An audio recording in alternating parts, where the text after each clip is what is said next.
And that was also almost 1,000 gold from that Faces Void kill. So I think it's safe to say Luna had like 11k. So that's that was 2-3 minutes ago where Luna got like what 4,000 gold. Not bad. Yeah, no biggie. Shido is going super deep with his main hero there, right next to HFN. Storm. Oh, there's a nice spear. Does have two. Snowball, where are you? There it is. And they can get it all the way out of the arena too. Perfectly placed. And everybody backed out, so the creeps would follow. And now Batrider is way too deep. The Mars has nothing left. The Blade Mail Kunkka trying to go for the snipe on Robo Z. Storm Spirit is going to be fine. And Shido is setting up for the Chrono.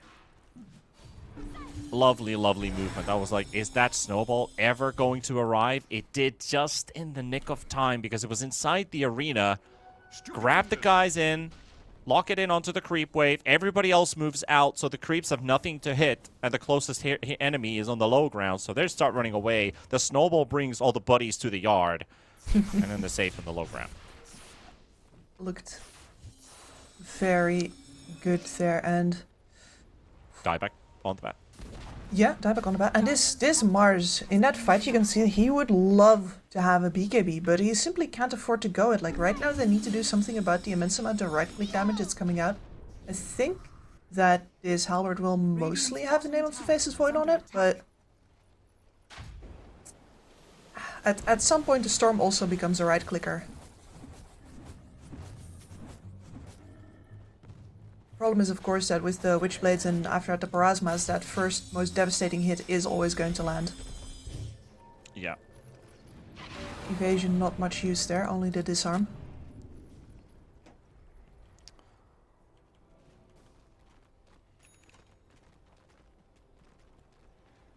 Basically just an information war at this point where you're waiting for the next Roche. The 2 minutes timer. Minimum time at least for Roche to spawn, or Demonios setting themselves up. Adrian moves out. Robo-Z also forces the Mars to go quite deep. There's a bit of info given that there might be something happening. A little bit of Lincoln swapping action, a little bit of mining. Roshan still over 1.5 minutes away. They know that they can't just run down a lane when Shido is nearby. That's why the usage of the tree is very basic, very classic at this level of play. As much of the information that you can hide. Oh, Puck's smoked on the just playing backlines. spy games. Adrian finds AMI. Techies is already poked, forces the Guardian Greaves out from him. And there's a nice lasso. It does bring out the Storm Spirit. He does get the BKB off though. And gets to jump out of the arena, which is a bit of a waste as well. HFN will drop the Eclipse, but it's not killing anyone right now. And the Tusk is happy to trade all of those abilities. Even the Water Park use. This is a go sign, basically, for Radiant to finish off the job. There's nothing left. All of those green icons that we get to see have disappeared off of the bar. And that is, funnily enough, green light for the Radiant. It can take this tower without any issues. The Mars is going to force the tank some abilities. I don't know why he stays. And the coil is also there. Shido doesn't see anybody for the Chrono. They wanted to grab the Luna, and I guess they could just solo ulti the Luna too. That is a very, very fast Luna. And AMI's dead. So, small moves here and there. Is that the area control? Adrian is just going to work around that Luna. She's the reason why Demonios are trying to stand their ground there. She has Satanic BKB still up. But she doesn't have any control of her own. She can't actually stop the Puck as well as this Robo-Z Storm Spirit from moving around her. Picking her team off left, right, and center. You need the big area spells to control those movements. And you just don't have them at the moment. So yeah, another tower gone. Also, I'm very curious about this. Why is Luna building the AC? That's not a Luna item exactly. Oh, why she's building it and not the Mars? Or the Kunkka? The Luna building the AC. Why isn't the Mars doing that? I mean, the Mars doesn't have any bloody money. He's poor. I think that's your answer right there. The Kunkka is I going don't to like go this. Octarine. Hard don't times like that idea at all. create hard decisions. Yeah, waste of a damage slot item. Nevertheless, I don't like this AC on the Luna. There's a reason they don't build it on the hero. Yeah, it's true. I mean, she loves Coil having it on her snap though. team. That's a bat. Dire's bottom tower is under attack. Bat snapped. Was it bad? Either this is like a player preference that they make this item, because nobody else does. Is under attack. No, I think it genuinely has to do with Dire's middle tower. they need to transition into physical damage right now. You have the Kunkka here. You would like to have the AC up for the benefit that it gives you to your team in total. It's just if you want to have it before Akatsuki takes your high ground, the Luna is the one who has to buy it. That's all there is to it, unfortunately. Yeah, if you're opting to build damage, I mean, there's a couple item choices you can think about as a Luna to go, but Yeah. Radiant's even top without tower the Faceless Void has already lined up the MKB, considering that there might be a butterfly coming up on the Luna, but it's gonna be something completely different. I mean, you could Yeah. even just build a Conda on this Luna if you need damage. At least that Exactly. is safe damage with the Lucent Beam. But let's not get too stuck on that. The Lincolns does pop on the puck as they were trying to jump on him. Not sure if they had info about the Lincolns before, but now they definitely do, as they won't be able to grab him. Yeah, mine scouting on the high ground there, sees the puck still smoked up for a couple more seconds. RoboZ on the other side of the river. You can't really pass out this this position. are scanning. Can't just march blindly onto the high ground. Even with the ward placed down there, there's a lot of ward placement possibilities on the Radiant side, so you just can't go that deep. And they are going to move over towards the one ward that they do have, which is unfortunate since Roshan is home at bot. And all this waiting game, only to have to pass out this Roche. Well, maybe they get Adrian here, or does Adrian get them? Radiant's middle tower is under attack. See, Adrian is already on top of him with the coil popped, and the Kunkka's already dropped low, but the Blade Mail has run out. RoboZ doesn't take anything from it. Adrian helping out with the right clicks, but no, not gonna be enough. Meanwhile, Shido thrown into the air. The Mars will be spotted, but no mana left on the Storm Spirit to grab him. And the Vortex also on cooldown. Void doesn't get in dash range. Meanwhile, Adrian and Kiri doing some work here, taking down Chris. They also kick the Luna away with the Eclipse. Radiant's top tower Cancel out is the under teleport. This is a slow, draining death. Fatson thinking about turning with the ulti. There we go. They got the boat coming in. Aomine coming in as well for the help, but the Chrono's going to be placed down. HFN down. Kiri still kiting with the snowball used, and there's nobody to hit. Shido going for the next target. It is the Techies. Techies down, and Kunkka slowly moving 100 movement speed. Every ability on cooldown. Time dilation is a real bitch. What can you do? Mars running out. Shido gets back in on him, and that's going to be the full-on team wipe. Akatsuki make it look too easy. So that chase through there from Adrian is a perfect example of what you can do when you have so much mobility on your cores. Okay, fine, I dropped the coil, we don't get any kills off that. Let me just see what I can do with the fact that they still have to walk all the way back, and I can be hitting them with my Parasma all the way, well, to the bank. Oh, yeah. Like, playing an offlane puck in this situation, like, if every time you have an offlaner with that is much true. mobility, it's so much fun. I mean, but it's definitely something you get away with. I would not want anybody to think that this is, you know, The standard. no. No, if you have an opposing lane with synergy, or if you manage to stave off the earn charges on the puck, there's a lot of ways in which you can be stuck with a side laner who cannot initiate without dying and who does not contribute any damage and doesn't build any utility items. Yeah, a bit cornered with their the way that they played that lane. Ended up in that position. Guess you kind of have to. The only decision you can really make in that lane is you start putting points into Lucent Beam on Luna, where you sacrifice the farming potential, but you have a hero to play with that you can try to kill somebody with. With all with the way this draft basically works, there's no real way out for the Luna. You make one decision or the other. and you're still going to be on the receiving end. Mm-hmm. You can say it's a bit of an outdraft in that sense. They are going to get the jump on Oh, Luna. ooh, fishing Both for abilities who? there from Kiri. Toss him in the air, kick him back, and they called it. That's going to be game number 1. Acatsuki showing why they're on top of the board in this group. Yeah, very dominant here. I thought the last time that we saw this, like the offlane puck looked like it was an improvisation, like they didn't fully understand that lane was going to go absolutely horribly, but maybe they just needed a little bit of calibration instead, because this offlane puck absolutely owned, made the game really hard for the Luna in the laning stage and then for everybody else after. Yeah, he was kind of given this lane. Not much that the Luna and the Batrider can do, especially when the Chen started to rotate out. The Techies and the Mars weren't active enough either in their own lane versus the Faceless Void, which is also a bit of a bummer because you made 2 mistakes that cost you so much in this game. Both side lanes struggled because the other didn't put enough pressure on the other. So that also allowed the Chen to move out. We saw the Chen coming to help out, making it a 3 versus 2 lane. And there's nobody capable of doing any stacks because Mars and Techies are stuck in their lane, and they have to send in their reinforcements in terms of does the Conker show up into the lane or not.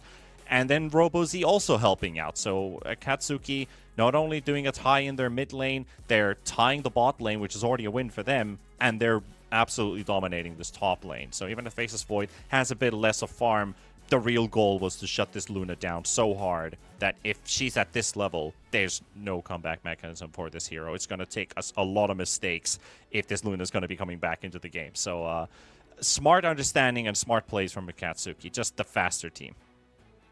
Yeah, absolutely the faster team. The way that they make things happen on several places on the map at once as well, that is so punishing if you are Demonios.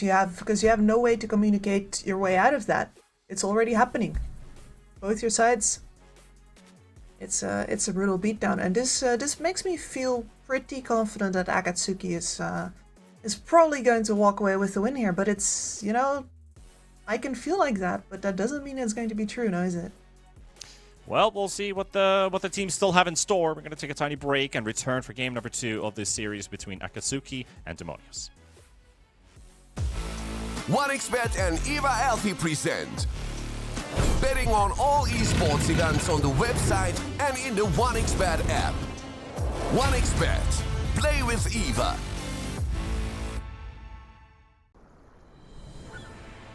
What if Kunka knew that he could not only play Dota but also place bets? Better the best black hole.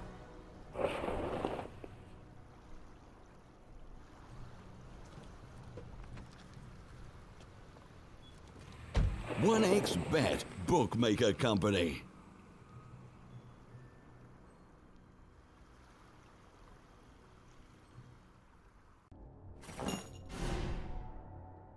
Chances of breaking items in a tournament match are non-existent.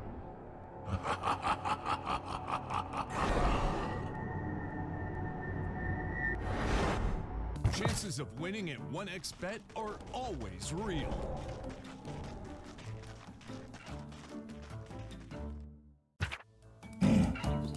Join with me. At your service. Stealing Aegis from Roshan is very difficult.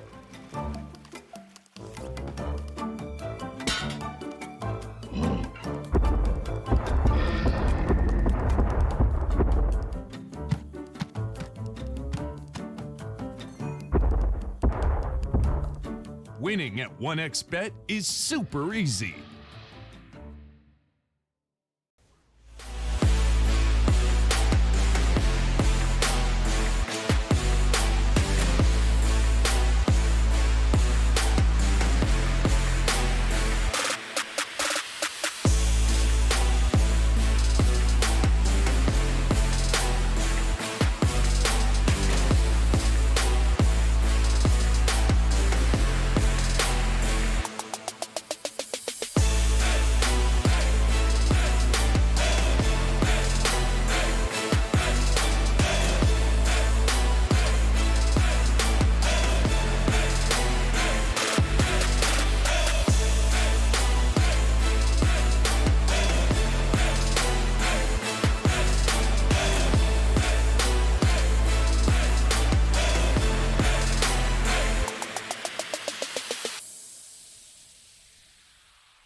skills in the gaming. 1xBet. Look around. Screens are everywhere. They allow you to immerse yourself in another world, into hundreds of different worlds. Here you can be anything you want, and we will support you in this. OG, Team Spirit, 1xBet. If you are with us, you win. Hello, son. Hi, Mom. Pretty girl. This is Eva. Nice to meet you. Thank you very much. Your dad's just making his favorite dinner. It's duck. Come on inside. They're all probably too gruesome to tell you while you're eating at the table. How's your food? Is everything okay? Good, good.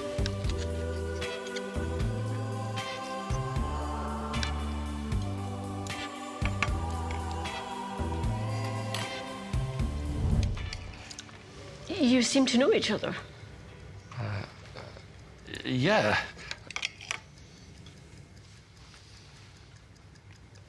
This is the new ambassador for 1xBet. Oh, I see.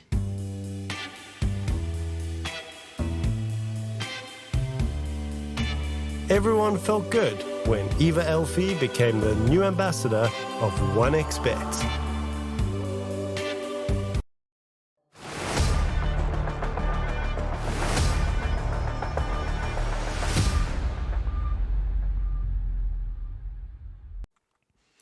Welcome back, people, as we're heading over to game number 2 for the first series with Demonios and Acatsuki. And Kips, well, things didn't really go according to plan from the get-go for Demonios in that last game. Their offlane didn't work out in a matchup they technically should have won. Their safe lane was in huge trouble, and there was too much for this Kunkka to have an impact in this game. So, I think we highlighted a couple of times, but let's say it again for the broken record's sake. Akatsuki and that puck off lane, they got away with it. Yes, they got away with it once again. And now the thing that's, at least according to me, and maybe they're going to prove me wrong in the long run, right? But I'm personally convinced that the offlane puck is not actually good. They're currently getting away with it. And I just hope that they're not learning right now that it is good. Because that's hard about Dota sometimes. If you're winning with something, does that mean that the pick is good? Or does that mean that your opponents were bad? Or that, you know, everything worked out for you magically a couple of times in a row and you mistook that for... Oh, the wonders of stats. Your plan. Oh, yeah, like it happens. Flip that coin often enough and you're going to get people who are convinced they are the absolute gods of, well, I don't know, Shadow Demon mid. Yeah, you got people who are stubborn enough to believe that they are definitely gods of Dota. We see those people in our pubs every single game. But at least in terms of the bans, Demonios got rid of the Mars, which, well, I mean, it was a hero that they could have definitely pulled off themselves for potential first pick. But this is also a hero that has been regarded as probably one of the most obnoxious mid picks you can have, because of when you have the blink timer timing, blink dagger timing on this Timber Saw, it is just a crazy amount of pure damage that you deal in such a short time span that it's very hard for a lot of heroes to play against this. Even if it's not a strength hero, you just suffer when you have a Timber Saw against you, if he's played in the mid lane, that is. No, like double mobility spells plus burst damage plus hard to take down. All he really needs is for the lanes that he's rotating into to actually have a disable. And I'm not even saying like 2 disables, I'm saying just 1 so that he can, you know, move in and unload. That's all he needs. Yeah, you want to have some way to control this hero at least. Crystal Maiden's a good answer to it. Also in the laning stage, if in the side lane, and also if this Timber Saw starts to pick off some early kills, or at least attempts to make some kills happen. The Crystal Maiden's a good hero to have around at least to slow down the Timber's movement speed with the Q, or just stick him on the spot with the Frostbite. 5 seconds Frostbite. It's much like the way that you like playing Crystal Maiden versus the Spirits as well, right? Of course, it hinges on good team coordination and on the Crystal Maiden understanding that you can't root anybody else. As soon as you use the Frostbite on anybody else, you gave away where you were, and the hero that wants to blow you up in one combo is now free to do so. So misplay this at your own peril. Oh yeah, definitely. So we're gonna get rid of the Faceless Void on the side of Demonios, so Akatsuki won't be able to pick it up. But then we have our usual suspects. The Nagas and the Morphlings are still in the pool to be picked up for some team here in the second phase. And of course against each other's. Usually when you grab one, you get picked by the other. So what does Acatsuki do? They will ban out the Sven this time. So they banned the Darkseer previously because they wanted the Luna for themselves. And this Sven is kind of like, even if our laning stage has been looking so good that we can shut them down early, our opponents have been playing the majority of the game with late game carries so far. Sven is a hero that's always good at every stage of the game. Hence, he's called a safe carry, or at least fits into the category of the safe carry, because he never excels at any particular timing inside the game. Of course, he has his own timings, sure, but compared to, like, is there a hero that's better than Sven in 30 minutes? Yes, there is. Is there a better hero than Sven at 15 minutes? Yes, there definitely is. So he's only strong with his ulti. It's not a bad carry. That's the thing. Oh, no. I just want to know, how much am I listening to T-Panda here and how much am I listening to Fear? I mean, we've definitely talked about this. I may have learned a couple things from Fear, for sure. I do also want to point that out to the audience here, by the way, that when you hear casters repeating things, that's not just their opinion. They talk to the people who have the first-hand experience. And, taking my glory away. Thank you, Kips. What? Taking all the glory away. You could have made it sound like it's my info. But, like, listening to your co-casters and learning from them and knowing when to apply which information. That is true. That is your own true. judgment. I mean, let me put it this way. I'm just gonna do it now. I'm gonna gas his mana up so large you won't even know. But the amount of progress that you have made from all of the casting experience with Fear is so bloody noticeable, and you are so much better than you used to be, which is impressive because I used to think you were already pretty darn good. So let's just say that I've learned a lot from my co-casters along the years, even you, Kips, from all since we because you were one of the first. You were one of the first. We basically we had like our go way back. casting synergy from like 2018, 2019 when we started casting together.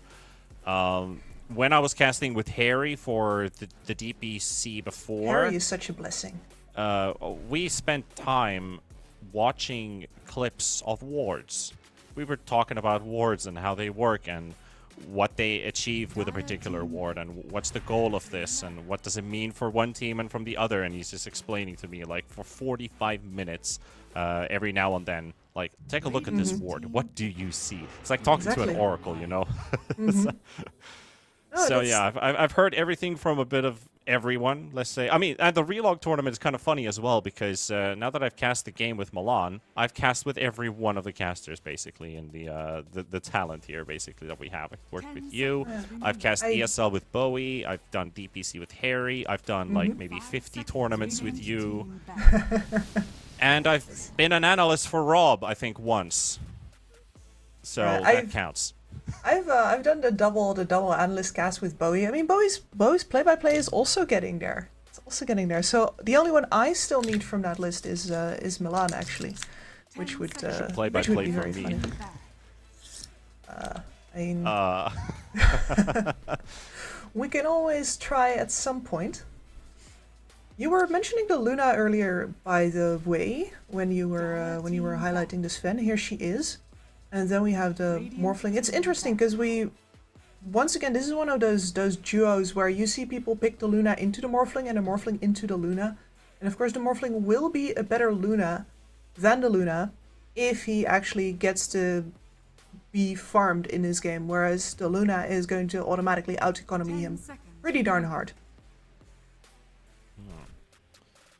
5 seconds remaining. Still going with the same pattern of banning the Darkseer in the final phase. So they are suspecting the Timbersaw to be going into the mid lane. Hence the Winter Wyvern, or I think the Winter Wyvern is going to be a core this game. So we have a core Winter Wyvern for the mid lane. We have the carry Luna. We're missing a potential offlaner.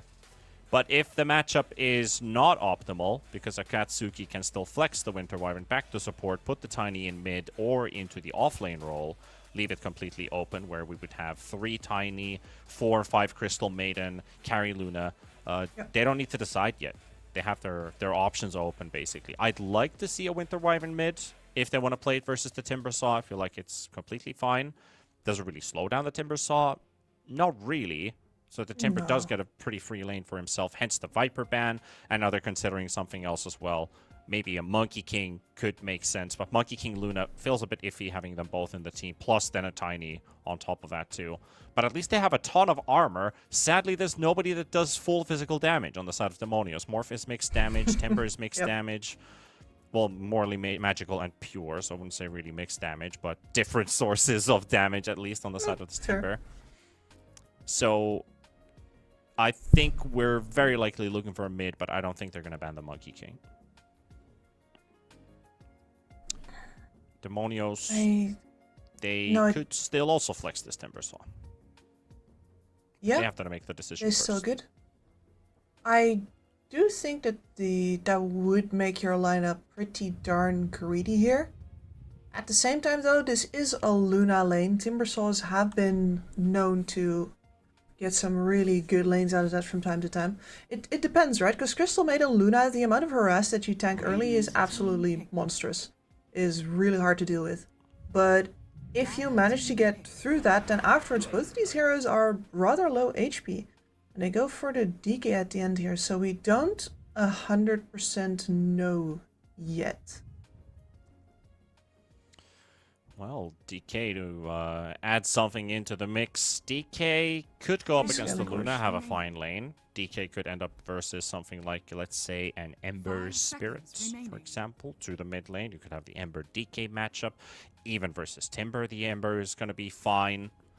Luna's okay playing up against the DK. Of course, the Luna does have to forfeit the lane at some point, but that's pretty natural. It's just down to how many levels can you get there, how much early CS do you pick up before you have to move away.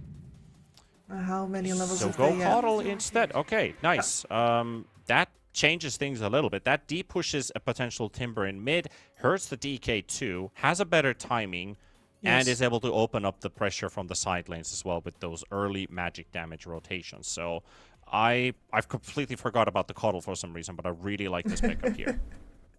I wanted to bring it up actually because as far as I was concerned, this was never going to be an Ember Spirit anymore. Versus the DK, you get denied too much, you get shoved out. Versus the Timbersaw, you lose your tower really early because you can't stop the Timber from pushing. The Coddle is a way superior option here. Of course, this puts your lineup in a really weird place where you now have three very fragile cores that rely on dealing enough damage and keeping enough range that you're dead before you get to them, right? That's always a spectacular kind of lineup to watch, but it's hard to pull off versus Timbersaw, Tusk, DK. These guys have some hit points on them. He does. I still would have liked the Ember because of the support duo. Crystal Maiden and Tiny, I think they're both very good. Like, they can always catch this Dragon Knight, even if he had form or not the form, push him back. Now that you have Mr. Adrian with the 3 Winter Wyvern instead, so that will be their offlaner instead of the Tiny, which we were considering to potentially be an offlaner. Against the Morphling, I feel like maybe the Tiny just doesn't deny as well, because you have the tree grab to deny the creeps away from the Morphling. Morph still farms, does a lot of damage because you have no armor. Wyvern's able to zone out a little bit as well, so... It would have had to be a Tiny mid, which is something that's actually sort of doable versus Timbersaw, because if he ever goes on you, you can yeet him back, which is very useful. Yeah, in a way, but I still feel like it's just one long cooldown versus the burst that Timber has. So yeah, you're right, it's doable, but I prefer... If I was playing a Tiny mid versus Timber, I'd be like, guys, can we swap lanes? Yeah, I would not be happy either, but there's a lot of things in this draft here where I think you're not quite... you don't have an ideal situation, let's put it that way. This Luna is also going to have a hard time up versus a very heavy damage reduct side lane. This is no, but it is a DK actually. So not damage reduct. Burstier. Yeah, there's plenty of damage you have to go up against, but the Crystal Maiden versus the Timber, that still needs to hit level 6 to really apply the pressure. We're gonna see. I do think that what we saw from the laning stage in the previous game definitely favors Akatsuki in terms of just the laning strength of the players, not their heroes. Which makes me a lot more confident that they can get away with this Luna CM lane and keep the Timber down to the point where once he could have the damage to burst either of them, he won't have the HP to go forward. Yeah. Love the setup here in the mid lane, by the way. They're all seen by the Obs ward, but there was almost a setup there for a Frostbite toss right under the tower. But we are going to fight for the rune. The DK is going to be caught with the first Frostbite. Blood Grenade comes out. A big Illuminate too. So a very annoying beginning for the DK, as already burned his early regeneration for this lane, but not great blocks coming out from either one either.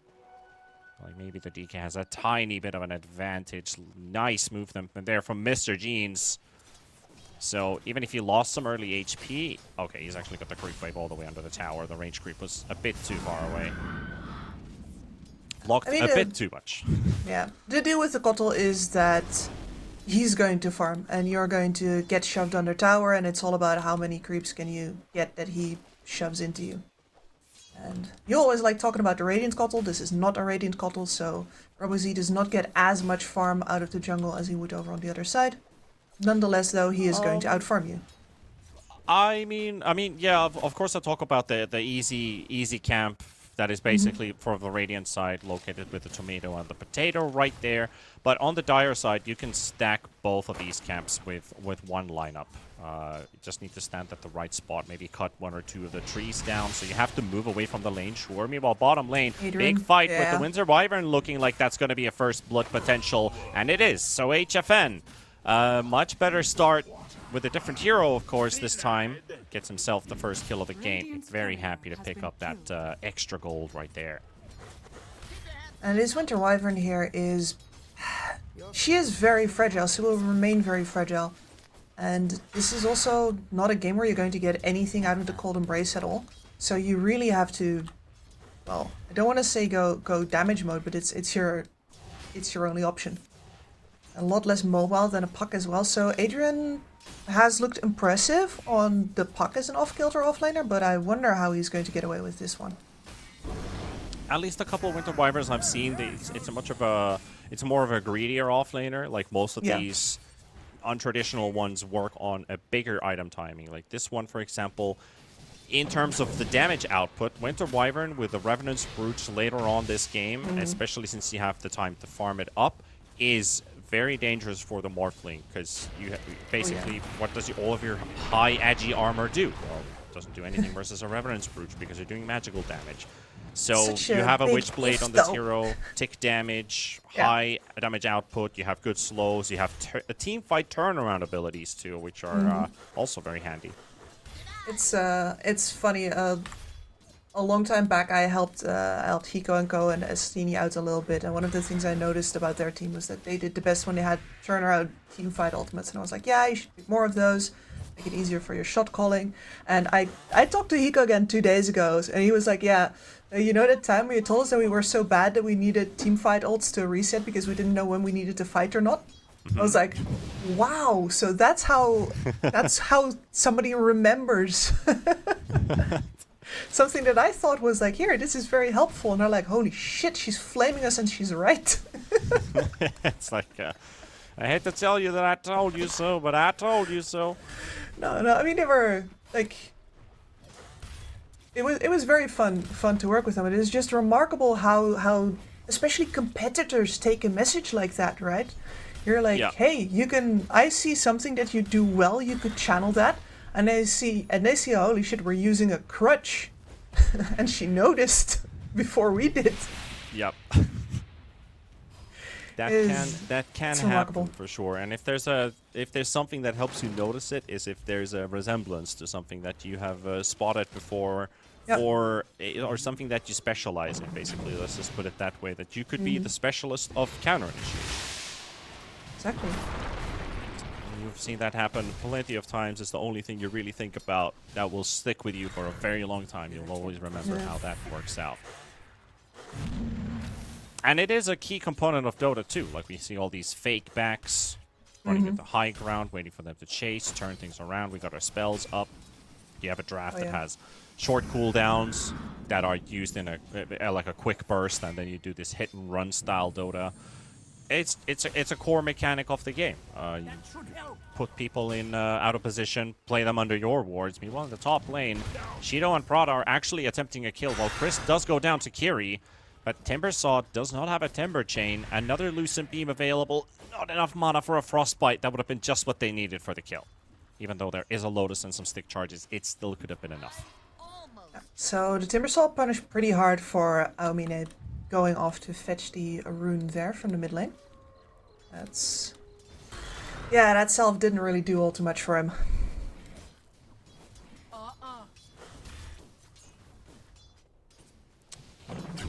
Still looking at the CS so far, the Winter Wyvern. Again, Adrian seems to be getting the...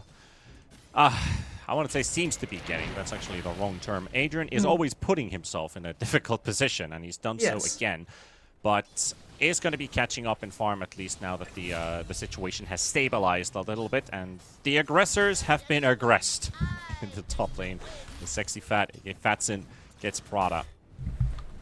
All by himself, by the looks of it. There was an early Fate Bolt by Aomine, but Timber doing the rest.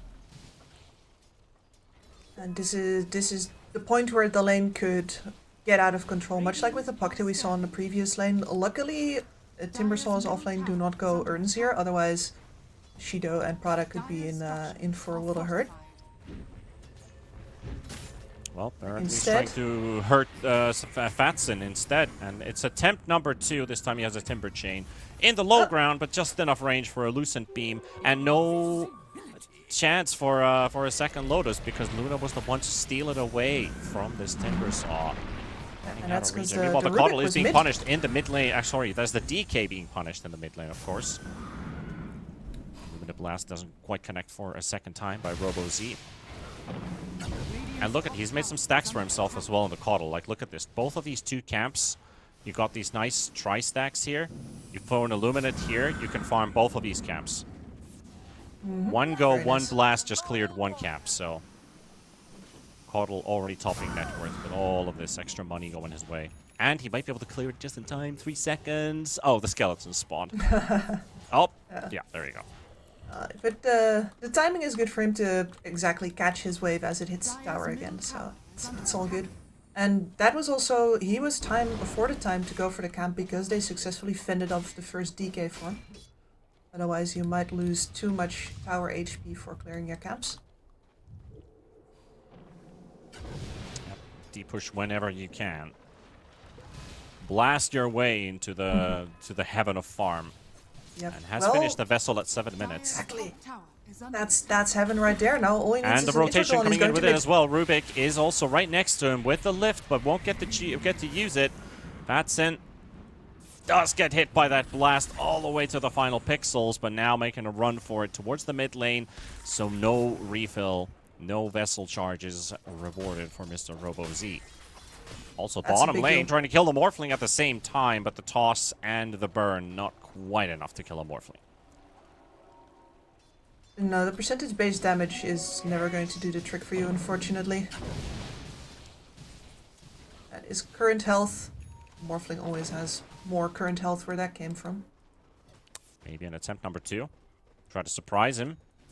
Okay, he just popped it before the Tiny walked in. And as the Avalanche toss goes off, he's already put it back to Attribute Shift. So what they're really doing here is just preventing this Morphling from being... this Winter Wyvern from being driven away from this lane. Yeah. But on the side, there is a small chance you could actually kill this Morph if he doesn't get the Attribute Shift off in time. You gotta take those chances. Maybe your enemy misplays, but on top of that, yeah, it's just good practice to make sure to keep him low, because otherwise you have no way to actually stop him from killing the Winter Wyvern if he gets to have enough HP to just tank you for a bit. Yeah. Midwave, 2 supports are here. RoboZ can't stop this. Especially also, what kind of sucks for the Tiny this game playing against the Morphling is the Morphling Shard. Like, you will pick it up eventually at some point in the game. You throw Avalanche, you try to toss him, but he's already got his Attribute Shift, because you can then cast the shift during the stun. So Tiny, at some point of the game, cannot focus the Morphling jump anymore. So before that shard is up, they can still open up with the Morphling trying to at least reposition or even try to kill her right away on the spot. Or him, or her, or it, or whatever it is. Yeah, I guess. An entity. Yes. Cosmic being. Yeah, Morphling was a hero that I liked to play back in the days when you could still play it offlane. Yes, I was one of those who played max stun, Morphling, Blink offlane.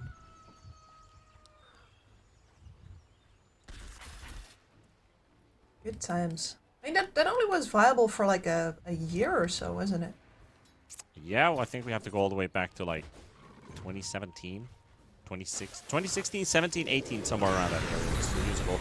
CM ulti with the help of the Tiny and the Blast, Robo Z to pick up his first kill. So now the vessel has been filled. And that is going to spell trouble for this Timber Saw for a long time to come. And not just for the Timber. Tusk.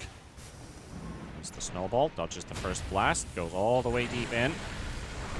Tries to block him out with the shards, but they have range abilities. Radiant's top tower is under attack. Yeah, Coddle does have a little bit of range from time to time. It's nice to have your castle walls, but the catapults are still shooting over it. Yeah. Radiant's top tower is under attack. I mean, this is not as medieval, I guess.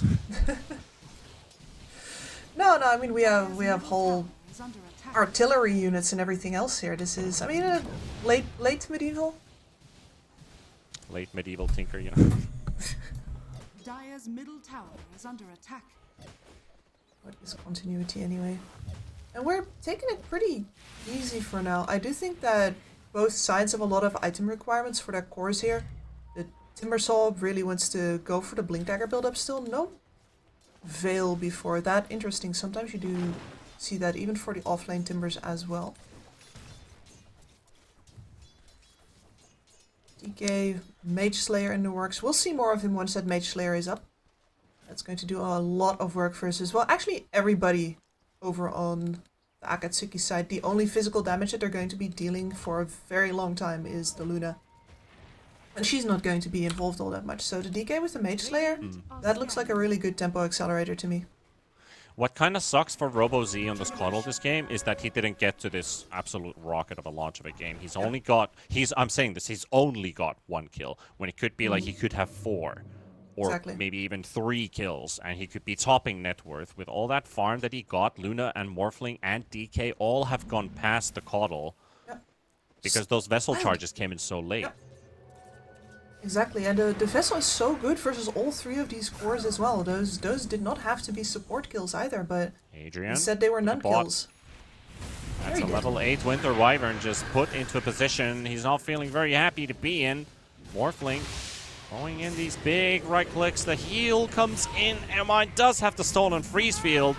And now that is also going to be the Rubik traded, but it's a support for a core, and they're looking for vengeance. They're looking for something more.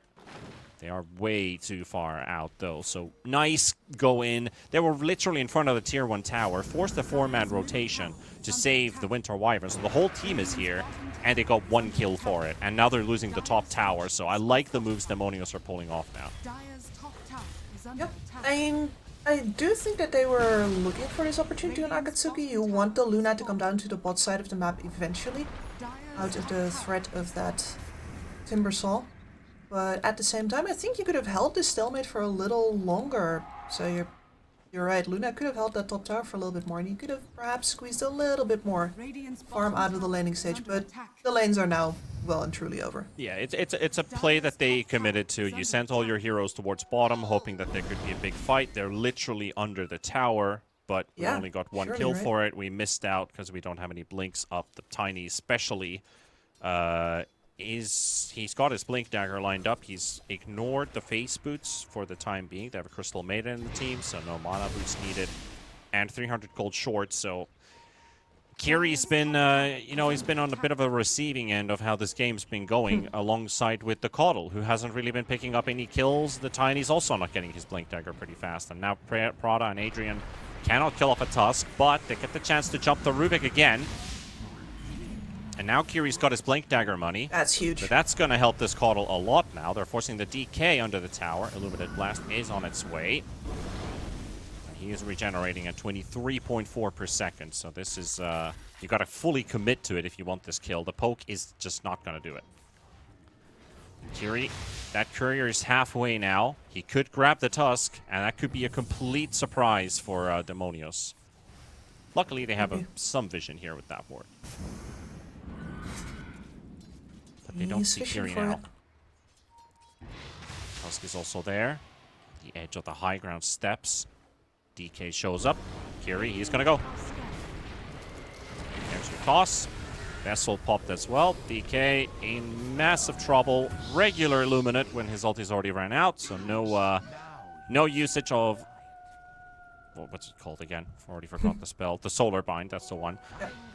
But it is enough. Vessel charge popped, then Tiny with the blink, full combo off, and 4 versus 1. Yeah, can definitely punish this DK.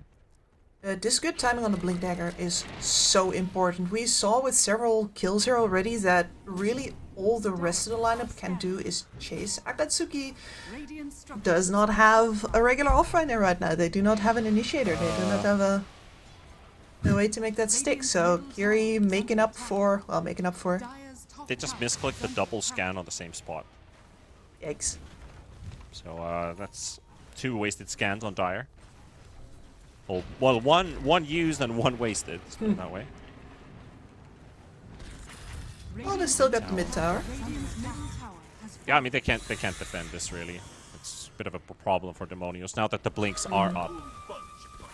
And this Caudle is definitely going to get a lot of extra benefit. Nobody can show anymore. DK melee range without ulti. Tusk melee range. Timber melee range and dead? Question mark. Technically, if you're a melee hero, you're dead. Yeah. That's just the way the cookie crumbles right now. Pressuring them under a tier 2 tower. Kiri. Blink is up. Avalanche toss on the spot. Didn't toss him to anyone. Oh. So that actually connected from that far. Sure, that's pretty broken. Like, that shouldn't have gone that far. But he'll take it. And he'll take this one too. I mean, they're just running them over at this point. Like, you just finished the items that you needed to kill anyone. Yeah, and Demonios seemed a little too happy to let them have that time, right? They were like, okay, you take your time, I take my time, you know, I finish up my Mage Slayer here, finish up my Blink Dagger there. And then as it turns out... They're kind of cornered, right? Like, DK's greedy, Morphling is greedy, they put them both in the same draft. They might take down some early towers, but they need so much more farm to be efficient this game. Timber bought the Blink so that he could be a frontliner blowing them up, but since they finished, again, the Blink on the Tiny, the whole game has just changed. Yep. Oh, the Blink on the Tiny is massive. Literally changed the whole game. Now Demonios will have to play from behind and on the defensive setup because they need a Blink on the DK.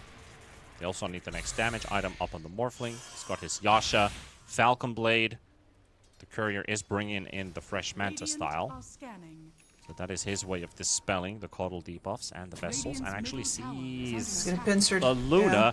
He's like, what is this Luna doing here? Shouldn't she be farming or something? Rooted by the Frostbite, tossed backwards. Morphling is dead. Fatson trying to do something here. Mr. Jeans is going to get caught by the curse. Timber's going to be there. The Snowball's going to be bringing in the Timber Saw even deeper in. And oh, look at that. Nice play with the Blink right after that. But Kiri will not drop to it. Fatson down. Now we just wait for our spells to come back up and we kill another hero. They killed Christ, and now Mr. Jean's going to get hit by the full-on Eclipse Burst, and that's going to be the full-on team wipe as Emine is the last one, trying to make a run for it, tries to throw some Lucent Beams to slow him down, but it is futile, as resistance is non-existent. 16 to 3, 9k ahead. It's a little painful to watch, not gonna lie. For Demonios, yes, but I'm actually loving how this whole game just changed with one singular item. Yeah, for sure. I mean,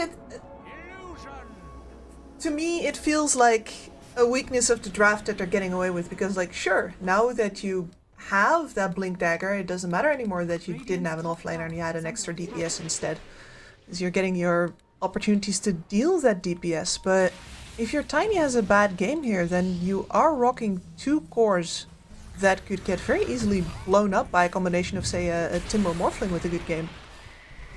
And it's not over yet either, by the way. Well, these are the type of extensions that are going to cost you a lot since you're not bringing in the whole team for it. So 2 heroes caught trying to split push a bit. Robo Z, Curie both killed the 2 important ones that you need.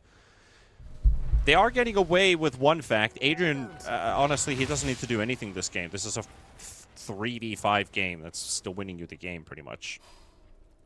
So the Wyvern's just an extra flavor.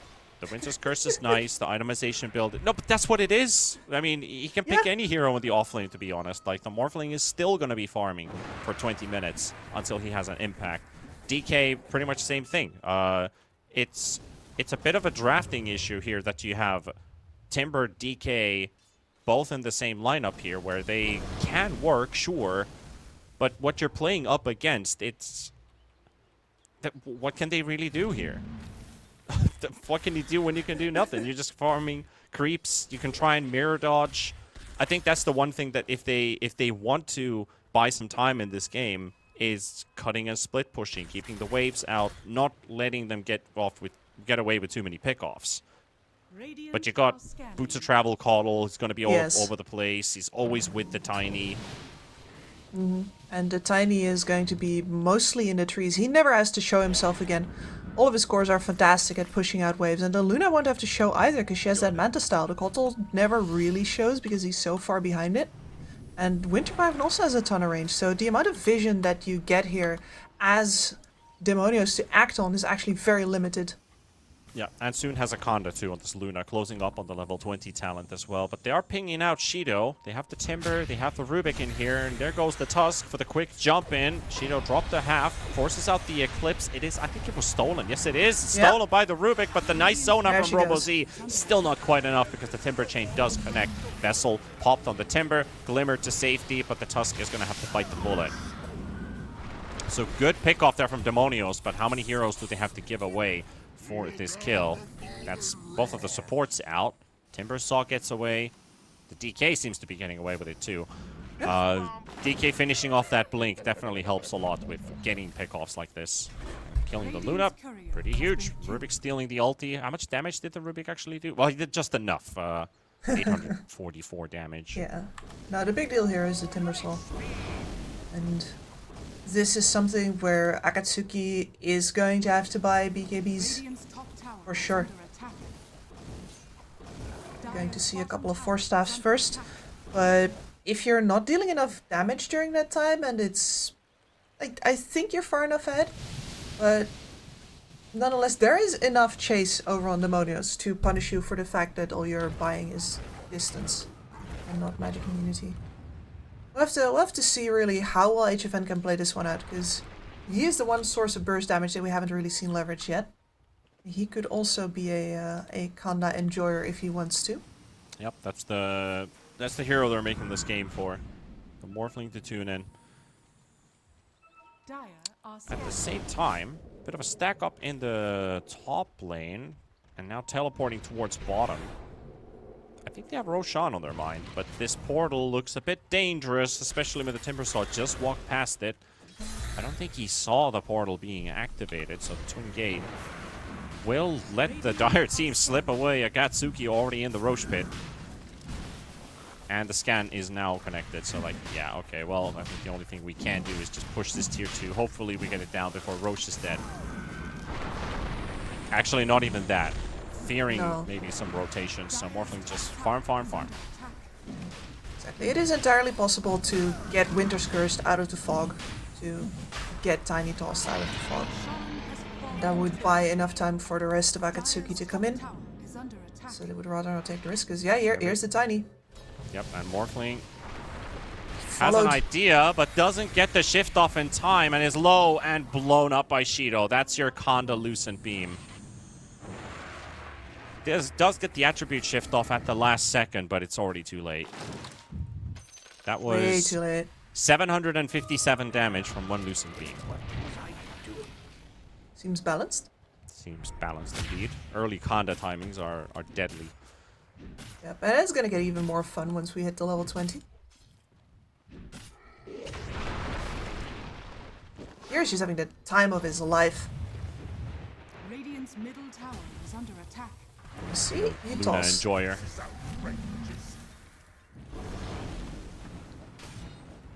Luna is also 3,000 gold ahead of the Morphling, so a very big head start.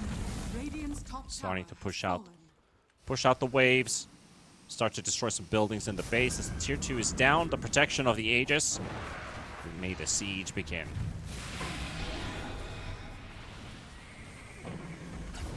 Alright, Rubik, it's time to get your own Conda now. Yes. Well, he's a little bit off. But if you're Akatsuki right now, playing Dota like this is so much fun if you get away with this. You have so much damage, you can buy all of the fun items, looking especially at Adrian here, who has for 2 games now been doing things that are impractical but very fun. Luna taking her sweet time here. No interruption there from Demonios. Everybody is forced back to the base. Tusk and DK are going to make a play happen, but the Timber got stuck on the high ground. He can't apply any damage to the heroes they need to be going at, and this Tusk will have to give his life away. Oh, Timber tried to Timber chain to the tree in the low ground, got stuck on a tree in the high ground. Can't help his team out. And they really want to find a straggler here, because this is the DK form, but, well, there's the damage. That's a tiny dead. Adrian needs to get out of there.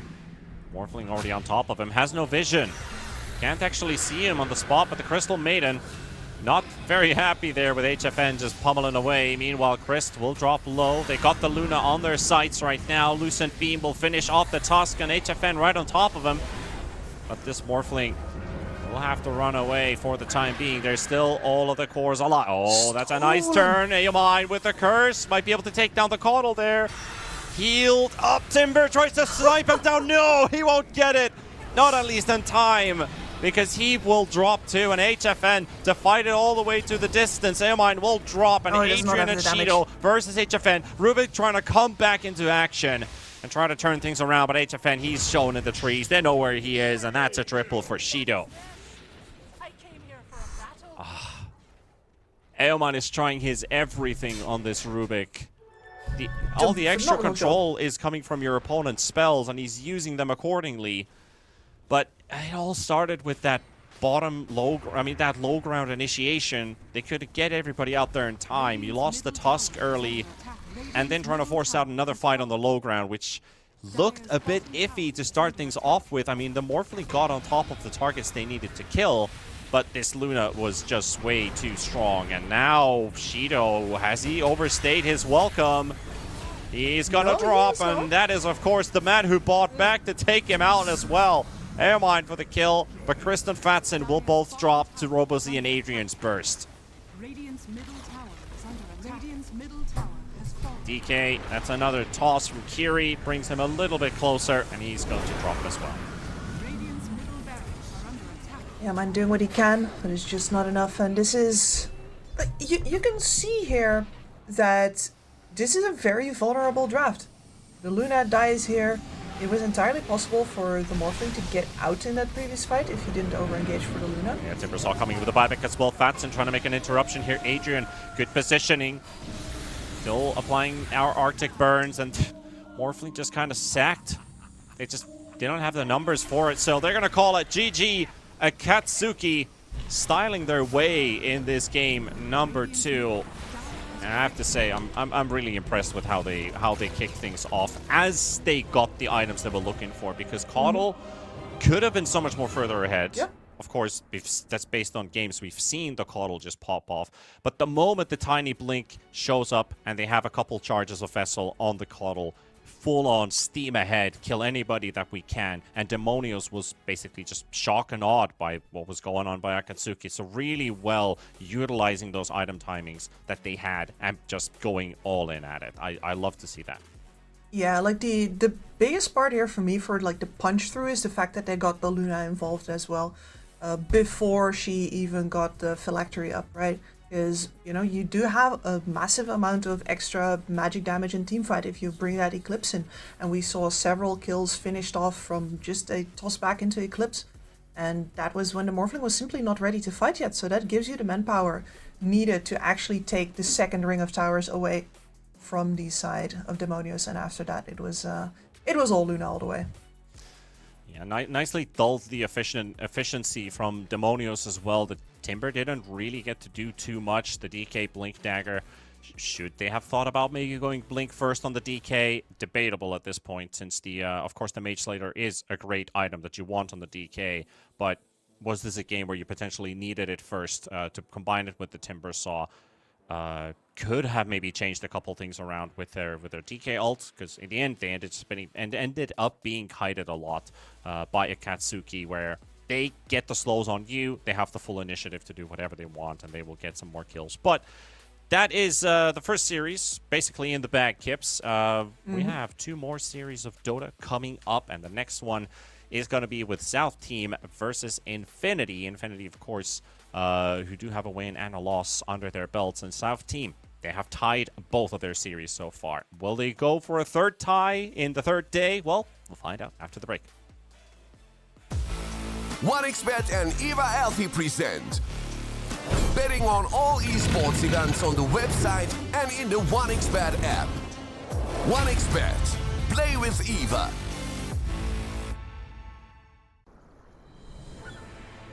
What if Kunka knew that he could not only play Dota but also place bets? Better the best black hole.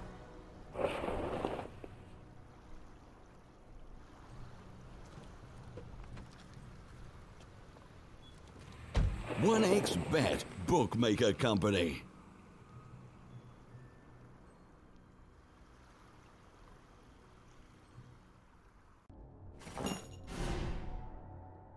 Chances of breaking items in a tournament match are non-existent.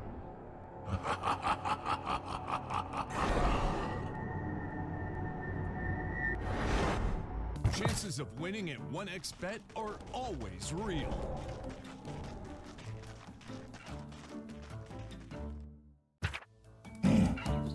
Join with me. At your service. Stealing Aegis from Roshan is very difficult.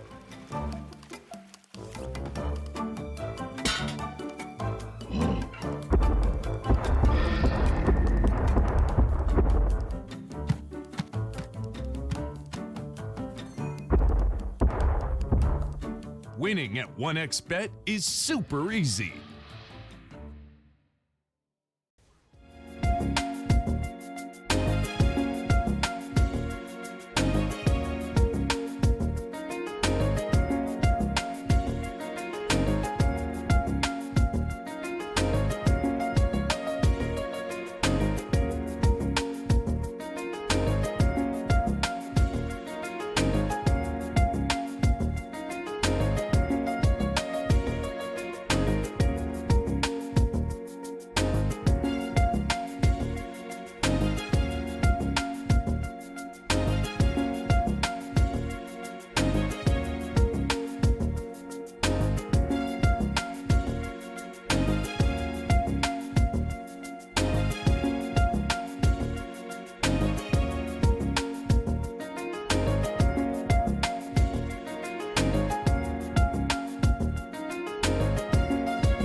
your skills into gaming. 1xBet. Look around. Screens are everywhere.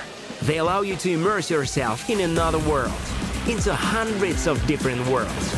Here you can be anything you want, and we will support you in this. OG, Team Spirit, 1xBet. If you are with us, you win. Hello, son. Hi, Mom. Pretty girl. This is Eva. Nice to meet you.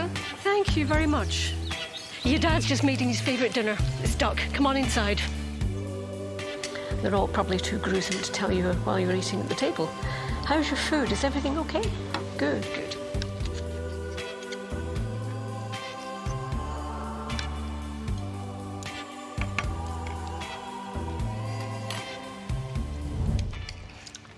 You seem to know each other. Yeah.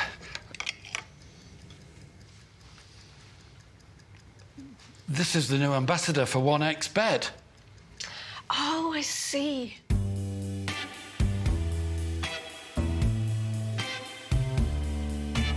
Everyone felt good when Eva Elfie became the new ambassador of 1xBet.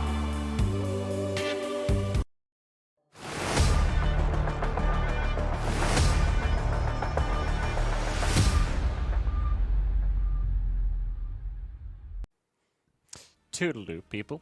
Welcome back to the second series of our day with the RES LATAM Regional, where we just saw ourselves a nice series get ran over by Acatsuki. Now, we're looking at something a little bit different. We've got South Team that has been tying up their series so far, and Infinity that has a win and a loss under their belts. Infinity, of course, they have played versus Demonios before. They took that 2-0, and they also tied up. Wait, I'm looking at the wrong team. Yeah, that was Infamous. Sorry. Infinity has also beat Demonios 2-0 and lost 2-0 to Acatsuki. So it's Acatsuki really looking hot, but we're not going to talk about them anymore. Infinity, what do you think about this team right now? They are, I think, a contender still for the top 3, but as mentioned at the start of the day, the situation is tight for so many teams. It is very tight, yeah. What I was most impressed by far is how sharp Genek is currently playing. That guy is carrying the entire team on his back from position 4, even when it's pretty much impossible. So at the very least, they have got some really strong individual plays coming out for them. Whereas over on South Team, I think they must lean a little bit more on the team play. Yeah, team play is something that has to also click in, not only just drafting wise, but I think the execution, what we see from some of the teams in early game, they might be holding themselves back a little bit. And then, of course, these overextensions. We did see Acatsuki also getting caught a couple times with 2 of their core heroes, like in the last game, particularly with the Caudal and the Tiny, kind of all by themselves. So I think there's still moments where teams can punish, even if it goes to the mid-late game, but I'd like to see even more movement in the early game. We haven't seen a lot of activity in mid. We see a lot of pressure from the defending off-lane side, so that they want to shut down that tower. They want to get the carry out of the way, open up some space. Since the off-lane feels like the new mid lane, where mid is just kind of like, well, these guys are just farming. They're just kind of brawling against each other. But the offlaners now need so much farm and good timing as well to really have an impact in the game. Until the carry can then, from plus 20, 25 minutes, handle the rest, which still sticks, right? Because the offlane, what it used to be before, is like, okay, it doesn't really matter. You can lose your lane. You can still do great in the game. Now you have a lot of pressure on you that you need to succeed in your lane. You have so many things that need to go right in the first few minutes, from the Lotuses to the support rotating to get a Wisdom Rune, not getting yourself killed while they're away, not give anything extra to your opponent's carry, because you're going to get that tower eventually. If you never do, you're looking at, well, did we destroy any towers this game? We might have gotten a mid tower, but did we ever kill those side lane towers? Can we ever contest Roshan now that this game has gone way too far? They can always TP in and fight us back. So a lot of pressure on the offlaners these days. Yeah, exactly. One of the scenarios I think that really comes to mind when you're talking about situations like that is where the offlaner needs to TP in to support the other lanes and turn things around there before they're done taking the enemy safe lane tower. As one of those classic signs of the pressure getting too much. And talking about offlaners, by the way, the two maps that South Team has taken for themselves so far, both are on the back of very strong Centaur performances. Infinity immediately taking that one away as well. South Team is going to have to do something different on that offlane. Yeah, I think that's very easy to kind of approach the team that has had success with a hero. Pretty quick to scout that out since it is in the course of this same tournament. Get rid of the Centaur. Make them pick something different for their offlane because it hasn't really looked that dangerous in those particular matchups. Infamous took a point off of South Team when they had Magnus Legion Commander, for example, in their team. Like, the Legion is a very one-sided thing. They also even block-picked the Centaur in that particular game where they took it for themselves as a first pick. Forced the opponent to pick something else. But now, not need to worry about that. Not need to worry about that at all. And, you know, we're going to go with the DK Venge route this time. Leave the support pool still completely empty for the second pick team. And South Team has looked the best when they have gotten some kind of clever pick towards the end of their drafts. We've seen it yesterday with the Slaughter coming out. We've seen it the day before that with a phenomenal Dazzle last pick turning the entire draft around. So I'm going to be keeping my eye out for any other surprises that might show up here. Well, at least the Grim and the Lion taken out. That's kind of opening up the game for a Pango pick for South Team or even for Infinity. And since you see this DK as well, might as well think is Bloodseeker potential hero this game, but not needing to necessarily reply to that. They could pick their offlaner and their support first, see a couple more picks from Infinity, check out if that 18th pick for themselves is worthy for a Pangolier to show up. Sorry, Pango is actually banned out, so never mind about that. So let's not talk about that. It's just that you've got this Grimstroke that usually indicates a couple heroes that just don't work well versus leashes.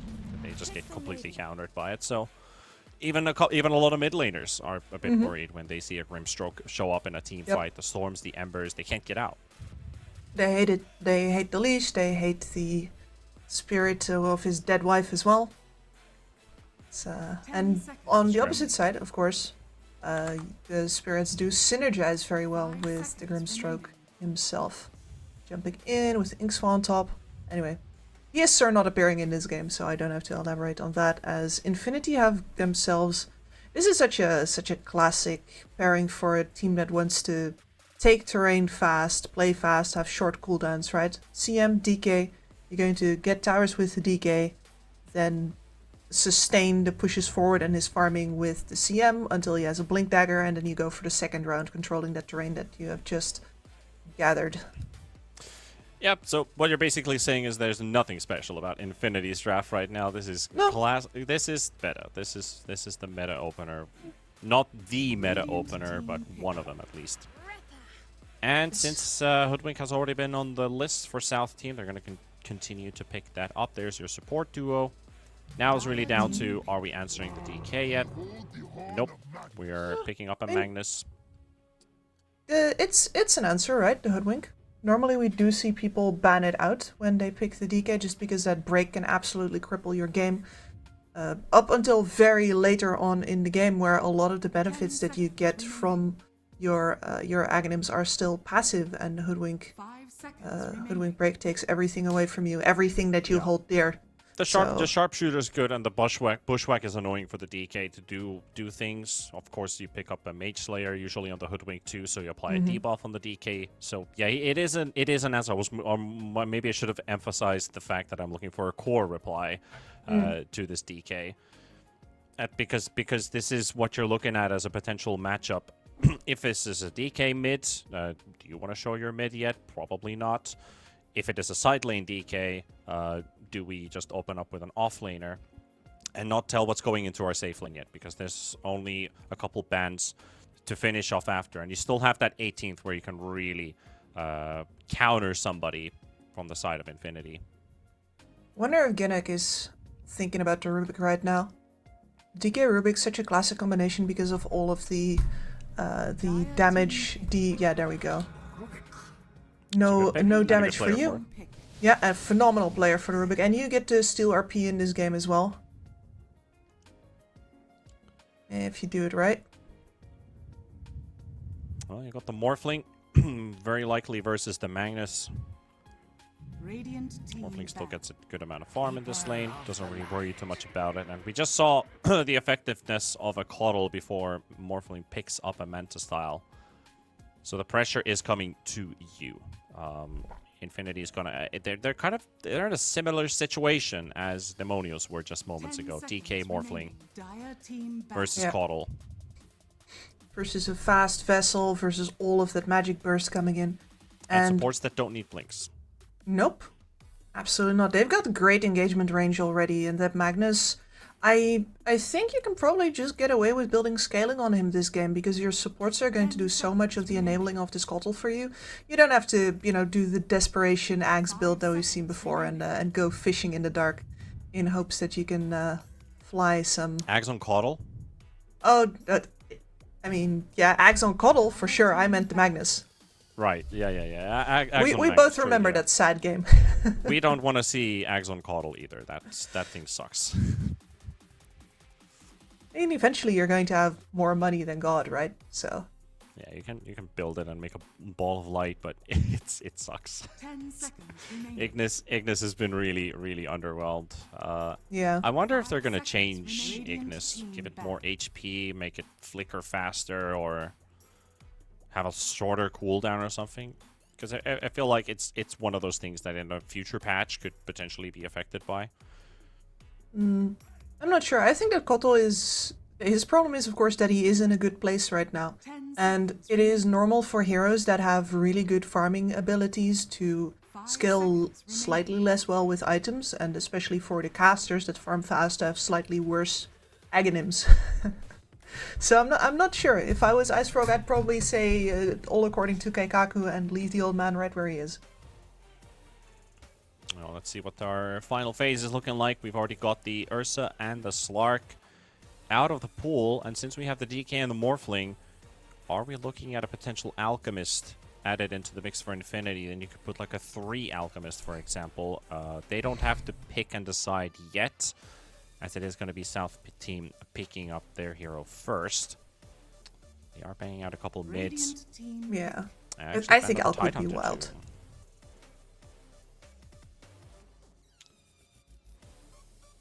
Big AoE damage, teamfight reset. I'm thinking for Infinity here, you want to definitely shore up your magic damage department a little bit. Spirits are fine versus the Kotal. Again, you don't stop him from farming, but you do get to chase him later. More like, what do we need for South team here? I mean, time is running out, so we'll see what they decide to go with. Is an Alchemist. So I was worried about the Alch, just the wrong team for it. Yeah, I thought you were talking about South team. Nope, I was thinking Infinity Alchemist for a bit there. Since they banned the Slark and the Ursa, they basically just made them a favor. They just banned the counters away, so they can take Alchemist for themselves, sure. 5 seconds remaining. He's gonna be... Void Spirit game. I mean, it looks like a bit like Void Spirit could be the option for Infinity now. What does PP want to pick? Kunkka. Well, another melee hero. All right. Yeah, and this is one of those Kunkka picks into a Kotal where a lot of pros I have seen a lot of pros try to make this work, and it does on some level do the exact same thing. You keep up in farm, you get the X marks in order to hunt him down with later. Your AoE damage reduction helps a lot versus the AoE damage that the Kotal is going to be blasting in. But ultimately, this is not a hero that actually helps you hunt the Kotal. Like, the Kotal works around this, and in order for X marks to be effective, the enemy needs to be out of position first. And a Kotal has so much range that this almost never happens. So I've seen a lot of games of a Kunkka just running after a Kotal who's dancing circles around him and his team, trying to, make something happen, and it doesn't. So I'm a little skeptical. I see where he's coming from. I know that it's an accepted way to do this, but I personally would like him to convince me. Let's put it that way. Also, I want to see if Infinity is really up to keeping up a good track record. Their early game has looked really good with Tiger and Genic, and not the same for Masha, really. I feel like Masha has been given away a couple easy kills, maybe the Hoodwink in this case.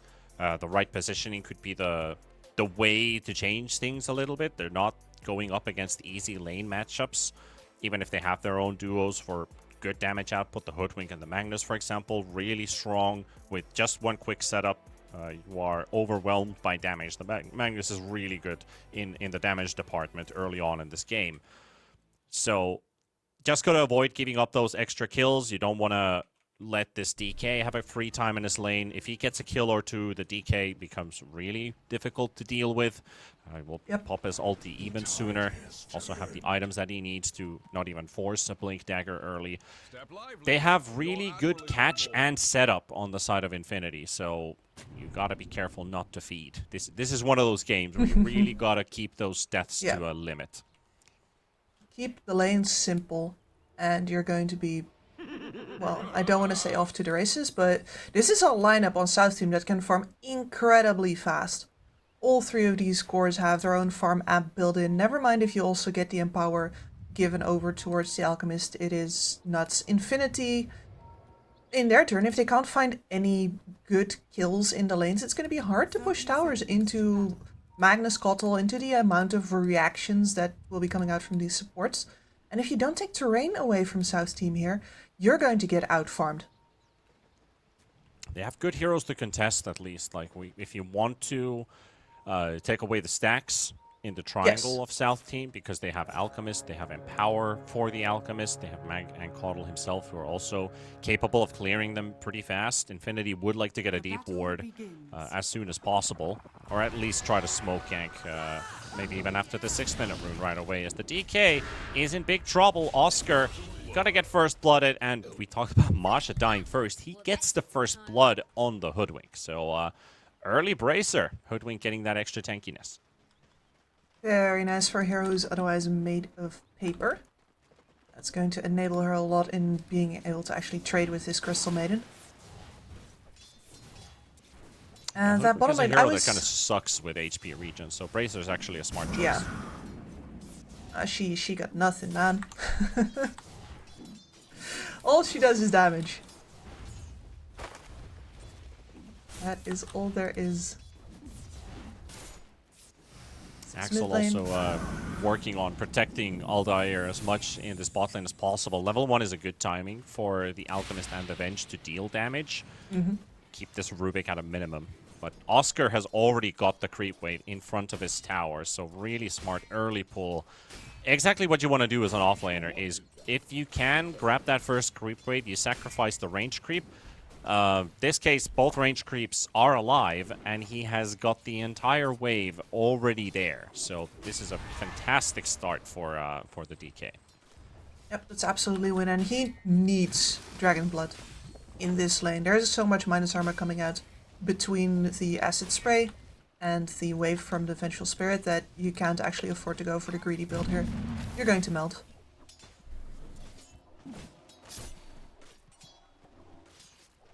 He still doesn't have it, despite killing 2 range creeps already. Still level 1. Good old 4 EXP. Yeah. It's just what is missing. Masha getting a second kill, this time on Tiger. Wasn't something that was completely unexpected, considering it is a Mag Hoodwink lane. This is a real killer of a duo.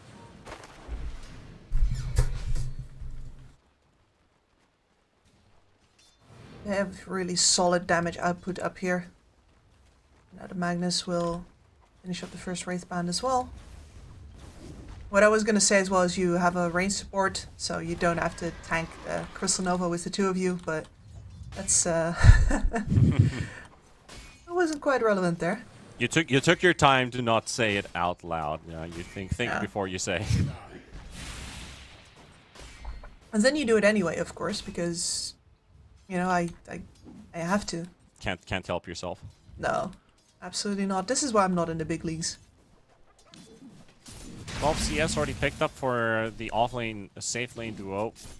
CM is also having to take a lot of last hits. Meanwhile, Axel does get the blood grenade, but Aldair will pop that unstable concoction to keep the DK at bay. Already up to 9 stick charges, actually 1 charges in this case, so he can keep on building on that. And the camps have not been blocked from Osito in the mid lane either, so this Coddle can keep throwing the Illuminate Blasts inside this jungle and also keep control of these two packs here. Hasn't made any stacks yet, but he's going for them now. Well, actually, there's not the stack timer, but he doesn't have anything to do in the lane right now, so might as well amuse him himself in the jungle for a little bit. Yeah, this concoction is doing a lot of work in this bot lane. Like, it does cost a severe amount of mana for an Alchemist to sustain, sure.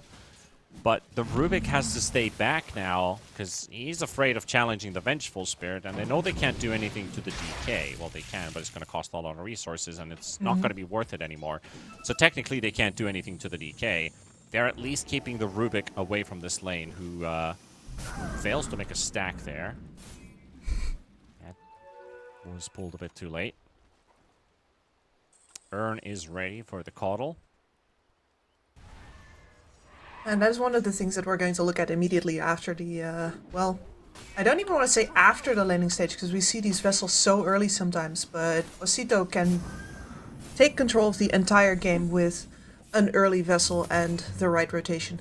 Yeah, it was 7 minutes in the previous game. Osito gonna get caught by the Torrent. There is Genic right behind, but he took tower aggro, and Coddle was already moving in. Now they're actually gonna trap the Rubik. So approaching from both directions. Rubik is just gonna get an old school right click here. Does get tossed away. Tosses Osito away, so that Illuminate is instantly broken. No free earn charges for Osito just yet. Radiant's middle tower is under attack. That would have been lovely for him. You're worried about your earn charges, and then your earn charges just walk into your lane and take some tower shots. I love this time. And Oscar is having a great time here, actually. He's not exactly happy. Well, they're going to kill the Vengeful Spirit meanwhile. This could be the first kill for Infinity, as the Crystal Maiden is also brought in. Big heal coming out from Osito.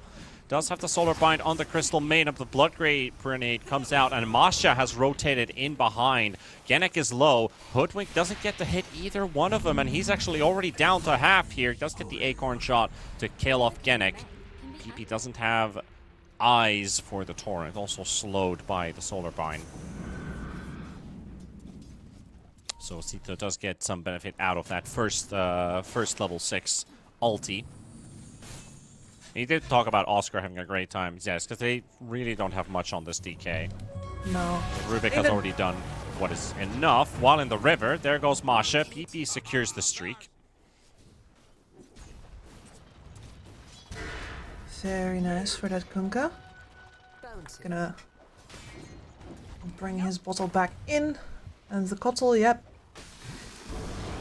Has to wait for now. I don't think his supports are quite ready to help him gather that next kill just yet. They're going on to bot instead. Rubik looks dead to me. The history for Mr. Rubik, and Oscar might follow suit. They need a lot of seconds for their stuns, though, so they won't be able to get this Oscar DK. Need another 14 seconds for another magic missile, and also another 14 seconds for a bushwhack, so he's gonna go for the Wisdom Rune. There's a TP already coming in, and that is the Kunkka, so Masha, he's got some bad news ahead. Oh yeah, bad news bears. Yeah, there goes your Wisdom. Does get the bushwhack off, but the X-Mark's gonna bring him back in. And if this Kunkka wasn't already farmed, like he's hit 4k net worth, this next kill, now he's up to almost 4.3k. That is putting him far ahead of anybody else. Arsent will kill off Tiger, who did steal the Wisdom Rune, so that's double Wisdoms for Infinity. Huge. That is pretty huge, considering what the supports are on the side of South Team. That's no Sharpshooter getting closer to you, which is really your kill combo on this DK. Yeah. And you need of course, the Sharpshooter the Venge Swap, not really, but the Sharpshooter is really what makes them capable of killing somebody a bit easier with less resources, or less people at least having to rotate. And I want to point out the swap as a possible aggressive option here for a lineup that doesn't really have a classic initiator, especially with the Magnus, who is... I mean, I doubt he's going to go for a Blink Dagger. He's not showing anything just yet. It's here. Much ado about the DK. Have an RP, but stun on the Magnus connects first, and now they got the Alchemist locked in. His ulti ran out. I don't know what they were thinking here on the side of South Team, because that's not the way to do it. Alc ulti was already running out, and Infinity knew well enough. They plenty of time to click the hero and see, yep, this guy's ulti is running out. We can definitely fight this. Yep. And Probably that's... thought there were more heroes coming from South Team, but they were just a couple of them. Mm-hmm. And this is also a Kotal who didn't have any charges, didn't even have the full vessel yet. He has the vessel now, but still no charges there, sir. Half damage on the bot tower, and an Alc who is, well, he's gonna return for now, but he's not gonna feel safe here anymore. Yeah, this Kotal's net worth isn't really impressive either. It's 5th right now. Kunkka, meanwhile, is over 1,000 gold ahead. Yeah. So PP has won this mid in clean colors.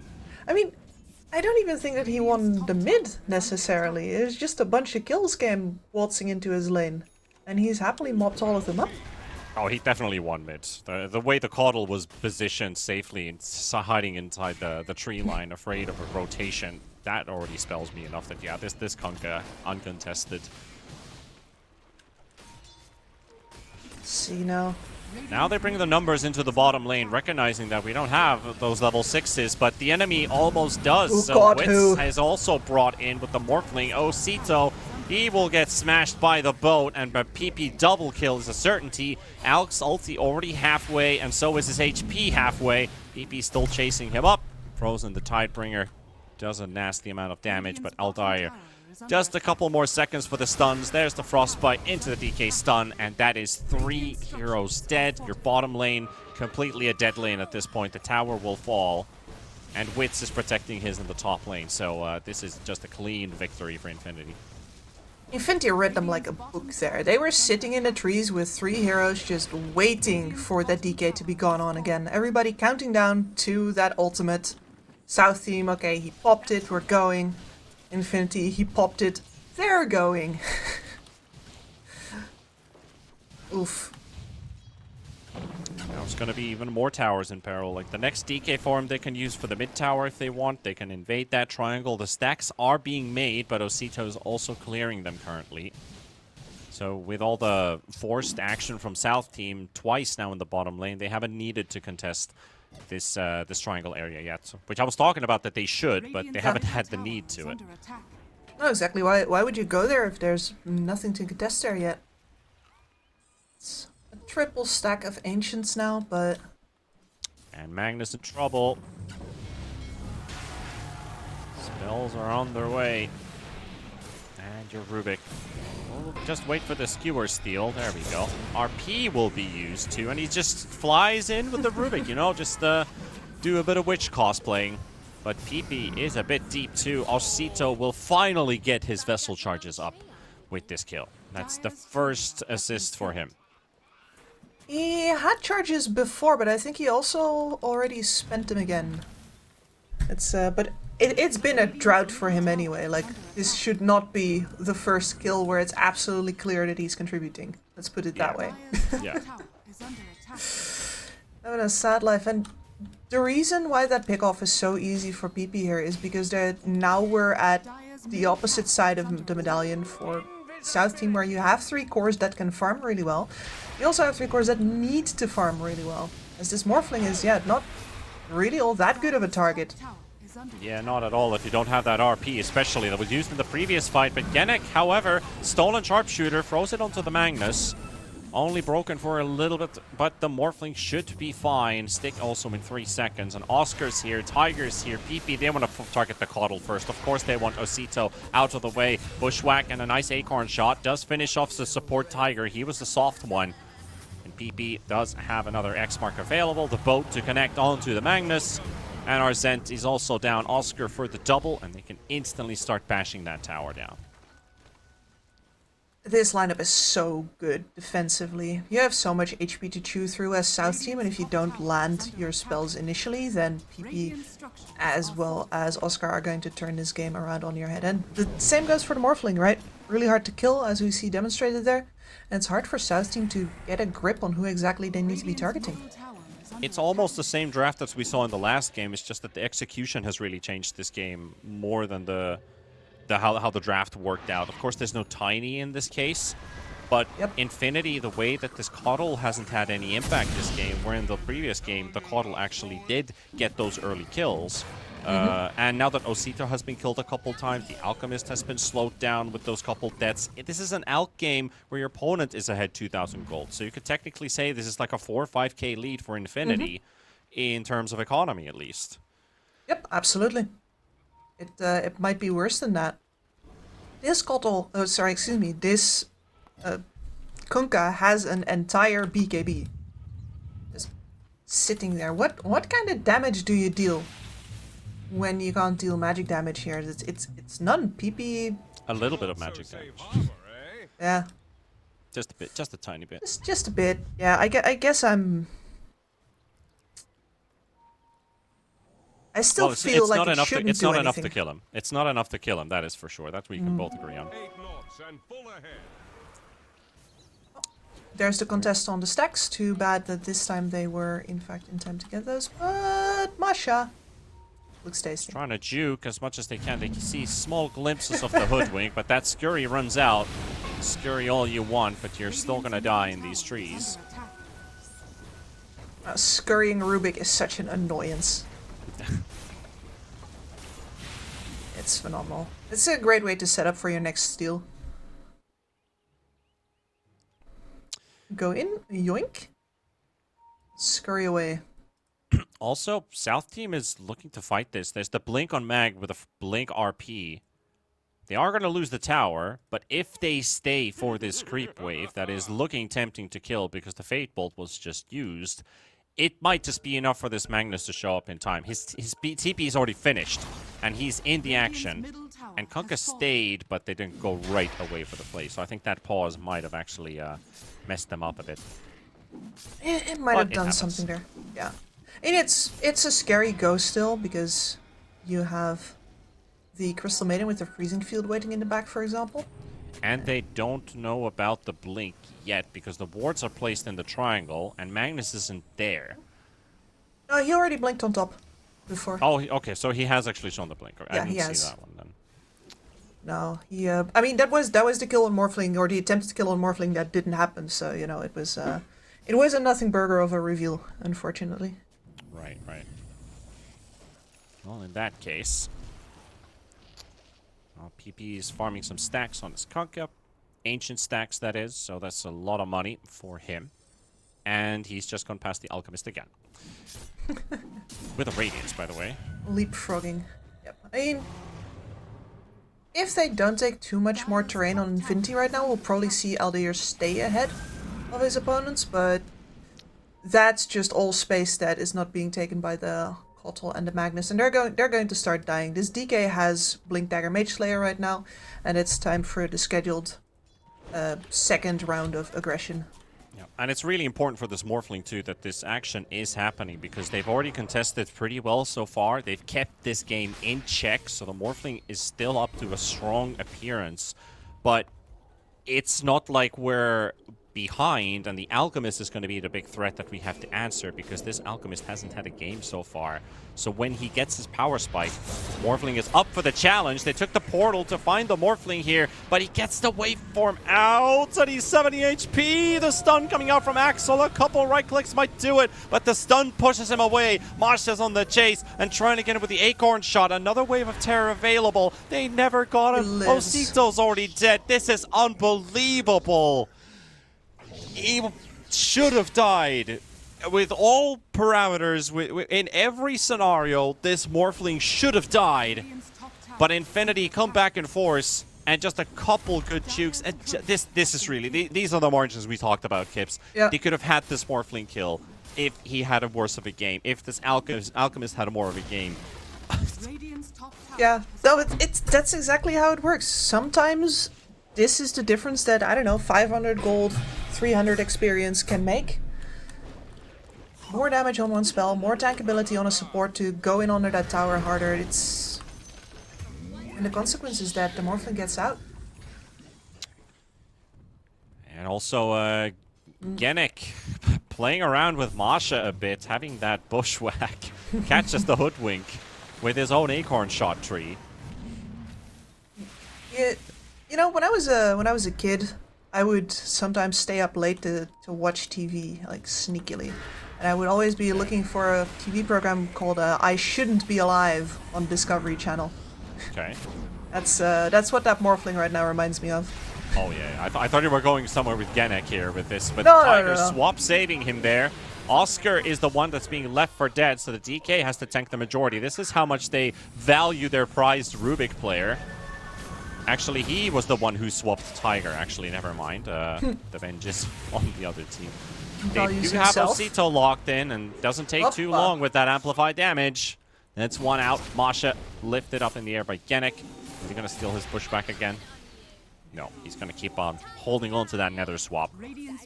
I would as well. Look at the range on that nether swap. Just mouse over that, will you? It's illegal. It's huge. Yeah. It's phenomenal, and especially because you have lift with ridiculous range as well. Like swap into lift is perfect initiation with displacement at the same time. I was curious that Genic didn't actually save the DK with that swap, but instead he sent Tiger in to die, which makes sense. You send the CM closer, but the swap might have actually saved the DK instead, and Genic could have held the line by himself. He's got himself a game. What matters is mostly him living. Swap. Swap the swap. Swappity swap. Tiger coming in from the side. The lift from Genic. Oh, Benj, you thought you were the smart one, the tricky one.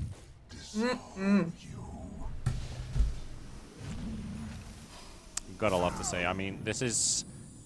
Since we started casting the rest regionals, this is by far the most interesting Rubik player that I've seen in the last couple of months. Genic has been really fun to watch. Yeah, well, he go closely behind him though. He also had an absolutely phenomenal game. I know you're biased. You're biased. I am biased about my boy. Yeah, so I'm really enjoying Genic. I'm a Genic enjoyer already. I mean, same. He's been, I don't want to say flawless, but he has been phenomenal. All of the ult steals, the way that he knows exactly where to be in order to get the spells off the people that he wants to get them off. There's so much anticipation involved in a good Rubik player. Because you're waiting for spells from people that you don't yet see because they haven't cast those spells yet. And they're imagining in their head where those people are going to be. And where they need to be in order to get those spells. It's an art form.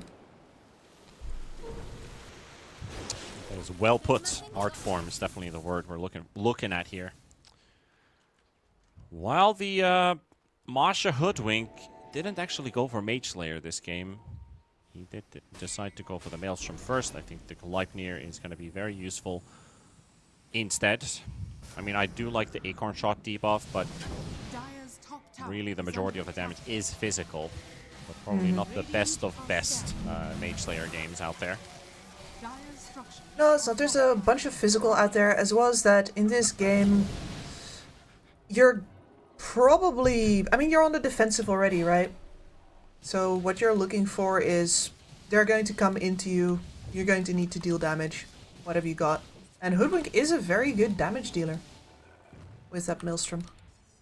I love how since South Team hasn't been able to play at all on Infinity's side of the map, and hey, we talked about if those T1s are up, by the way.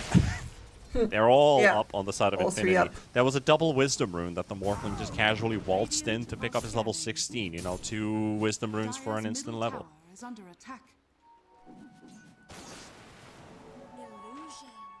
Getting closer to his level 3 ult, and also his further talents. The Kanda has been lined up. Nice dodge by Oscar. Not really. but that's what it was. That's a dodge there. That's not a dodge.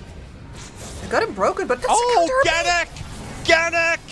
If they turn this one with that stolen RP, Genic just pulls off the moves again. PP gets full interaction out of that tidal wave, and the Torrent Storm moving them all around. But I got the X marks.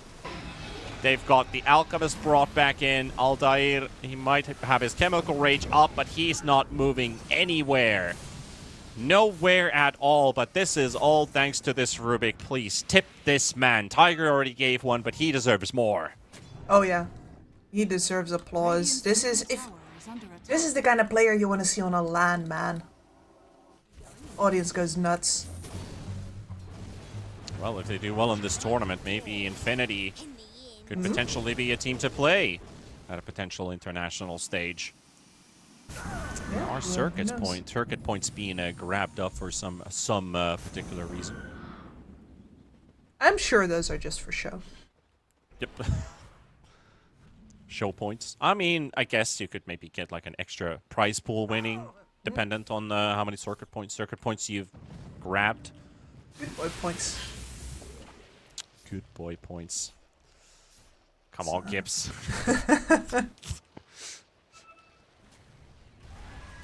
That's what they're paying me in. I mean, what I've seen so far, I just hope Genic will continue to play as such, because this is a crazy fun Rubik to watch, and I'm loving it. It is such a treat. This is really what makes Rubik players look good. It's performances like this. Yep, and he's not going out of his way to be flashy here. I'm gonna say it again.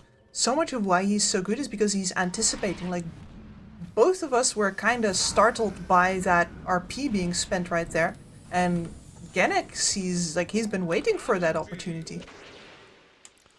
And he has that blink Aether, so he can be anywhere basically. Whatever he wants to grab, he comes at the right time. He's got it. He can grab it.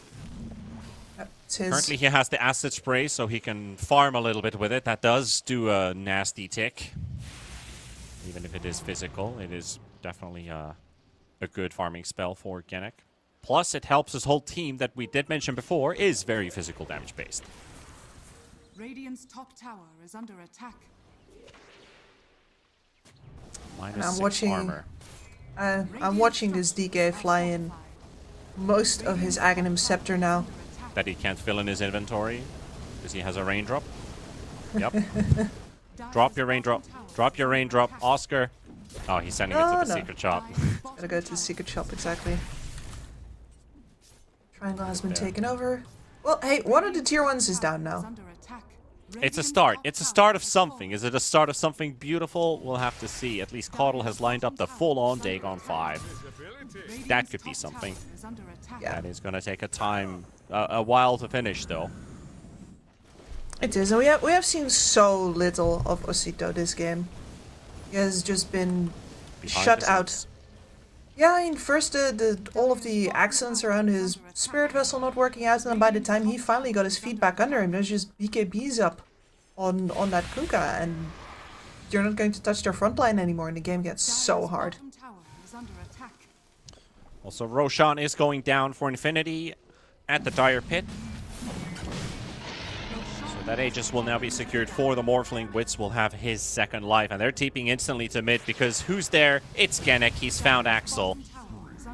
Avenge was trying to cut the waves because they know that that tier 2 is going to be the next target, as that Roche has fallen, as there's only 2 more tier 2s remaining. Bottom has already been pushed in. They tried to cut mid, and now they have the creeps coming in. Do they have information about the wards placed down in the triangle? Those are on the very edge for a Radiant team. So this could be that these wards stay up for quite a long time. As I say that, CM puts a sentry right on the spot, so never mind. This is why I like this spot over here. It's for the defensive purpose, it does pretty much the same job. Genic now has a Yules, by the way, so if this mag does not BKB before he blinks, we might actually see no RPs at all. Yeah, And he wouldn't like to use his BKB for that sense, that they're just pulling in somebody that could still get away. We'll see what happens. That is definitely something to note worthwhile, because that Yules can spoil a party. It can spoil Nobody so likes many parties a here. hurricane at a house party. Swap into the stun. No. X-Mark brings him back, so they just missed a couple abilities there. Alk stuns himself. Sharpshooter on cooldown for 40 seconds. And this is, you know, this is as old as I can remember. The X-Mark split push.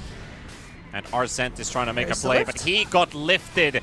And the Magnus is stuck on the spot. Skewer is stolen by Rubik. Let's see what Genek does with it. He's probably going to wait for the BKB. He's got one. There goes the Hoodwink. Masha, welcome to the low ground. And there goes your Hood. 5 versus 4. The Morphling has to chill for a tiny bit. Tiny bit of regeneration there with the Vlads until you can go again.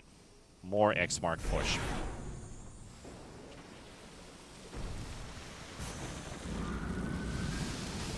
This time, they don't actually even need it. The Hoodwink was really the only reason they needed to keep this guy safe. And now that they also have the Skewer on the Rubik, who's actually, he pre-cast Skewer there, thinking that the Mag might actually jump on him a bit earlier than they thought, so might have actually caught him on the run. What happens when two Skewers run into each other? Who wins? Who actually wins that Skewer? Because they're both doing the animation, so who registers as a stronger Skewer? I mean, my instinct says no. Sharpshooter coming in. Well, the Glimmer Cape nicely placed there, so he's not going to take too much damage. Alchemist, however, pushed away with the Tidal Wave, pops his BKB, and he has to go in. There's a DK with an Aghanims, though, that's on a spot that he can't get to, so his BKB is wasted. And there we go. The charge from Genek pushes Alchemist to the low ground, and they've had a GG. South team, even if there's a team fight going on, they have to do it without their Venge and their Ancient Falls midway. There was no way they were going to hold this base, so Infinity take the lead 1-0. Oh, Genek, what a game on this Rubik. I am in awe. Yeah, this is, I mean, you know, one of those things that I really, really found sad is that before I went into casting the 4 Rubik, like we had DJ, we had Jerax, we had so many big names on these Rubiks doing amazing things. And then the 4 positions since that time got a lot farmier, and I was casting, I was like, man, I'm never going to get to cast these amazing Rubik games like, you know, that the gods and the LDs of Dota 2 got to cast. But here he is, a classic Rubik in a phenomenal performance. This was a real treat to watch. I mean, like I said, it's been a while. Like in this entire Rest Regional, we haven't seen a Rubik performance quite as good as Genek has done. But even the FY Rubik that I got to see a couple weeks back, it wasn't nearly even at this level. So I think that's quite a lot said. Like his techies is amazing. I think I like that more than the FY Rubik, which was a thing of the internationals to watch him do all these crazy plays. But not only just Genek, this was basically some of the same heroes we saw in the previous game win where they lost. So Infinity really showing the strengths of this draft as well when they do hit their timings pretty well. Shutting down the Alchemist and kind of accidentally shutting down the Caudal because Osito, I don't know what really happened to him during that laning stage, but he was a quiet boy. And you said it yourself, like we've not seen much of Osito this game. That was I would say, a pretty underwhelming mid-Caudal performance, to put it straight. Yeah, it was, and I said all the way at the start of the game, like, hey, I want this, I want to see some proper representation for this Kunkka counter pick versus the Kotal, because I haven't really seen it yet. Well, there it was. PP, the backbone of his team here, exactly what they needed to keep that hyper farming lineup of the of South team from farming at all. Oh yeah, hell yeah. But hey, we're gonna take a tiny break now. Game 2 is just behind the corner. 1xBet and EVA Alfie present betting on all esports events on the website and in the 1xBet app. 1xBet. Play with EVA.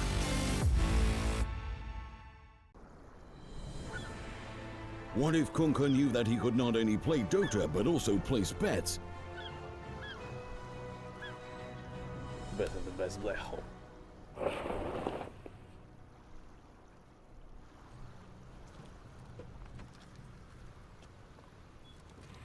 1xBet Bookmaker Company.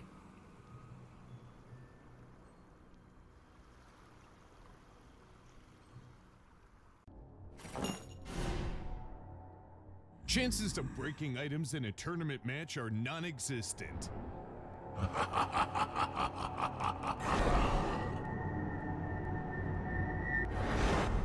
Chances of winning at 1xBet are always real.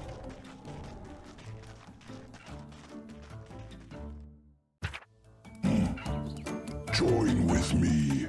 At your service. Stealing Aegis from Roshan is very difficult.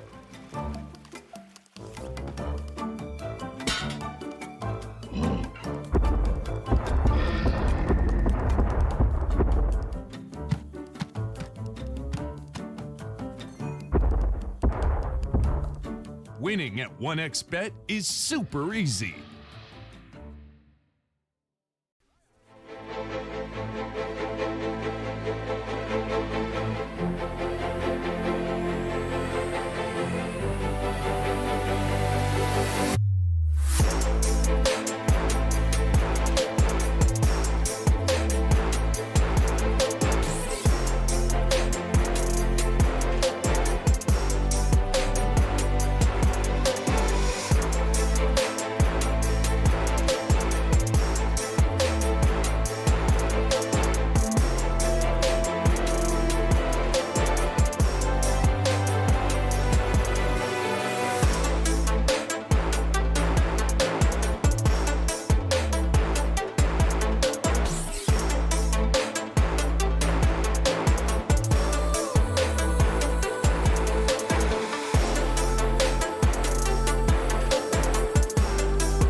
Let's go.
Use your skills in the gaming. 1xBet. Look around. Screens are everywhere. They allow you to immerse yourself in another world, into hundreds of different worlds. Here you can be anything you want, and we will support you in this. OG, Team Spirit, 1xBet. If you are with us, you win. Hello, son. Hi, Mom. Pretty girl. This is Eva. Nice to meet you. Thank you very much. Your dad's just making his favorite dinner. It's duck. Come on inside. They're all probably too gruesome to tell you while you're eating at the table. How's your food? Is everything okay? Good, good.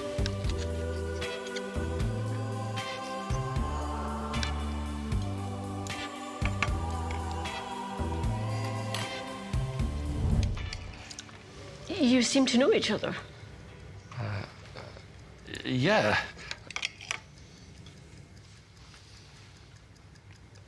This is the new ambassador for 1xBet. Oh, I see.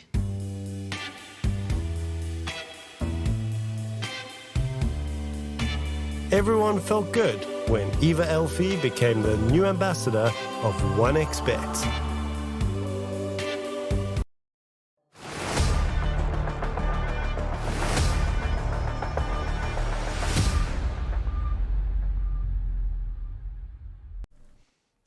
And off we go again. Welcome back, ladies and gents. You are watching the RES Regional Series. And what we just saw was a very, very stellar performance from the side of Infinity. Things clicked together, not only just the laning stage-wise, but the heroes itself. Some really good individual performances, not only just from Genic on this Rubik, but PP on the Kunkka, like you mentioned, the Coddle versus Kunkka matchup. Previously, we saw it go the other way around. Now we really saw some justification why this Kunkka is being picked versus the Coddle, your words, quote unquote. But I would also like to see maybe a South team address maybe a couple of the issues. Potentially, was the call to pick the Coddle from the player or from the team? Because it felt like he wasn't really comfortable playing the hero. Even though it is Osito, who we have seen do some really good performances in the team. And I know he probably plays this Coddle as a somewhat of a comfort. But maybe if they do pick this Coddle, try to pump up that confidence in him. Or if they change it to something different for him. Because the matchup now looked very drastic compared to the previous game. It did, didn't it? Like, I'm pretty sure that it's not supposed to be that bad. But there might have also just been a lot of pressure on him as well. And the Kotal is, yeah, not among his best heroes. Certainly is among his most played, though. Actually, no, but Poppy is looking really good. I'm not sure. One of the things that I do think is going on there is that with the way that their team was set up, they really needed the cores to do well in the lanes in order for the supports to then enable them after. These were not supports that were going to do anything by themselves, right? This is a Venge swap save or a swap initiation, maybe, but you gotta have people baited forward already. And the Hoodwink definitely is the best by far as a follow-up hero, as opposed to initiator. So when your cores don't come out of the lanes well enough in a game like that, it's very hard for anybody to make a move, because the supports can't really go and do anything either. Yeah, and what basically happened was they put a lot of rotations to the bottom lane. They lost the Wisdom Runes at the 7-minute mark, then took a fight with level 4 supports when the opponents would be a couple creeps away from hitting 6. So Rubik already has access to the steal. There's a couple of great abilities they can use to turn things around, especially getting a Bushwhack from the Hoodwink, for example, because he only has really 2 abilities to use at level 4. He maybe has a value point in Scurry, but you're guaranteed to get either a long-range Acorn shot to slow him down or lock him down with the Bushwhack right away. And still lost those trades, so the Alchemist was pushed very heavily back. So those are things that either they made the wrong calls and at the wrong time. Sometimes you make bad calls and you just have to commit to them. But it cost them a lot. It pushed them back so much. And I wouldn't like to see them in the same situation again, because then it tells that this team is having some issues with their early game execution. Or Infinity, on the other hand, looks way much better.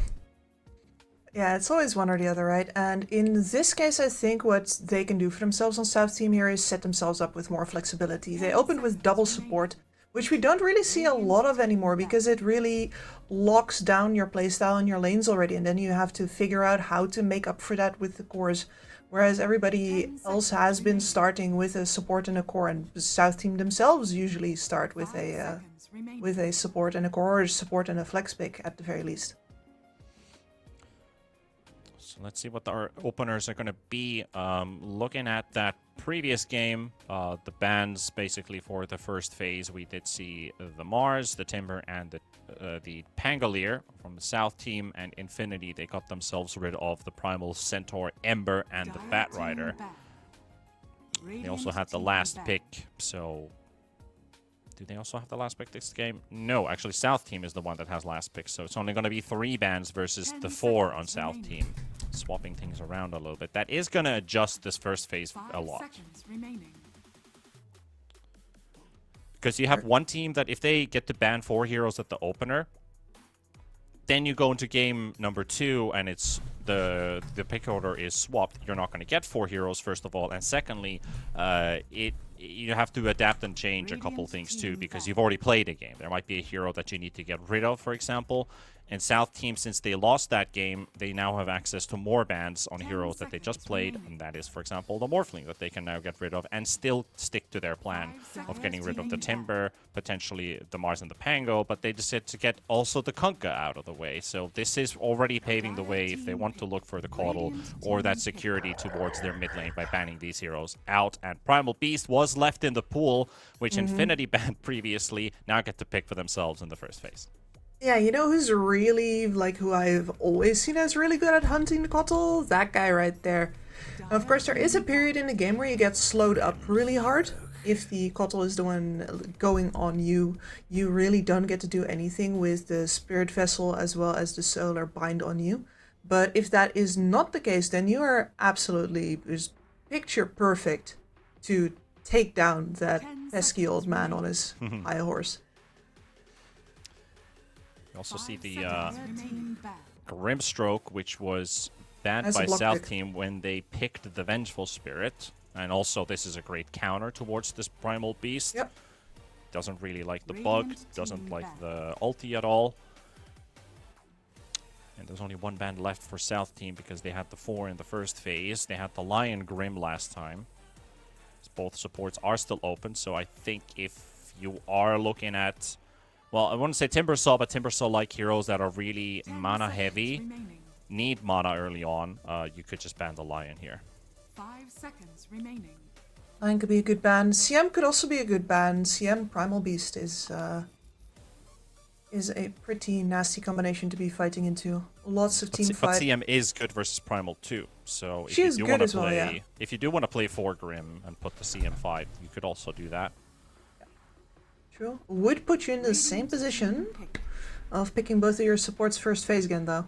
Dire team pick. So we go with the flex pick instead. Go for the Tiny. There's a hero that can challenge the Primal Beast in terms of CS. This is most likely more a 4, but if you, for some weird reason, decide to play like a Tiny in the safe lane, which we're not going to be seeing either 5 or 1 Tiny. 5 seconds Primal Beast could still be a hero that could potentially go into the mid lane, because you can flex this Primal Beast into mid if you want to, if the matchup is still looking good for you. It's a good hero to answer the Primal Beast in his rotations, because you have Avalanche, AoE, big AoE stun. You can charge right into it and prevent this Primal Beast from causing damage. But Gennec will get his Rubik. Gennec will get his Rubik, yeah. It is. I was hoping that he would just bring it back. I see no reason for him not to. Clearly Infinity feels confident in their lanes right now, and the plays that this man brings in are phenomenal, and then the Crystal Maiden on top of that. So now the question is really, which lane is Primal Beast going to? Well, the Rubik Primal Beast is already a decent lane together, so they could just pull it off. It's gonna be versus a Grimstroke at the moment. Rather put the Grimstroke versus these two than putting the Tiny into that particular matchup. Already have CM plus something, and they get to answer that as well with the potential carry pick. They already banned out pretty much they banned out of every role on the side of South team, so they don't have a clear player that they are targeting. A little bit of a pick and choose there. Though I do find it interesting that the Shadow Demon got banned out this early. I guess that was in preparation for the Primal, a really good save.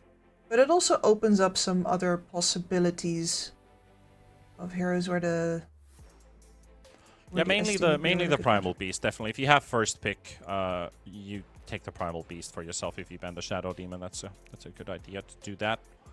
If you had second pick and you were banning shadow demon, you'd leave primal beast with one counter less. A bit of a yikes. Because the majority of the primal beast counters aren't being played right now. The clockwork, only a very few teams play it. The Earthshaker is being played as a mid instead of a support. They do kind of go hand in hand as well, because if I remember correct, Primal Beast can cross the fissure with Trample. Doesn't really... Obstacles don't really mind him. No, they don't. So it's all about laying down the fissure at the moment where it actually stuns him. Yeah. That is the one. Sven is going to be brought up by South team, so now we have a pretty sure stun-to-stun combo with any support. And have the Inkswell and the Stormhammer or the Avalanche. Can't even bloody toss the Sven in if he can't catch somebody, and he can set up with another stun and everybody gets close. Yeah, you can toss a Sven with an Inkswell on him in. There's combo. Options for days here. And of course he enjoys the extra movement speed as well. And then the Dawnbreaker. We are brawling, which is, I think, the correct way to meet the Primal Beast is brawl right back to him. Sure, he's one of the kings of short cooldowns, slapping people around. But that doesn't mean that you have to let him do that uncontested. And between Dawnbreaker and Sven, you have absolutely phenomenal physical damage scaling here, which is what is necessary to take a Primal Beast with an early BKB down. Oh yeah, like the Dawnbreaker is also capable of protecting the Sven. You can rotate to help out people once you hit level 6. Dawn doesn't have to be with the team anymore. So instead of having like a Furion that teleports in, the Dawnbreaker already does a great job at just tuning in and helping out. But now I'm starting to wonder here as well, because the Dawn is also another flex pick. It's not the first time I see a 4 or a 5 Dawnbreaker even happen. Not necessarily versus a Primal Beast Rubik do you want to play a support Dawnbreaker, but you have the option to do so if you want to. I just prefer the Grimstroke here, paired up with the Sven for the safe lane duo. Play Dawnbreaker plus somebody. Doesn't have to be the Tiny. Tiny could also play a 3 at the moment, but he doesn't know his matchup. He will know after Infinity's last pick, because that is going to come out first before South team, so they can still put this Tiny off lane if they want. I'm imagining that South team thinks his Primal Beast is mid and are looking to put the Tiny opposite him. 10 seconds remaining. And right now, if he's not, and it's a DK who's mid instead, the Tiny is still perfectly fine in that matchup. Yeah, Tiny's happy with the DK in the mid lane. He's also alright with the Primal Beast there. Primal maybe does poke him a bit there, but that's only like at level 1 basically. But you don't want to necessarily trample your first creep wave. 10 seconds remaining. Unless the Tiny has failed his block and overextends. 5 seconds remaining. That's really the only thing I can see happening at level 1, if those two are put up against each other's. And also with the Husker ban, that does speak a bit about Primal Beast being put into the mid lane. I think the DK is still... Okay, he loses versus Husker, yes. But how much does it really hurt than having a Primal Beast? Because DK still has his way to come back into the game. Primal Beast needs to make every minute count up till his BKB. Yeah, I do think that it works the other way as well, where for the Primal Beast, you want to get those levels. The levels are the biggest thing for the Primal Beast. It's where all your tankability comes from, where all your damage comes from. And as far as the DK is concerned, it's more about, you know, you get a couple of points in the Dragon's Blood depending on how hard your lane is, and then you just sort of sit there and soak. You don't have to do anything. Nobody's counting on you to move around. You're just gonna sit there until you can hit the tower, and you hit the tower until your ulti runs out, and you move back again. So, yeah, this is... I'm reading this as protecting a mid-primal. Yeah. I mean, that could also still be protecting a mid-DK, though. I gotta say, they're covering their base as well, as that's a break. Yeah, those are counters to both Primal and the DK. Yeah. Which is maybe a little bit... I mean, they're not overly careful here. I was thinking the Tiny does good enough. I think it's fine, yeah. Especially because both of these are ranged damage dealers. Which is something that South Team would be very happy to pick up with the Sven and the Dawnbreaker already on the board. Like a range score would round out their lineup pretty nicely. It would be a little lacking on the magic damage output in this game, but if you look at what they're up against, I think going all in on the physical is fine. These fights are going to be long no matter what. Yeah, and even a wild thought South team could pick a range carry, put the Sven support, the Tiny mid, and Grim Dawnbreaker offlane. Grim Dawn is a painful combo, and Bloodseeker for the last. All right. Oh. Well, it's a good counter to the Dawnbreaker for sure. Like mobility-based hero. Bloodseeker also regenerates pretty well. Dawnbreaker's damage output isn't the best versus high armor heroes. You rely a lot on your magical hammer. A celestial hammer, that is, which is the big source of damage. Here's the Dazzle again. And it opens up that Osito Dazzle. I should have said that. It's like, this is how they won their very first game that we casted, and they're looking for a range damage dealer. This is minus armor as well. This is protection versus the Bloodseeker, even if you don't actually stop him from gaining massive speed. This is once again a really good Dazzle pick, I have to say. The only thing that makes this game harder is that I think this Bloodseeker is a very solid pick into the Sven as well. We see we know that Sven can get kited, right? That is the biggest problem for a Sven by far. And Bloodseeker is excellent at making you simply sit still and, count your armor points and be like, man, I'm sure glad I have all this armor and I can't move without, my feet falling off. So this Dazzle is a really very good pick. But does it solve the entire draft, do you think? The Dazzle last pick or the Bloodseeker last pick? The Dazzle last pick. Well, at least it addresses the fact that they can fight a lot more. They are already up against a very brawly lineup with the Primal Rubik CM. Most importantly, those heroes. The Bloodseeker will retract to the jungle for a little bit. Not for too long, but at least enough so that he can show up with the Maelstrom and dish out some damage. The Dazzle kind of slows down the push tempo a bit, so they don't get any extra gold from towers. They don't lose too much control of their map. They need to protect their side pretty early on because Sven would like to get some stacks too. So it addresses some issues, yes, but there's also the fact that this Dazzle is quite easy to kill before that Aghanims shows up. And once he does have the Aghanims, which makes that Shadow Wave attack targets, and it also sends a right click right after them. So if you combine both the Poison Touch and the Shadow Wave, it first of all starts to really diminish your armor. You start to take bigger and bigger hits every time Dazzle casts Shallow Wave. He is easy to kill. I'll put it that way, because I've also played this Dazzle off lane a few times, and he gets levels much slower than the Dazzle does in the mid lane. I enjoy playing this. I usually play the Dazzleator, so I add a Desolator into the mix, and I'm an absolute griefer, but I win games with it, so I don't give a shit. But he is weak. He is weak. Yeah. He's great at damage. He's great at chasing, but he's not at his best when he doesn't have Poison Touch up, and if there are multiple heroes around him. At 600 HP, we're talking. Yeah. I like what you brought up here, by the way. Not about the Dazzle, but that if you win, the haters can suck it. That is what Dota is, and for better or for worse.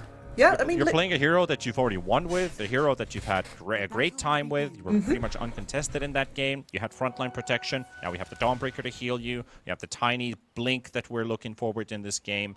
And also the Sven timing, which matches up with the Bloodseeker timing. Now, what I do think about this Dazzle is that it's going to hurt PP a lot. Yeah, Dazzle wins this matchup, for sure. Because the Primal Beast is now against them. I mean, no matter who you put here, they lose, right? It's just simply who are you going to sack? Yeah, it's like the level 1 with Poison Touch, DK will drop already so low that he would need to start the lane with Dragon Blood. Which is not optimal. No, it's not. But, it's suboptimal. It's an option you have. The problem here is, of course, that so much of the damage output of PP is tied up into the trample And that means that the slows from the Dazzle's Poison Touch are going to do a lot of work here.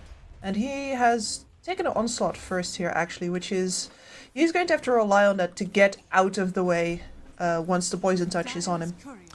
Baby, that Dazzle hasn't shown what skill he has. Yes. So you don't know if it's Shadow Wave, you don't know if it's Poison Touch. He has leveled up his E, but this is for securing the range creep, mainly, the Onslaught. Also a tool to get out, yes, that is absolutely correct. But he did get a couple extra last hits with it. But now Osito, he's already level 2 and has access to the Poison Touch, so DP knows well that he needs to keep his distance. Yeah, the Pain Osito Train. actually already grabs tower aggro, so while he throws that, he takes more damage than he deals. Ooh, that makes me wonder if he's... Because you see this a lot on players that are like, okay, I'm going to dominate this matchup, and they start throwing it in way too early. It happens with Necrophoses, it happens with Huskars. You see this all the time with players who know that they're supposed to win this matchup really hard, that they push it a little too early, and it gives their opponent a little bit more leeway than they really should be allowed to have. I wonder if that's what's happening with this Dazzle right now. Maybe, but the difference is the two examples you just gave. I know the point you're bringing, but the particular two heroes you talked about, they can use their abilities without getting aggro. Poison Touch will get you tower aggro if you're under the tower. Yes. Husker can click his W, or his Burning Spears even, and he will not get aggro because he's not technically casting it on the opponent, which is just the way Dota works.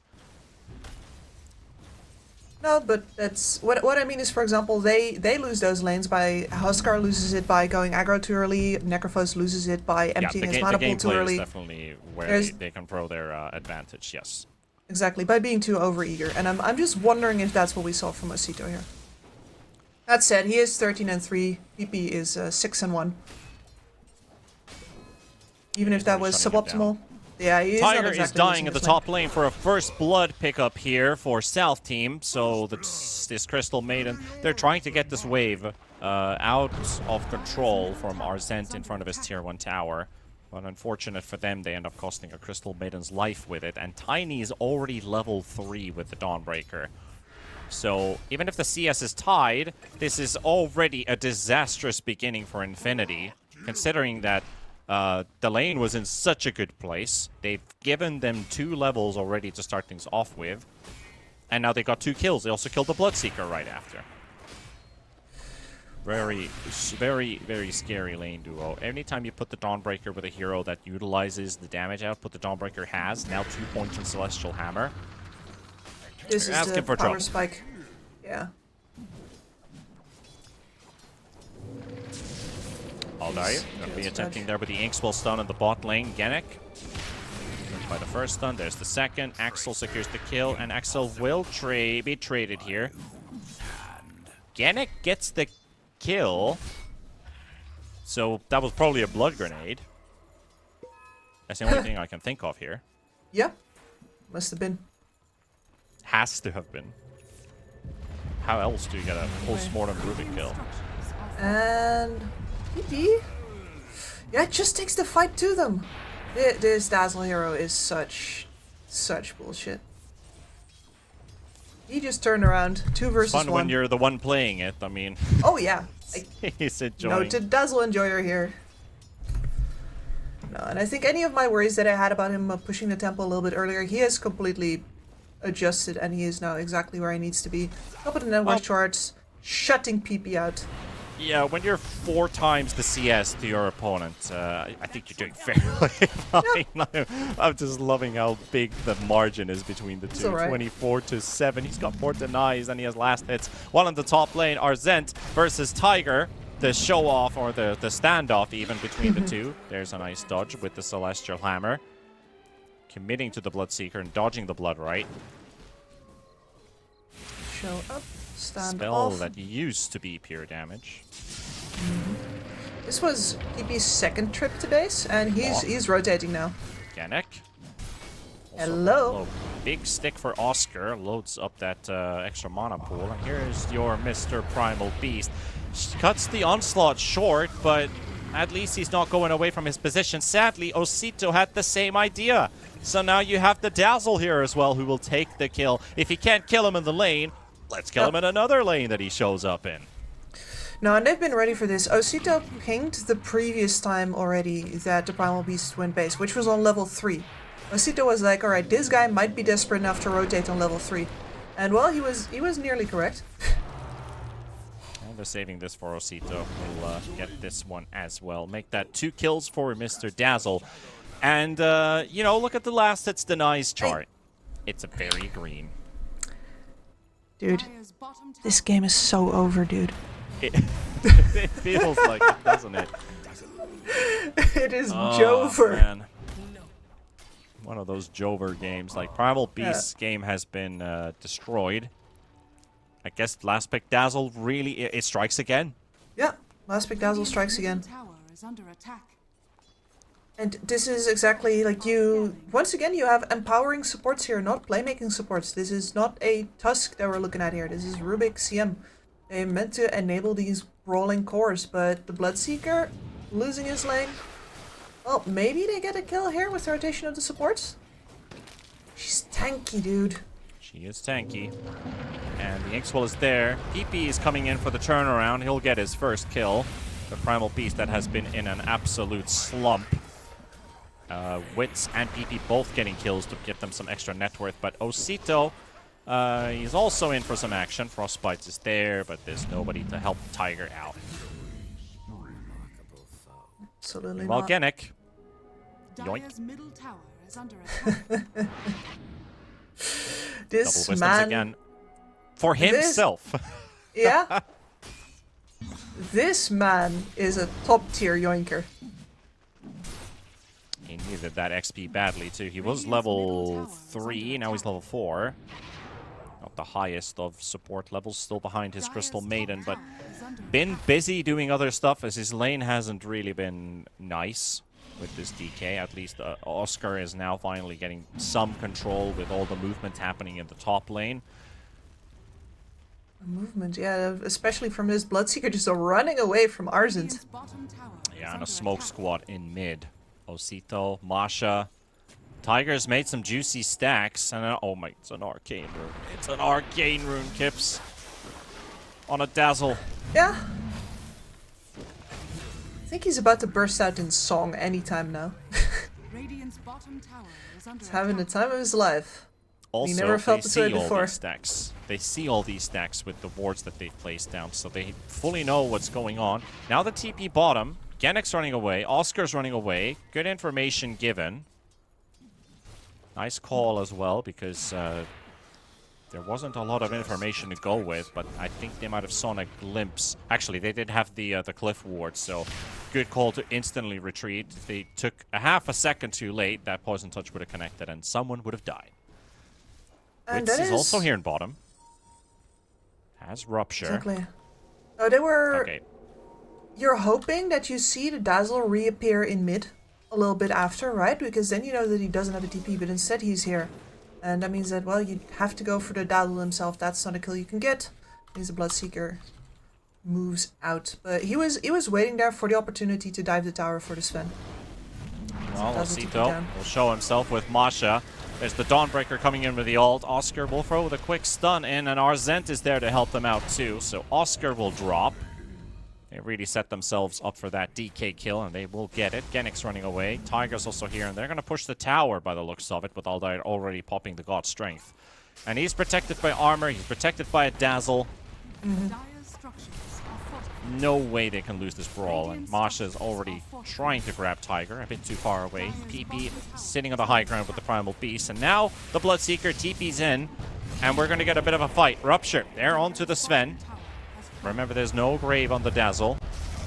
That charge hurts a lot. Sven gets to turn around for a bit of damage. Nice avalanche. The turnaround might just be stronger. BP down, and Aldair will happily die as he got a kill for himself. Now Masha forced away. Osito has to wait a bit longer. Sees Genik. Throws in the quick poison touch. Won't get Arzent doesn't have any mana. else. Yeah. Eat your mango. He's got a spell. Wits is happy to get out of that one. Rubik. Still get hunted here by Arzent. They did get one hero out of the way. A kill for Oscar. Arsent is out of mana again, and there's no Dazzle this time. He's already TP'd in mid. They're trying to push with the Catapult. Going all in with this one. Hammer's available. Frostbite is there too. Gets the slow, and here comes PP. Long-range charge. Dawnbreaker doesn't get that Inkswell in time. And will not have time to pop. There's your bottom tower going down. A TP coming in from the Tiny again, but is he close enough to snipe Oscar? Avalanche! Just a little bit more! The toss isn't enough. The tree toss? No, the wand will save him. Nice attempt. Valiant effort, but it's just not good enough. Dodges the free fire. Masha continues to kite. The Frostbite is there. Avalanche, now comes the Dawnbreaker. This never-ending fight. This seems to never end as it is. The CM is now being kited. And actually chased by Arsent. Gets the Starbreaker to connect for the kill. And Masha lives, despite failing to kill the DK, which could have been pretty big considering the DK has been recovering very nicely on Oscar. Osito didn't want to do anything with that fight. Also, he doesn't even have a TP. No, hasn't picked up a new one since he went bot. Also hasn't put anything in his queue, hasn't bought anything. He's sitting on nearly 2k gold. I mean, it should be the Axe, right? But that's your go-to item as a mid dazzle. The power spike is so big. I'm well aware, but then why doesn't he have it? Why is he tempting himself? He's microing. Is he like? Does he want a blink dagger? No, he's just toying. Microing. He's got killing to do, Kips. He does. He do be killing. And he's going on to the next one already. Make it a triple for Mr. Osito. Genek is trying to get the Ancients close enough, but Axel's going to have to secure that kill. Yep, and now they're they'll going to contest the stacks as well. Oh. Just when things were looking a little bit brighter for Infinity. Yeah, but most of that was because Osito didn't want to get involved. You could see there in that brawling fight on bottom that Infinity, in spite of not getting out of the lanes very well, the inherent tankiness of their lineup actually makes them quite hard to take down. And whenever Osito is not there, Infinity has some plays to make. The problem is, of course, that when he is, well, anywhere, he's a one-man army.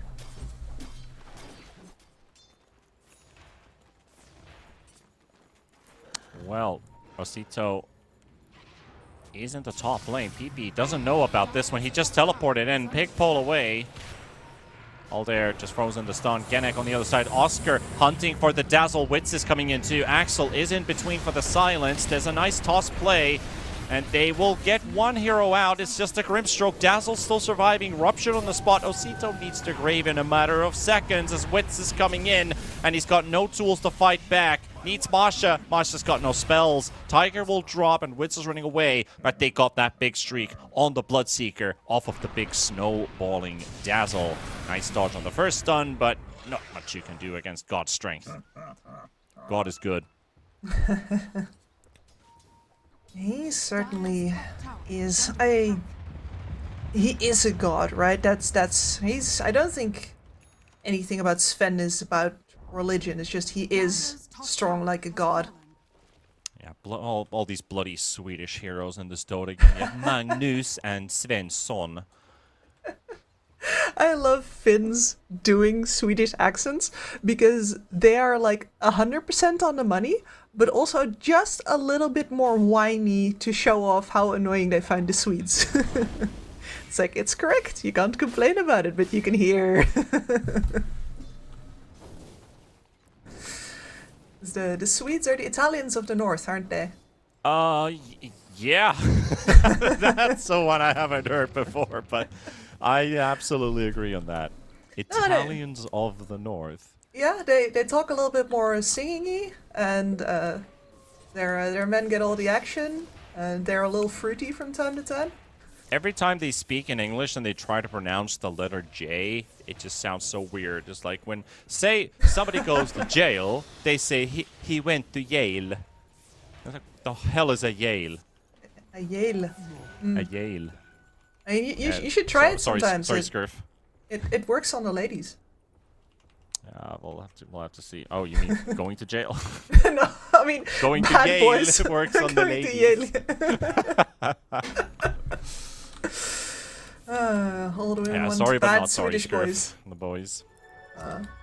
But 15 minutes into South Team and Infinity's game number 2, and an 88% win probability provided to you by not sponsored Gaben. 7k lead, very nicely built for themselves. The Aghanim's is now ready for the Dazzle, and this is They're gonna be gunning for him. This is where you could flop, but you can also do the drop as you smack down Genic on that one shot. Nice setup there for a lot of abilities to be thrown in. This hurts for the Primal and the DK. These are your 2 cores stuck inside a Soulbind. And Tiger is going to be the next one, tossed in the air, killed away 4 heroes for Infinity, and I can't really say if I've seen an Ags reveal cause this much damage this quickly, that is one for sure. It's not even all about Osido. No, it wasn't even all about Osido. I mean, the fact, of course, that they get the Soulbind on the 2 cores and then immediately both of them get double poison touched, that was nasty. Them just ending up the Soulbind duo to find. Oh, I got 2 cores. A great catch. Don't mind if I do. Yeah, this is a really scary Dazzle once you get to pull it off. And that fight just means that he literally just finished his Ags. He's got another 1.5k in his pocket right now. Yep. World is his oyster. So once you have the nice plus 300 poison touch attack range level 10 talent, you go for the 80 attack speed at level 15, and then yeah, that's gonna feel really good. I mean, you can get the Shadow Wave heal damage, which is also great. This is physical damage, after all. Dazzle's right-click as a universal hero, pretty high. Our Zent is getting killed at the same time by Tiger and Wits and PP. So that's a smart pick off, but the tier 2 is still taking damage. They can't keep up this push for very long, though. These creeps are dying. Gonna bring in a couple more. It's a Rubik already coming. Little early in the game to be counting on just your creep wave. Protect you against that tier 2 tower. Well, at least they have an illusion rune, but still the Sven's not showing. He might... Okay, they were thinking about going in there. Had exactly the same thoughts. You could blink with Inkswell and Stormhammer. This is the combo we talked about, stun to stun. Exactly, but like, Aldari here has a blink dagger before his BKB, by the way. Only coming to you in Sven games where there's a shallow grave. Please, I'm begging you. Do not do this. Unless you're really desperate. It's allowed if you're really desperate and you just need to get damage out. Smokes are popping because Genic is in the area. We're gonna spot this Rubik very soon. Quick deletion. And Also, man, what a contrast. Sorry, go ahead. Oh no, I was just seeing that the Yules coming up with the Tiny is going to help them up, but the contrast. Talk to me about the contrast. The contrast, well, for Genic, right? He was styling on that previous game, and in this game, I don't even think he's in here. He's trying, bless him. He had good cores in the previous game. This one's a little bit harder. Tiger dies to the cleave. Wits will drop as well. PP doesn't get to do much as he's stuck in the avalanche. 3 down, and that's going to be number 4 as PP only has so much to do. Just a quick pulverize and forfeits his life. Triple kill for Aldair on the Sven, who's just finished his BKB off of this fight. And they can march even high ground here. Yeah, they can. They have got strength up for a little bit. Doesn't really show on the hero, but he is actually ulted. That was a little weird. But the only thing is here that really it's a little early for them to be taking high ground. Normally when you take high ground with a lineup at 20 minutes, you want it to be something that brings extra units. You want to have a Lycan, you want to have a Chen, for example, because those towers deal a ton of damage at this point in the game, especially versus your creeps. The glyphs just mow down entire waves. So you need to back off here for now as South team.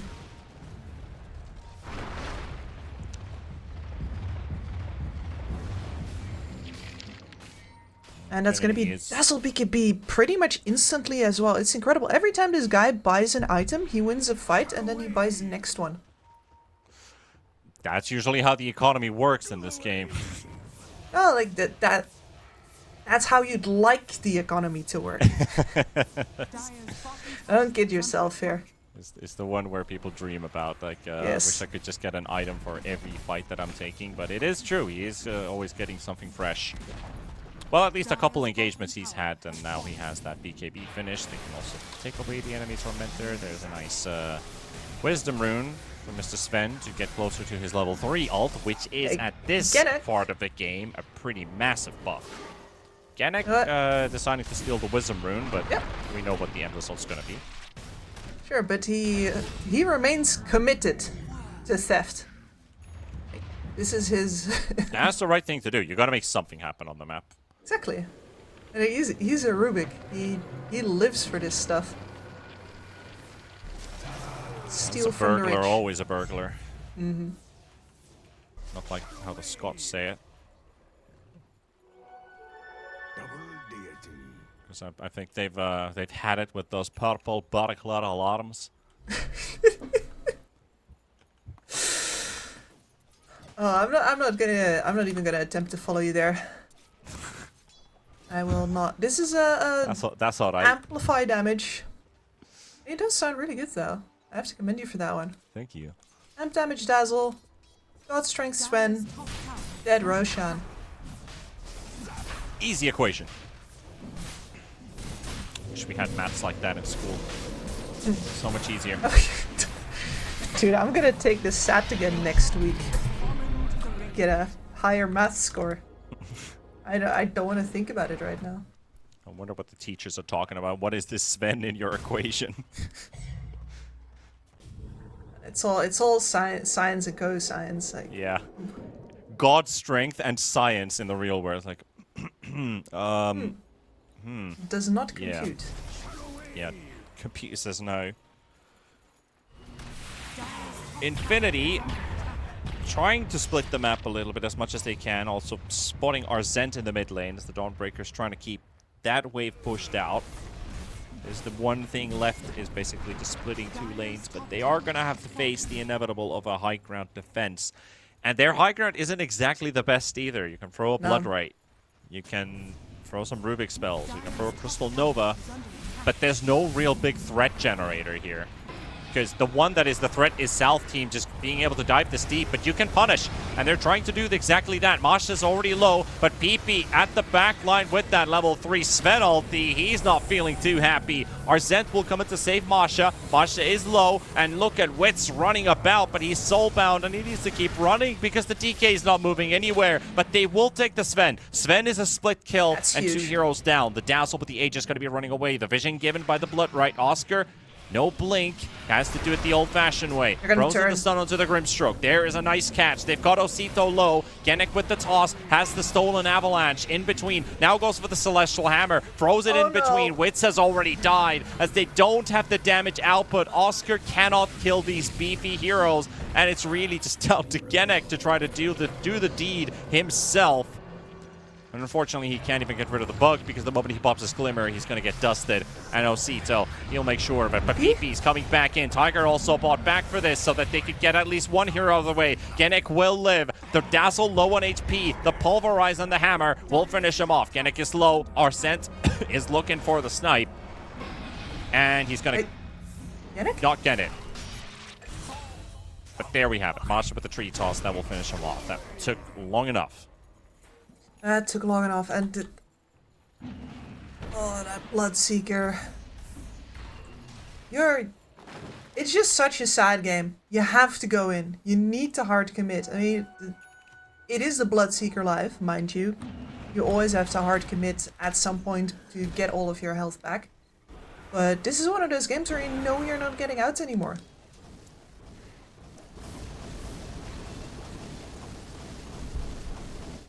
The only way they could actually even defend that high ground was literally Masha blinking in, trying to look for a toss, and they interrupted that instantly. That was the one ticket for Infinity, but the downside is this DK's only level 14.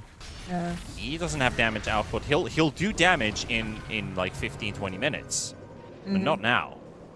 Oh, no, And not now. Bloodseeker has a Maelstrom, so that's just not enough. It's just not enough damage to deal. It's really, PP is the one hero that has at least some stable damage output, and he's the one getting nuked in the mid lane. As Altero Cito Masha will finish him off, and that's again a ticket to the high ground. Tiger, he did buy back, so has to be careful not to get the dieback for South Team. Glyph already forced. Dire's middle tower is under attack. Both tier 3s are somewhat softened up, and this one could be dropping. There, with his Mask of Madness, makes short work of this tower. Dire's middle tower has fallen. Dire's Are protecting the back line pretty nicely. Masha standing at the back. Axel for the quick D ward, return to the low ground. He is, of course, looking to do the same play again, because that is also what South Team needs to do to open up the fight, but they don't really need to force it either, because they just also realize the only way Infinity can fight back is if they get punished for their overextension, while they spotted Oscar on the edge of a Watcher, and that little bit of vision is going to be enough to scout him out, and they've used their TP cancels here with the Avalanche. And does Oscar just teleport away? I think he should. Good, but he's suspecting more people to be around. Plus, the toss is back off cooldown, and yeah, his ultimate demise. Takes a while though. Yeah, the level difference there should certainly be an illustration of how this game has been going with Arzent. Arzent hasn't even been involved this much. He has just been sitting on a different lane. He got picked off once or twice, but he doesn't mind because he is farmed to the gills as well. Now Dazzle also has a Lincoln, so when you are BKB'd up, no more Pulverize, no more interruption on the Dazzle, no more Rupture, allowing Dosito to pretty much move freely. Also, I'd see there's a pretty weird interaction with the, so the Sven pops ulti, he turns red, but the moment he uses Inkswell, he turns blue. So he's dispelling his color animation. As Tiger, they've got PP charging in, but the Soulbind, again being a bit of an issue. PP doesn't get the initial damage out that he wanted. And it's a bit of a waste for Infinity, but there's not much that they can do. Masha will toss an Oscar. And there's the Dawnbreaker going to be joining in the party. Arzent is here. And this is pretty much the game now, as there's nothing left for Infinity. The base is in shambles.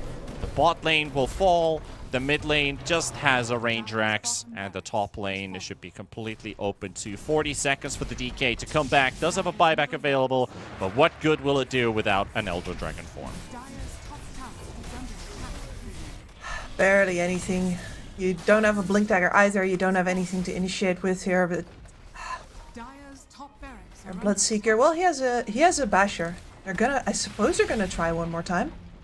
But really, has to be the biggest basher of the world.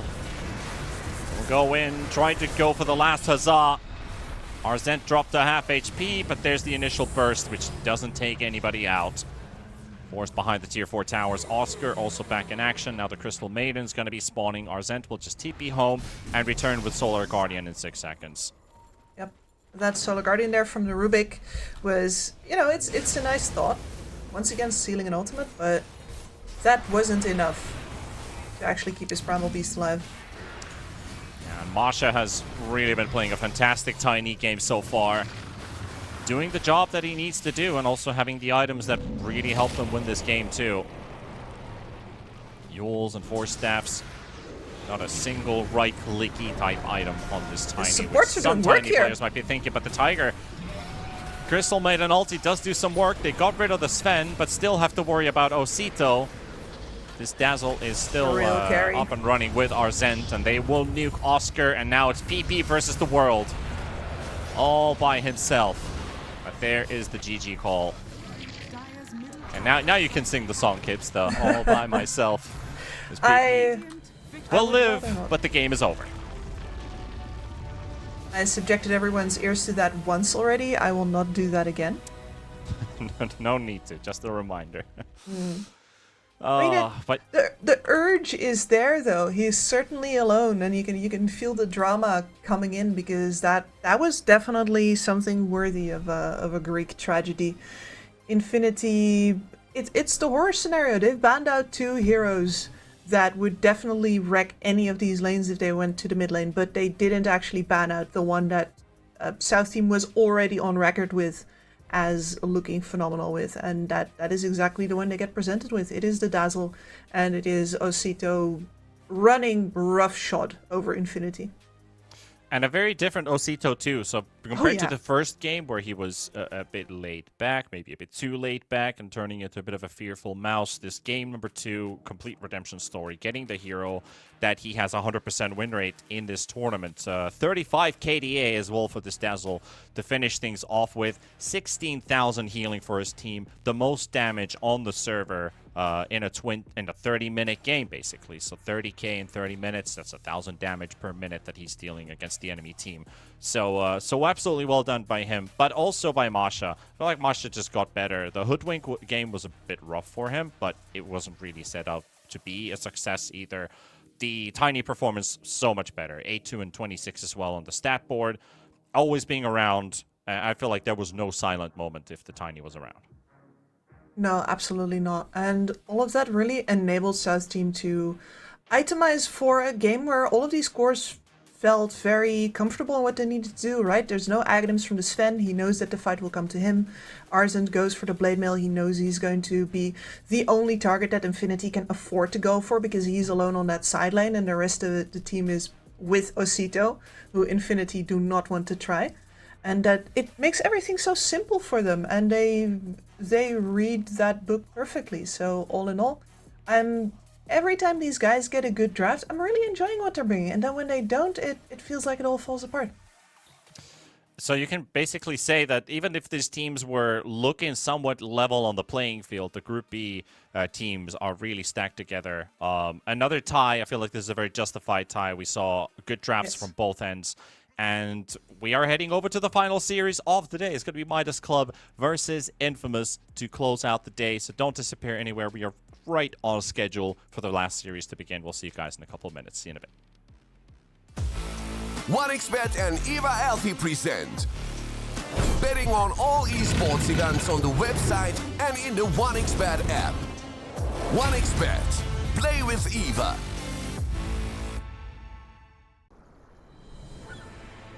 What if Kunka knew that he could not only play Dota, but also place bets? Better the best black hole.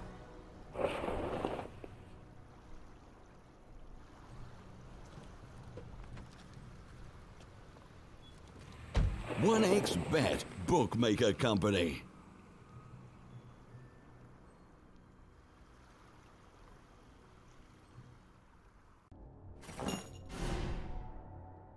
Chances of breaking items in a tournament match are non-existent.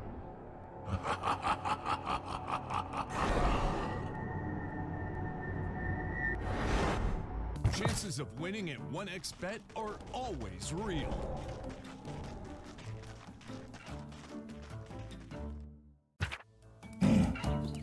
Join with me. At your service. Stealing Aegis from Roshan is very difficult.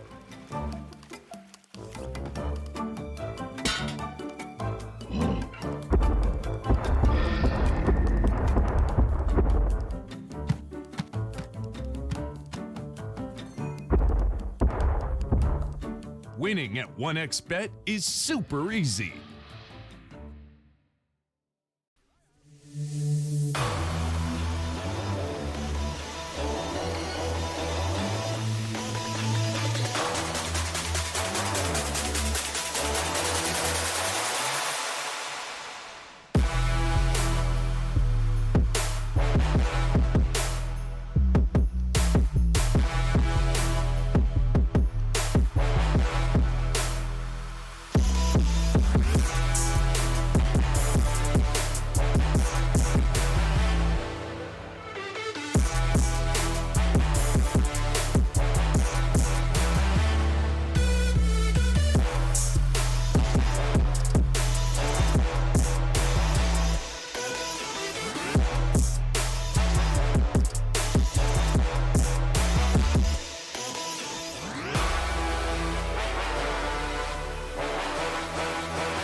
Use your skills in the gaming. 1xBet.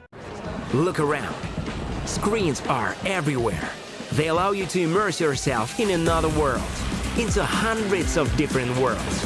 Here you can be anything you want, and we will support you in this. OG, Team Spirit, 1xBet. If you're with us, you win. Hello, son. Hi, Mom. Pretty girl. This is Eva. Nice to meet you. Thank you very much. Your dad's just making his favorite dinner. It's duck. Come on inside.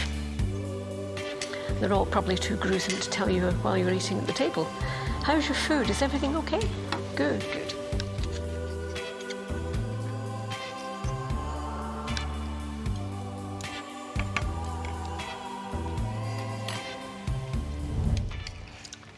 You seem to know each other. Yeah.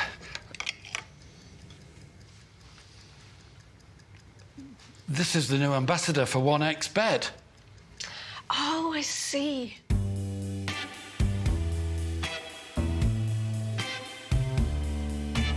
Everyone felt good when Eva Elfie became the new ambassador of 1xBet.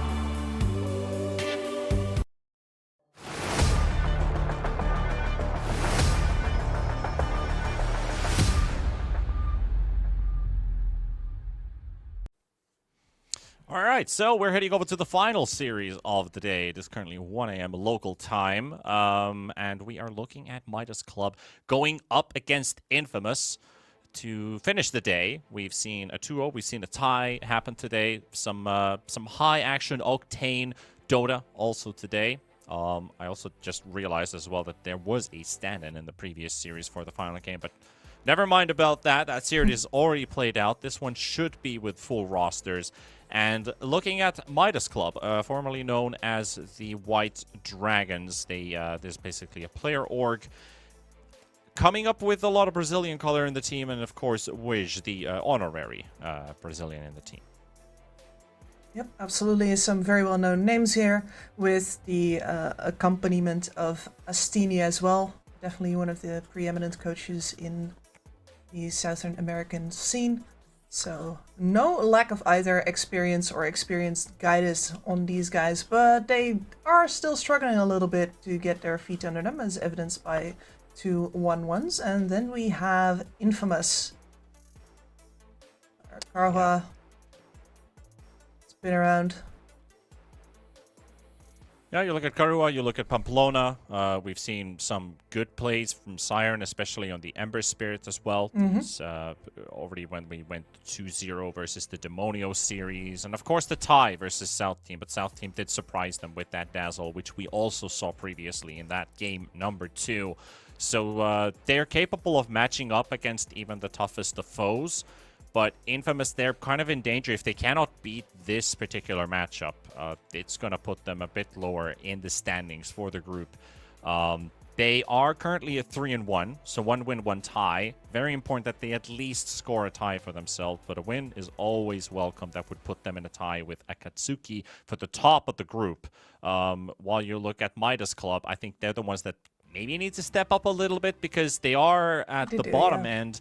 But as this day started, Kips, everyone was at a very level playing field. The points are very closely distributed amongst each others. Yeah, that is exactly where we kind of expected this group to be as well, right? I think really the only team that we didn't expect much from was Demonios, and they have so far looked the weakest. But between Acatsuki, Infamous, and Infinity, and then Midas Club as well, like, then all you need is for a South team to sometimes have these breakout games with good drafts, and you have yourself 5 very evenly matched teams in this group stage. So for a Midas team, the same thing goes. I think both of us had them for the top 3, for escaping out of the group stage, but they need to start making good on that, because everybody's getting points here, and you can't just squeeze your way through with tie after tie. Oh, definitely.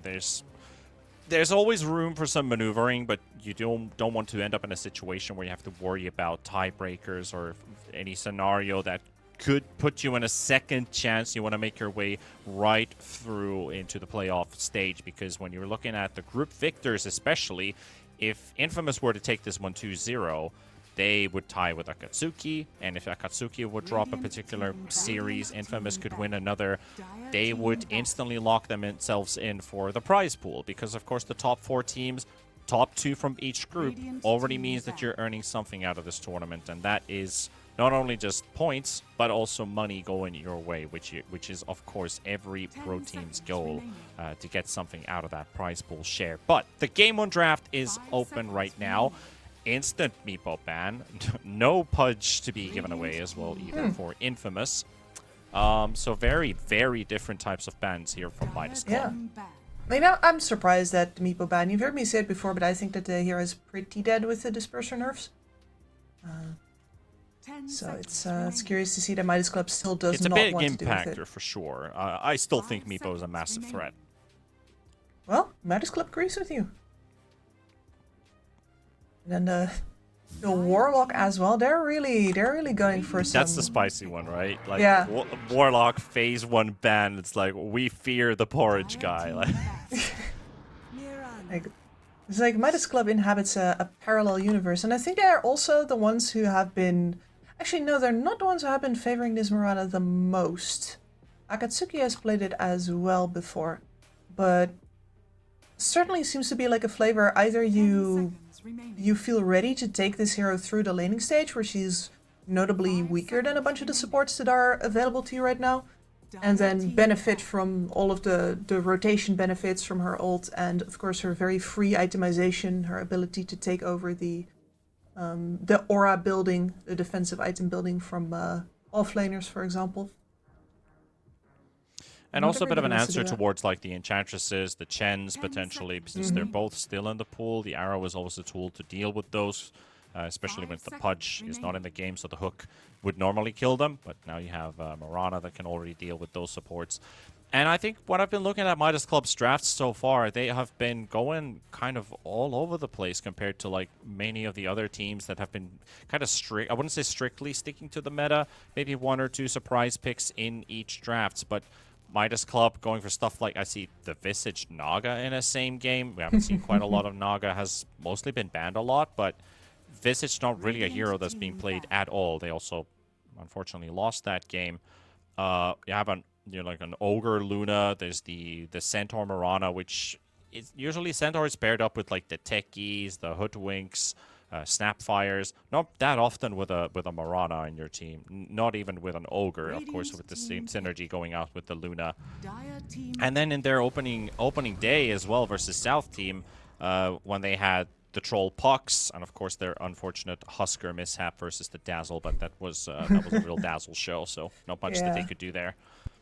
But there's a lot more room to flexing compared to the others, and we can see it here as well. Mirana Treant Protector, a support duo that hasn't been in the same draft for who knows how many months now. Like especially in the SCA and the start of SA, I can't see a single game where they have both been picked for the same team. Against each other's maybe, but not in the same team. No, definitely not in the same team. And together they provide a very vision-oriented lineup, right? You're going to have the Mirana scouting around, you're going to have the Moonlight Shadow to help with that, and then the Treant Protector moving forward, placing forward wards, and in general making a nuisance of himself, split pushing waves, etc. Whereas, but Infamous Gamer are like, okay, fine, you leave all of the meta picks on the table. I guess we will just get ourselves... We'll just grab them, yeah. Yeah, like 2 of the highest damage possible follow-ups onto that Centaur Warrunner. A bit of a block pick, of course, for taking up that Hoodwink as well, making sure that your Centaur Warrunner doesn't get broken. Then again, probably 2 supports already picked from Midas Club. I don't see a reason for them to be flexing this Mirana into core. But, you know, anything can happen. Yeah, and they can also put either support paired up with the Centaur, but already the Techie Centaur is the lane that I would mostly look at. Put the Hoodwink as a 5, but then again, I have to, while we're talking about this, I'm currently looking up on Plona, I'm just checking. He does like that Hoodwink more, and he hasn't got a single game of Techies. Okay, so we are seeing Centaur Hoodwink, and we have a 5 Techies very likely for the team. More than likely. They're very likely. Remaining. Likely. Hey, listen, it's 50-50, alright? Either it is or it isn't. but numbers tell me otherwise. That is, it's not 50-50. But yeah, if the player doesn't have a single track record game, maybe he just started playing it in scrims and experimenting that, hey, this hero's pretty good. Because, okay, it's not a new patch, right? If it were a new patch, it'd be understandable if somebody says, like, well, this is the new hot support pick. I need to start playing this right now. My team needs it, and I actually like it. So you're just not a Techies player. You're not a Techies player. I mean, these guys have thousands and thousands of games of Dota. Techies isn't a hero you just jump to and say, like, okay, I'm going to start mining this. I mean, it is definitely more like that than it used to be, but once again, it's one of those heroes, much like actually the Treant Protector himself, but also the Rubik's Ear Spirits, where the ceiling is so ridiculously high. You can squeeze so much more out of some of these heroes than you can out of others. Primal Beast now, good single target lockdown. Team fight damage, and we haven't really discussed this Weaver yet. Yeah, I was going to ask, do you like this Weaver pick? Yeah, I do. These supports are, once again, they're follow-up supports. Both of them have a hard time creating engagements, and that means that it's down to cores here to lock this Weaver down. You'll already see one of them with the Central War Runner, who definitely, a good Weaver player should never let himself get caught by a Centaur Stomp. And we go Bloodseeker counter. Yeah, that's going to make here. things harder for the Weaver now, because the Seeker 1 gives vision with his Bloodright, where this Weaver most likely is going to be. The Bushwhack, if not Shukuchi, it's quite easy to catch. Weaver's movement speed is quite garbage if you're going especially a no boots build. So Hoodwink's going to have an easy time catching him. The Techies can jump in there. Doesn't have to be the Centaur necessarily to initiate. So, and of course, we're talking about the Rupture. You're countering 3 heroes right now. The Mirana Leaps, the Primal Beast Charge, the Weaver himself. So it's a very good Bloodseeker game in terms of the matchups. 100%. Like, that Weaver gets too low, you're just going to be thirst visioned. You're going to have to either time-lapse or fall over and die. So this is definitely a Linken's game for a Weaver, which is one of those things that, yeah, Weaver's a good builder for it because he's basically immortal after that, but it really gimps his damage output. And if you rush it, your farm speed is also going to be absolute ass. So it's not that comfortable. He's gonna have to do it anyways. Yeah, it can't be first item Linken's. I mean, if you do, then you don't have the farm. Exactly. Or you don't have the capability to farm, so then you'd have to force yourself into fighting with the rest and hope that that's gonna give you the end result. Otherwise, you just build a Maelstrom on this hero and get the items that you need in between the Dragonlance Maelstrom into the Linken's build for this Weaver. Maybe force yourself into a fight or two. You probably have to. You still have your time lapse, which the Bloodseeker can't do anything about, except if you are silenced. That's where the Hoodwink and the Techies look really good in this draft. I like what Infamous has. I just haven't seen a single Bloodseeker work so far, so I'm getting the troll syndrome with this Bloodseeker right now. Where it's a good troll game, but I just hate the hero, how it works, and how it doesn't really have a high win rate from time to time, but it's still a good troll game. I'm getting the same vibes with this Bloodseeker, but this is a hero that has worked for Infamous. The puck has been exceptionally good for them. And it's an exceptionally good game for it, too, because that also adds a silence to the team. It adds a silence to the team, and once again, anti-mobility versus, again, we have 3 heroes on the board here that really rely on mobility. I'm kind of surprised that Midas Club chose to ban Zeus over this puck here. Choose your hero. And they are either going to put the Tiny or the Primal Beast mid versus it. So your supports are going to be the Mirana and the Treant Protector as expected. And we got the Siren Puck. Siren, I did like his performance last time with the Ember Spirit. I feel like he had very good impact on it. But now, a different matchup, a different team. You're playing up against 40R with the mid Tiny and FCR for the offlane Primal Beast. So Primal up against the Bloodseeker.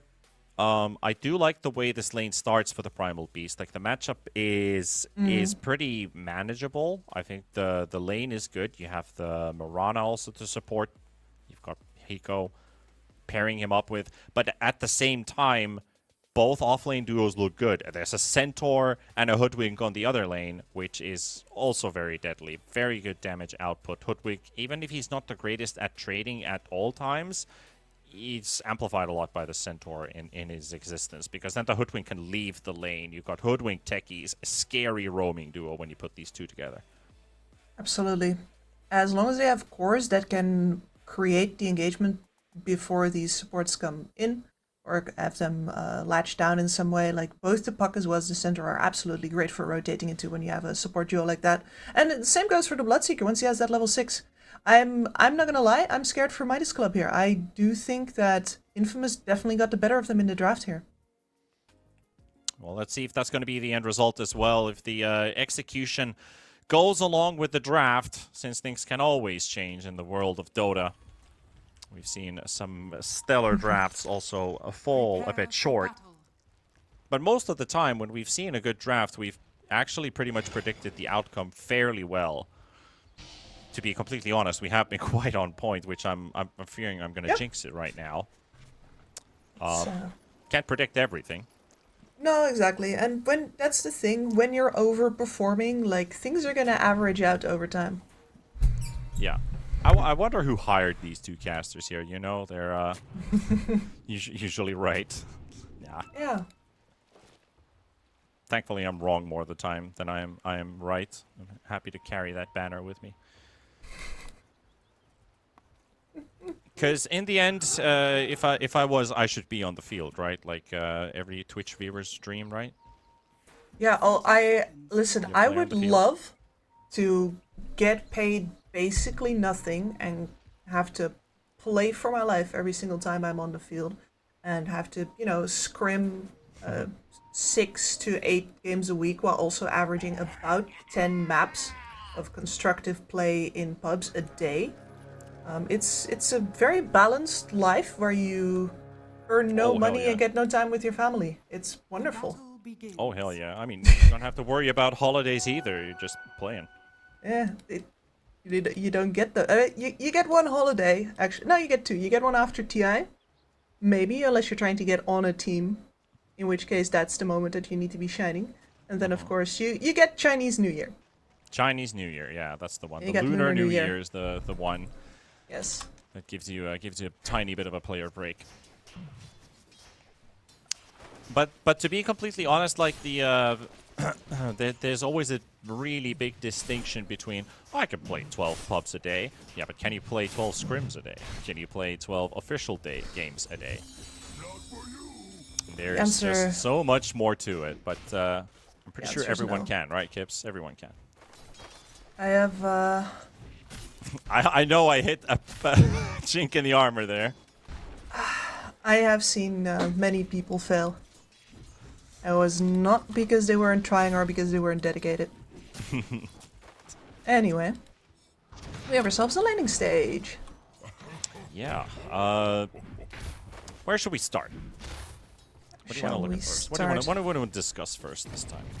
I mean, we have started on the top lane here, where Karha is just aggressively securing his first extra level with spamming out the Blood Rite.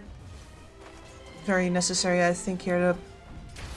This is a rough lane where you risk getting outdone by the Primal Beast once the levels start coming in. Yeah. If you do get that early push going on, Primal Beast level 1, again, one of those heroes that doesn't really do anything. No. Trampled, just gonna push out the wave, and Bloodseeker's gonna be happy for it. You'll have to tank those early hits just to get the lane where you want it to. Right now it is under the tower, and that next wave that is also going to be coming in might still clash at the middle of the lane. The camps have been blocked both by Bass. Actually, sorry, the AC camp is open, but they're just body blocking it, so they're not letting the Dire side get themselves a pull going in. The hard camp is blocked.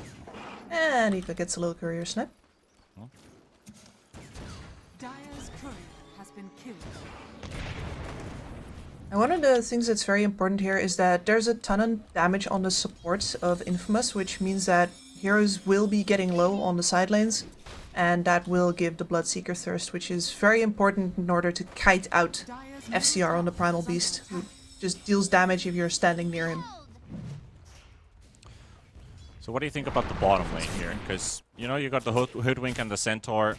It takes a bit of time to kind of connect both of these two heroes together. Like, of course, you would like to pressure the Weaver, and you can pressure the Weaver. You don't really need to force that extra double edge point either. You know Retaliate is already very handy. The Treant is trying to play aggressive. They cut down all the trees as they're supposed to. Prevent this Treant Protector from having too much of a free time. No, and I think this as well is a lane that is infamous favored. They shove the wave more, which means a Weaver constantly visible last hitting under the tower. And then on top of that, the protection that you get out of, well, as Karhua... Well, this was the risk. It was ours all along. A level 3 Or the timing Bloodseeker. right there. And rightly also executed with FCR and Hiko. Oh, very well done. And that's also very necessary. They need to keep this Bloodseeker down in order to keep him out. And it can slow the Bloodseeker down so much because he doesn't have good ways to last hit at range at all. It's simply the Blood Rite. You use 3 of those, your mana pool is basically empty. And pretty much, yeah. You just run around and try to hit as much, but you're in a melee versus melee matchup where the Primal Beast now has the skills to zone. While Siren, they're fighting for one of the water runes. They also secure the second one in the top half for Boss, so Tiny is left completely empty. No bottle refill for him. There's a Courier Snipe at least, so Siren won't be able to draw in any extra items, but he's already got what he wants. He has the Gloves of Haste. Which I'm curious what he's going to build into. the puck in his game. Is he just going straight for power treads? Yeah, I guess it's just going for the power treads with the gloves, yeah. Tiny might be in trouble with the jump in from the techies, but the damage isn't sufficient enough, and he might just die as the tree toss is available. The toss is available even. He takes the techies down, but that was a short... I mean, it wasn't really that far away from killing the Tiny, so well done effort, but an effort it will remain. I'm kind of surprised to see the techies commit for a rotation there when I think your presence on that top lane was, I don't want to say sorely needed, but his Bloodseeker is once again low. Well, he's going to get to regen now, I think. Yeah, with a kill would be very nice. But the Primal Beast Roar comes at the same time, so Katahua's going to have to dodge for the time being. And Bass, blast off. Nice dodge from Hiko with the leap. Katahua does get the kill, and FCR also has to drop the Uproar. He's got all of his spells on cooldown. I'm not sure if they can kill this Primal Beast. With the body blocks, maybe. So he's a very tanky boy. 4 stacks, and he also gets his face boots done. So that's not going to be him dying. But the Hoodwink is definitely going to make an effort for it and try. Acorn shot, and the Bushwhack misses. Solid attempt, but CR gets out. Radiant are scanning. Good lane. Well, not quite secured for him, but at the very least they're making sure that Karha doesn't come back just yet. And big action on mid here, where the puck is quite low. Can't really do anything against this tiny Mirana diving his supports. Yeah, it's a bit unfortunate too, because the Arcane had to go for the Hoodwink instead of the Puck, and Puck's just gonna get killed just like that. Ward placed down, walks straight up to the Puck. And 4DR will get his first kill in that mid-to-mid matchup. Or, sorry, second kill now, as he did kill that Techies before. Now I'm starting to think, because the player preferences and their hero pools didn't quite click together, I would have put the Techies with the Centaur, to be completely honest. I would have as not well, because not in hindsight, it's just the fact that I would have liked to see it go together versus the Weaver. Because this Centaur Hoodwink lane hasn't really established anything, really, to be honest. The Centaur's at 20 CS, the Weaver's at 51. And I was expecting the range duress on the Weaver to come in a lot more, but Bast denies himself. Nice. Yeah, he failed to get the Wisdom rune, so he's going to be out for the count. Because you can do a lot of nasty things to a Weaver with the Centaur Hoodwink. Yes, you can. Especially if you find him off guard just like that, so a bit too deep there. Did at least buy out by the looks of it, so the pieces of the Falcon Blade were on the couriers. Now he's finished it completely, just didn't get it in time. Top lane Number also a 6. bit of activity here, as they have Siren coming in from the back. FCR is a bit surprised that level 6 Primal used his his Pulverize, but nothing that the Mirana can really do about it. Now Wiz just monitoring in the trees. This Stream Protector, he doesn't have much to do here. If he shows, that's also another sign for the techies to go in. He is pinging, though. I don't think he wants to leave this lane exactly. Meanwhile, a Hoodwink sniped by the Tiny. Just like that. And there's your back. They're going to try again with the Primal in the top lane. Alright. Alright, attempt number 2. Round 2? Right. Now it's he has 3 another heroes. Pulverize. And no puck this time. So is it the same end result? The Blastoff comes out. Garhua is low. The Rupture comes out too. Pamplona does get the Bushwhack. They've got Boss very low on HP. Wiz will drop to the tower, but the Primal Beast is okay, and the Rupture runs out. Boss will go down to Hiko, who will find that one. And Pamplona, he just hit level 5. No sharpshooter available here in this particular lane, while the puck also takes a pummeling in the mid lane from the Tiny. So yeah, without the puck this time, make it work. And I like that they had the courage to redo the attempt. Because it was exactly the same way they did in the previous one. Yeah, they know it's supposed to work. It's like, okay, fine, the puck showed up, now he doesn't. Conditions have changed, which means we are good again. This Tiny is gonna have a Blink Dagger basically at 10 minutes, which is huge. You're going to 100 to 0, both of the supports over on Infamous, and they can't do anything to stop you. Yeah. And after that, you're going to scale fast. Echo Saber is going to come in fast, and at some point, you're going to start threatening this puck, who right now is still tanky enough to not die in one combo, but that's not going to last if the techies keep scaling. Yeah, and I mean, it has to come out. Siren needs some kind of impact in this game, and this Hiko Mirana is just leaping away from them again, breaking the coils, dodging the blast off. And these are things that are going to be pushing Infamous back and like further and further away, because you need this puck to be online. The Bloodseeker is still your prime counter to multiple heroes, but you're not going to get to play this Bloodseeker the way you want to with the current pace. 4DR in the river. Does get hit with that Rupture still on him, and there's the Stampede as well. They will take down 4DR. Quick onslaught to the high ground as well from FCR. The Primal Beast will get out. Siren does get a very much needed kill on the Tiny, who was starting to build in a streak. Absolutely. Still think the Tiny got off the buy on his Blink Dagger, though. No, he did not? Question mark? Does Hiko have it?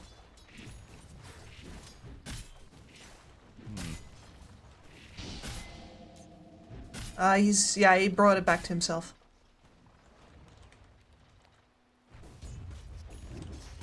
Actually surprised at how cautious Infamous was about that kill. He had the Rupture, that everything, that vision on the Weaver on bot as well. Yeah, Constabile still unanswered for. They're not focused on this Weaver. It's just a difficult one to catch without those blinks. Centaur doesn't even have the money to get to that. Cent is really far behind, has only just picked up a Helm of Iron Will, so going for the Veils first by the looks of it, while they found themselves a free Bloodseeker. And this is just how the game rolls right now. The activity from Midas Club, what these heroes enable them to do, just a constant chase, and it's a murder field. I was just expecting that bottom lane could have gone a little bit better for Infamous, but now they have no playmaker, literally. It's all on the puck, and the puck's not having a great laning stage either. Honestly, like I said again, like this Bloodseeker, it's a great Bloodseeker game in terms of the counters, but he's not getting to do anything this game. This is even worse than what my ideas are in my mind about having a troll in a game where it looks like a great troll game. Because this Bloodseeker is not getting to do anything if his mid lane's lost, their bot lane is lost, their top lane is lost. Usually that's a game loss scenario, so you need a hell of a comeback into this one. Yeah, one of the things you need for that is burst damage and mobility. You need to be able to pick off heroes and make sure that you have the upper hand in numbers before the enemy can leverage their superior net worth. And you do have Here's a the puck chance. still. Here's You a have chance to centaur, get yeah. this Weaver here. They pop the coil, and they've got the sharpshooter. He will break it, but that's only Weaver down to half HP and still has the time lapse. They don't have the damage. They don't have the capability to take that Weaver out. Painful. Painful indeed. Dire's top Oh, tower that was is everything you had. They don't have the levels, they don't have the damage, they don't have the items. This is very grim. 5k behind, and Midas Club are relishing the situation because they're all farming while this is happening. Dire's top tower Yeah. is under And it's a game of inches getting out of control because Dire's top tower has fallen. that top lane could have gone better for the Bloodseeker, that mid lane could have gone better for the Puck, the bot lane could have gone better for the Centaur, but all of them fall short just a little bit. Midas mode, you give them a finger, they turn your whole hand to gold. I called them Midas mode again, didn't I? Man, Slacks. Slacks lives rent-free in my head, apparently. Yeah, I'm starting to pick up those vibes. Listen, I think man, Slacks you lives in a beat lot me of at people's TI. minds and heads. You beat me at TI. I will never get over that. Special place in our hearts and minds. Weaver Special. is building a Desolator.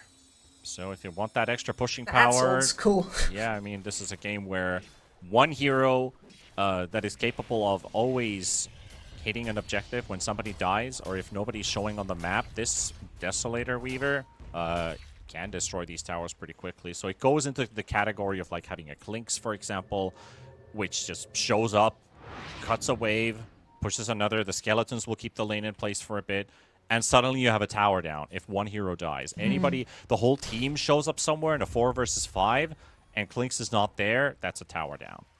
Every single time. Weaver has the similar capability, and he scales so well too, all the way to 25 with that Geminate attack. While in the jungle, the dire side jungle that is, Pamplona is already in trouble with the Tiny.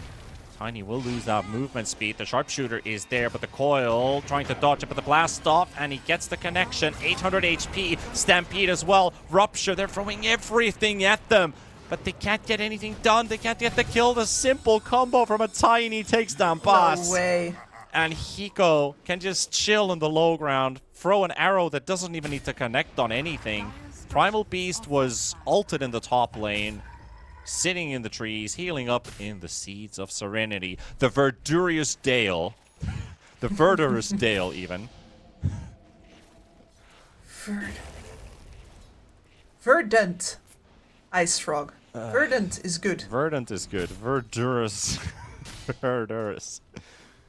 Herder indeed. But you see there the reason why this Weaver feels safe to go for Desolator. Like it's an old build for a reason. And look at Tiny. Look at Tiny. Don't get away with that anymore. It's a Kanda tree toss Tiny. Oh. That is gonna be a slappin' thing. I mean, if the Omni Knight offlane Kanda is fun, the Tiny Kanda, which is currently in the meta, a lot of pro players are playing it. It is, love to see it. He will slap. But yeah, you can afford to go these kinds of item builds when it's very clear that your opponent just does not have enough damage, and not any heroes that can buy one item and immediately catch up on the damage front either. Like, the Centaur is building back in, right? He's finally been able to level the double edge now that the laning stage is over, the game is further along. Got a Veil as well, so we're starting to get somewhere. He's gonna amp up the techies, he's gonna amp up the Hoodwink, his Puck. Yeah, but where's the damage source? They've already scaled past that part where they could die on the Radiant side because the Bloodseeker hasn't made any progress in items. And it does feel like that. Is the Puck Witchblade something that one-shots? The other team is building a bloody Kanda on one, and the other has a Desolator. Those are items that really hurt if you are ahead. Like, I just don't see how Infamous has the damage to ever kill a Tiny with these items that they have at hand. It would take so many free hits against 4DR. And by the time they get this Tiny, like last time when they initiated, it was like 2 or 3 heroes. They got him down to 800, and they used the sharpshooter, they used the coil, they used Stampede, and the Techie's blast off. And I think he also uses mines because that also amplified the damage output. And then they turned with a simple, tiny combo, and they just blow them up. It was ridiculous. That was Primal Beast was not there. The Weaver was not there. Infamous could throw anything they wanted. I mean, if 4DR gives him that opportunity again, right? And the Centaur joins this time because he's actually ready to play soon. He's only about 500 off of that Blink Dagger now. You need to be like a little respectful. Yeah. As Midas Club. Not very, but a little. So how do you build this game together on the side of Infamous? Do you just try to split push and get those items up, try to mirror this game, get the I mean, you need so many items this game, surely. Is it like the Bloodseeker Shard and the Ags that are going to change the game? Is it still going to be enough? I feel like the scaling between the two teams is somewhat even, but yes. Midas Club just has such a big head start that Infamous would need to win a full-on team wipe to get back into this game. Not sure even if that is going to be enough.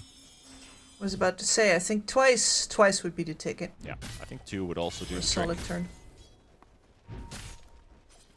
No, the real problem I see here is that for quite a long time, even if you have opportunities to take down, for example, the Weaver, you're never going to do anything to FCR. He's going to finish up the Eternal Shroud. All of your damage is magical, literally all of it. You cannot touch him.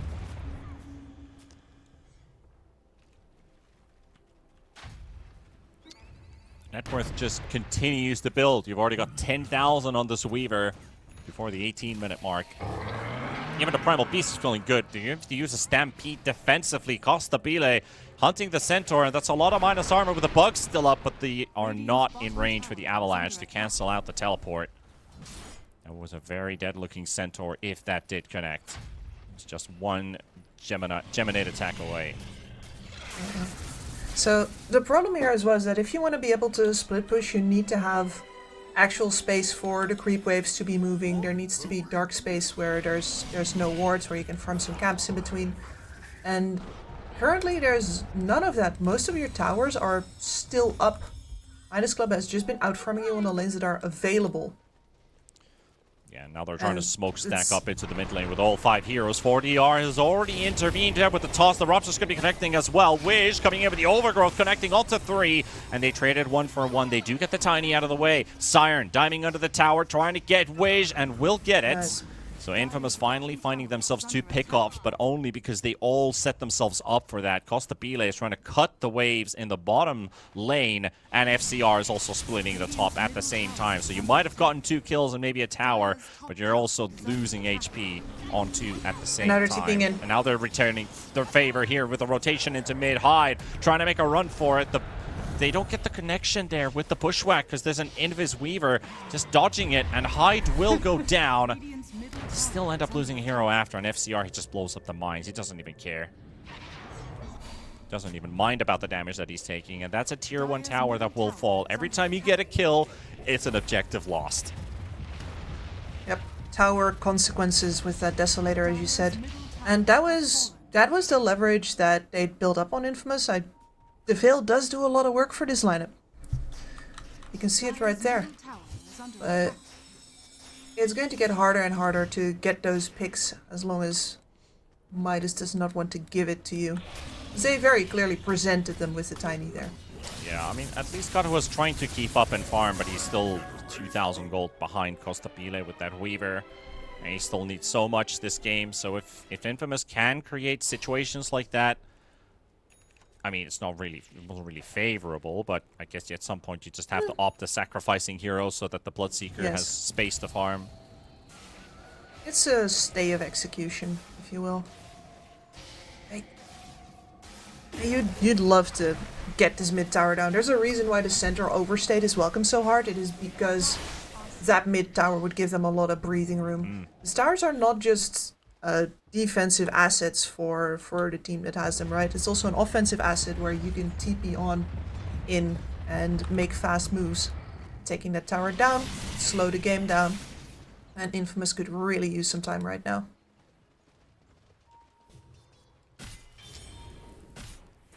The Kaya for the Puck, not really going to make a huge dent yet. Also the Manta for the Bloodseeker. At least he can get rid of the Overgrowth. That is a very simple item to dispel it. Plus he has the BKB now.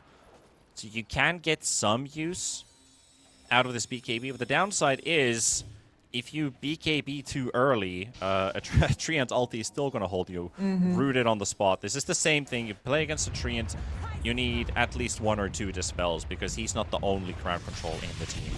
Bottom lane, though, they are setting themselves up for the Primal Beast, but instant teleport reaction coming in, but Pulverize catches a Stampeded Centaur who can't run away, and this backfires completely. 40R even catches the Techies at the same time, tosses him in the air. The Rock Throw coming in for the extra control. Techies is invisible for the time being, but that Glimmer Cape, it runs out. Even if they don't have detection, that runs out, and on to the next one. You better run, Karua. Not fast enough. You can try all you can, and that's your BKB, and there's the root. There's the root. What good does it do? I'm a little offended they tried for that FCR kill. Like, that's Eternal Shroud Blade Mail.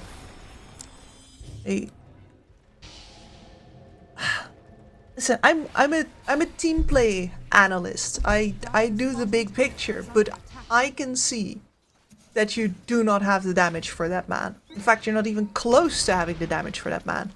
And if you're trying to force reactions, then surely you do not over-engage that hard, and then surely you also immediately move your course away from the inevitable backlash. Surely, and now Siren's trying to make a play of his own on a 3k HP Tiny. You can start to smell the desperation from Infamous attempting these kills, just not working out. It didn't work out the last time, it seems like it still won't.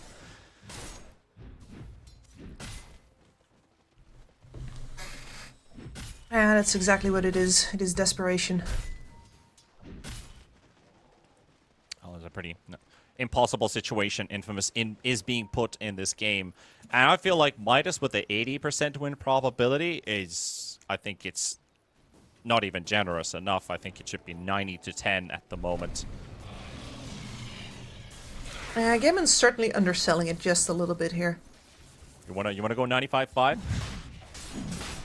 Yeah. I'll take 95.5. Yeah, I think 95.5 is better than 80-20. Yep.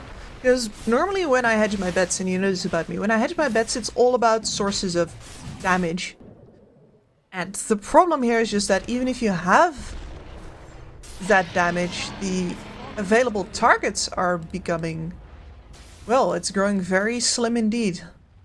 Yeah, for every piece of damage that you pick up on this lineup, the equivalent HP you have to go through is also increasing in a faster pace. Well, boop. At least something goes your way. That is the squishiest of the entire team. So level 2 Sharpshooter gets them something done. The Rupture with the early damage into the Sharpshooter for the kill on Hiko. That is 767 gold. As a total, 498 for the Hood. Working Not on bad. a Boomerang.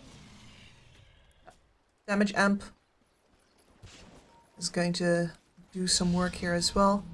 Because the funny itemization does mean that there's currently, well, there is a BKB in the works on the Weaver, but neither of the other 2 cores are going for it, and the Tiny especially has a lot of HP, but 4%. you take him down. Hyde has not had the best time on a Centaur. I'm not just talking about this game in particular. I remember the last time we had Hyde Centaur, it was a hard game for him. Yeah, the Centaur is so hard if you don't get to leverage all of the burst damage that you have early, which he didn't get to do because he opted to go full on into the Retaliate in that match, in that lane matchup. It means that you have to wait so long on the bottom lane, your team has to wait so long for you to show up. And with your full damage combo, and then if you don't recover from that, then your game is over. And you're also hoping the Weaver hits you. Costa Pile couldn't give 2 damns about Retaliate maxed out Centaur. We could see that in the lane that, like, okay, yeah, I can see it, it's hurting me a bit doing this poke. Where's your double edge? I don't see any double edge usage here. I'll just farm. Yeah, okay, I'm free. Man has almost 300 last hits at 25 minutes. Undisputed lead in net worth. BKB nearly finished, which is right on time for them to start considering a high ground here if they get the opportunity. First off, though, hunting techies. You can see him. He's waiting his time. Okay, doesn't actually get the toss off as he's out of vision. No detection. I was wondering about the first hit. Was that a jungle creep that he hit? Because he definitely hit something. Bottom tower has fallen. All right. Finally. What is ready? Siren. No, bottom tower's down. Oh, the bottom tower is down. I thought there was I thought the Kanda was up already on the tiny, but he's... No. Needs another 1,000 gold for it. That is close. Also, he's brought some dust. The core is buying dust. Kips is happy. Elated. Truly. He would have had the Kanda if he got the kill there on the invisible straggler. There's usually a way to convince cores that they should do it. Still with the Aegis picked up on this Weaver. Another 2 minutes remaining. They're not getting to use it, at least, as Infamous isn't. If they weren't already struggling killing them, add an Aegis to the mix. Exactly. Now, Infamous cannot afford to, at the very least, teamfight. The fact that they have this bottom lane open, though, does open up some possibilities for them to, for example, make this move towards trying to flank FCR here. That said, FCR is on his bottom lane because he knows that this is the most exposed position. His team's the TP away, that can take quite a while. They can just come straight up to her, the backup. There's the first initial 1,000 damage being dealt, and there's that. They did 2k. Yeah. Costa Pile is going pretty deep, but also has the Aegis, so we'll just go for it. Sentry in the lane. We'll see Costa Pile is coming. They're running out as fast as they can. I love the secret shop dude, by the way, standing in front of a minefield. It's like, nobody's welcome to my shop. Yeah. He's just standing there like, yup, I'm trapped. I'm in danger. It's my life now. Well, I don't think he's in as much danger as this Hoodwink is right now. In a very happy place, especially when FCR shows up. There we go. Wish will actually get the kill steal there. Also, Boss will finally drop the 40 yard this time. He has bought an extra dust, but he didn't need to use it. This time the techies just dies straight. Fair game. And 40R, he has the Kanda, and we are not going to see it in action there. He's trying to catch the avalanche there, but Siren dodges the other direction. Still won't quite get the tower. Denied. Boyle comes out. Yep. This is a kill you can get. This is definitely a kill you can get, and Karhua is the one to pick it up, so Bloodseeker's very happy we finally got something for our efforts. Haven't exactly been receiving a lot this game, so we'll take anything we can get. You know, that's 1,000 gold straight into his pockets. Extremely important. Bottom tower is under attack. I guess the puck gets some of it. Fine. You win this time, production. Well, level 3 ults at least for Karhua. Puck still quite doesn't have the level 3 Gene Coil. Costa Pile is on the hunt here as well. He's almost got a Satanic up on the Weaver. And Costa Pile knows himself as well, like they can do 2,000 damage on a Primal Beast who has an Eternal Shroud. Yeah. So this Weaver is going to be a tad bit squishier than that. So he's not doing any unnecessary risks. You can see the calmness. Midas is taking this game. Well, Kostabila has been doing this very well. He went for that Deso build-up, and I was like, oh, is he going to go ham with this? And the answer was no, actually. Just builds a BKB after that, hasn't needed to use it yet, is going to go Satanic next. He understands that there's still damage output to deal with. Smokes are popping, at least on the side of Boss here with the Moonlight Shadow right next to him. And there goes 40R for the jump onto the Techies. Techies left all by himself. Wiz will get the kill again. That's the level 4 Leech Seed that actually does the last tick. Treant happy he's getting something as well for his efforts.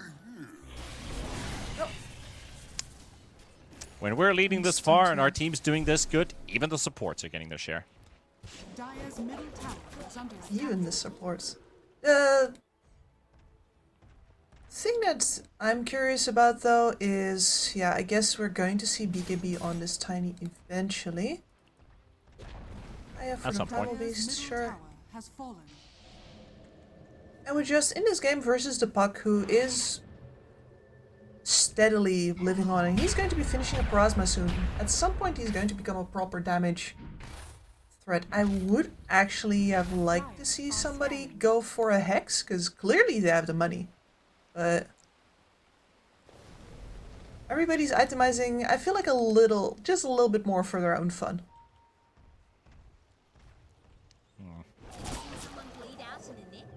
On the positive side, fun items on the side of Midas Club doesn't mean that they are, you could, I'm not going to say throw the game, but they still bring a lot of impact. Like this Conda, for example, there's a reason every pro player is building the Conda on the Tiny when they get the chance on it in their pop games, because it is just that good. I even tested it myself in the lobby too, and you could do 1800 damage with a tree throw. With a tree throw, that is with no other spells used. That's just an 1800 crit. I mean, as far as I'm concerned, that is sort of the damage that you need to do when you throw an entire tree on somebody's head. Yeah. Would be Dota heroes are just enough. built different. It makes you feel like a PA, you know? Like PA jumps in and crits and you see a big number. Well, that's what the Conda does. The big numbers make me feel good. Love them. Need a crit? Can do. Never gets old. That's the first time I heard it. Yeah, Lizard was getting bored of me already repeating it. That's why you switch partners. It's like a can do, cannot. That's the thing. Then he's like, okay, Panda. Okay, I see you're excited. That's what he always said. Roche is up right now, and it is a daytime Roche, which they are leaving because they've seen some heroes in the top lane, especially the techies. So a bit of a ill awakening here. They might catch the Puck as well with an Invis rune if they just get a bit of info, and he goes for the coil. Boss is already down. Puck, gotta be careful here. Gets the blink out in time. Centaur also caught. Stampede does go through, but he's caught with an arrow. Has to BKB and try to run away. Yeah. He's not gonna get out of range of the overgrowth. Or the Pulverize in this case, as they send him the Primal Beast, so no TPing for you. At least the coil was trying to keep them back a bit, but yeah, they just popped their BKBs. Puck still doesn't have level 25. I wouldn't say still, we're only 33 minutes in this game. I wouldn't expect anyone to have a level 25 talent, and there goes your Puck. That's 2,000 HP down the drain as 4DR shows up. What amount of money for a solo kill for the leading side mid. There's that Kanda, there's that burst damage, and that's a Puck who just bought out for the Parasma, who finally thought that he was maybe over the hill. Well, he was over a hill, but a different one. A different type of hill. Roche banner, since it is the Radiant Roche. Not really in the need of an extra cheese by the looks of it. Just take the Roche. That's it. Just take the Aegis. Just the one they're playing for. Personally, I do like the banner once you've taken a lane of racks, so you can buff up the super creeps. But I would always take Dire Roshan if I could, because of the cheese. I just feel like cheese is so good for extending fights. Yeah, especially in the sense of taking objectives. The banner is the first step in a multi-step plan. Yeah. The cheese is a contingency. A step in a step. You can do. Yeah, a step in between. Welcome to the High Ground Siege program. Hey. Stabila leaving that wisdom room just like that. Silver Edge is the next thing lined up for Mr. Tiny with his BKB also on the list. He's got the Shadow Blade, so could opt to building the Silver Edge first. Has actually bought the Hammer and the Ogre Club, so it does look like BKB is coming out first for Tiny. Doesn't really need to finish the Shadow Blade after. I'm sorry, the Silver Edge after he's got the Shadow Blade. That was so difficult. He hardly said I don't know, English broke. Don't mind about me. That's it. I mean, basically, this is just kind of a waiting game for Midas. So my English is also breaking as the game progresses. It is 2 a.m. here. Maybe I should just start talking in Finnish accent and everything will be Rally okay. English. Yes, Rally English. Kostapile has found the minefield. He has freed the secret shopkeeper. Hooray! Thanks, mate. I will continue to stand right here, actually.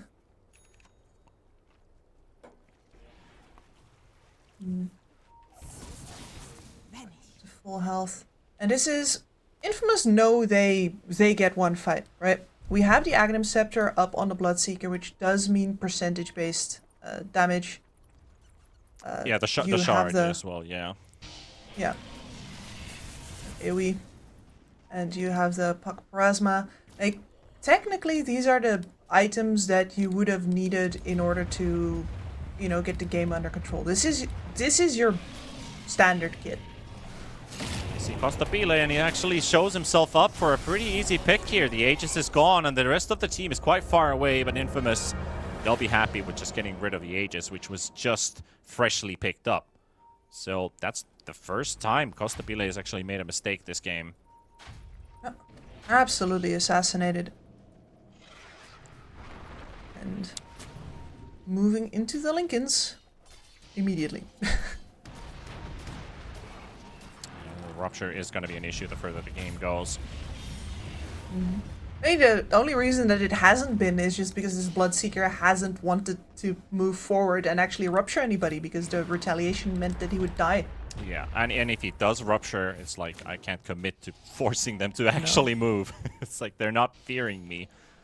They're just standing there, not bleeding. What is this? But yeah, I guess when you get a couple items, and also the freedom to get some of the items up. Of course, this net worth lead has continuously grown for Midas Club. 20,000 gold, but there's something they fear on the side of Infamous. Of course, this high ground siege can be difficult because you have to set the Weaver up for it. And Infamous has the tools to blow them up right away. Like, I mean, it's kind of ironic that I say that, because this entire game they haven't been able to blow up anybody. But all the talents and all the items they've picked up, there's a Parasma on the Puck, the Aghanim's on the Bloodseeker, and of course this Centaur, it's still a blink stun that he can almost instantly land. Now, nice dodge. Literally blinks out of the avalanche this time he threw it down. I'm not about to fall for that one again.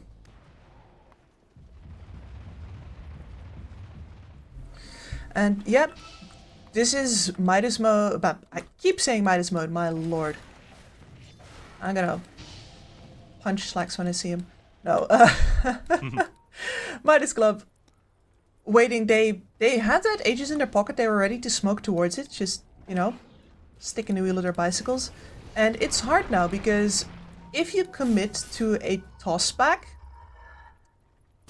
depending on who you get, I mean, it's hard to say you might not even get the kill, but we are talking about heroes with BKBs now. We're talking about a Stampede being at the ready, and it will expose your Tiny, who is one of your big damage dealers, to being stuck inside the enemy base. You currently do not, for example, have a Force Staff to force him back out again.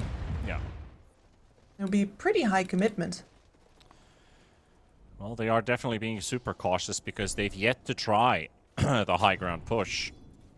All of the tier 3 towers are standing healthy, except the bottom lane, which has taken 1,000 damage, and that was when Infamous lost 1 or 2 heroes. And they're trying to set up for Kostapile, who literally shows himself in the lane for the stun to come out. The coil is there, and there's the burst. Pamplona will get it.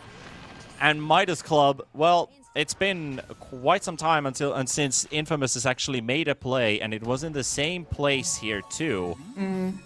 So either they got really caught off guard and did not expect that to happen, but now that they've seen this happen twice, surely it doesn't happen a third time. Probably not. But it's already, you know, fool me once, shame on you. Fool me twice, shame on me. A little bit of shame on Midas Club here. We'll see what Infamous can do. They did use all of their ultimates there. But very much needed Midas Club experience to would come through love- those kills. They're going to try and take the approach here. The blink in from FCR. You've got 40R also charging in on the Puck. Puck is almost dead right away. Siren gets out of there. Not Hyde is quite. also low on HP, and Karahua doesn't have a target to hit. They've all been isolated here. The Overgrowth has also been burnt, and now Karahua all by himself. So that quickly, that fight just broke loose. Infamous, they get jumped on one spot and spread in 3 separate directions, and now their carry is dead. Their Puck had to disengage. Their Techies barely gets out of this one, and Hyde, well, Hyde's not going to do exactly a lot here because he's Big already coil. gone. Pamplona trying to turn things around. Puck is there to help him out with the damage output. Tiny is low, but Wish also has the A on disc and is able to walk away, and Bass will drop as FCR drops a rock on him. And Aghanims will also zone them out a bit, but with your Weaver dead, you don't really hit buildings here. Tiny's the one to do it. And 40R is feeling a bit skeptical. Wants to go in. Now they got the chance. Siren will drop. And that's the one. Hoodwink also forced at the back, and now they can focus on buildings, but the glyph does come out. And the best part is, Kips, there's no buyback on Puck or the Bloodseeker. No. You can rampage to your heart's content now. They don't even care that Wish just died there. Casually drops a gem because they're damage dealers. They're both damage dealers are up. Instant Hex as well. That's a nice one. Centaur down right away from 100 to 0. That was a clutch Hex from Hiko. He saw him walking in, pre-casts it, and he's hexed by the time he blinks in. Dead on arrival. Still moving away for now, though. I guess they did not have the creep waves in the right positions over on the side lanes. So another 20 minutes of waiting again for our next fight from Midas Club. They've been taking their time. I hope not. At least a minute of wait, though, because Roshan has not yet respawned. I mean, recognizing the damage issue, Infamous Pamplona has started to build a Daedalus, but here we can see, look at Centaur, how quickly he dies. It's just a simple toss and a couple abilities and a couple right clicks, but that's enough to take down 3,500 HP. Just a pure chunk of flesh. And there's your Daedalus on Hoodwink. Oh. Squirrel's gotta do what Squirrel's gotta do. And Ninja Gear now as well. This is crucial for survival here. We've seen what this Tiny can do to tankier heroes than Pamplona. Yep, and Roche has spawned, but Wish, yeah, he keeps walking back in and out. Now he sees Roche is actually there. They are going to give the warning sign with that little roar coming off, but they're not really going to get into this Roche pit in time. Absolutely not. Do scan Now for it's protection, and they could maybe think about the portal play. It's possible. I mean, with the way that the buyback situation is for Infamous here, they get one fight. They don't have buybacks on anybody except for Karahua. And that's only because the passive gold is going to tick him over. It's going to be a good time for him to finish that refresher if he can get to it, because he is about to get level 25, so that's, instead of having 2 ruptures, he's going to get, well, instead of having 1 rupture, he's going to get 4, if he stays alive. Big if. Yeah, that takes a while to cast all those ruptures as well. It's not like it's insta-cast. No. He stands around waving his blades for a bit. He has to lower them all the way, and then he has to do it again. Yeah, quite the demonic summoning. Pamplona spotted. Stampede will give him a bit of a head start, but the problem is there's an avalanche in the way, and now there's an FCR landing on top of you. Big dinosaur on top of a small squirrel. Squished. That's another gem on the deck. They did also see that, hey, this Hoodwink has a Daedalus, by the way. What do you think about that, guys? This is the desperation mode they're going into. But hey, Hoodwink with the right items. And I'm now referring to the FY Hoodwink with the triple rapier. That's the build to go. Wipe Vipers near, are Daedalus, expensive. triple radiator. I am so happy 40R has made the correct move. Radiant's bottom tower. The Revenant's Revenant's Brooch, yeah. Yeah. Dire's top tower is under attack. Especially against the I mean, Bloodseekers, this was could a- be good. Yeah, this was a thing before with the Ags as well. Yeah, this is an even older tech. Since it came out, it was pretty much already tested by some of the tiny players. Like, hey, wait, does this thing work? Is under attack. It doesn't work with tree volley, but it does work with tree throw. Has fallen. Radiant's bottom tower has fallen. Tree volley is such a weird thing because it only takes like the passives. So if you had like a crit, that works. But then the actives don't always want to work with it.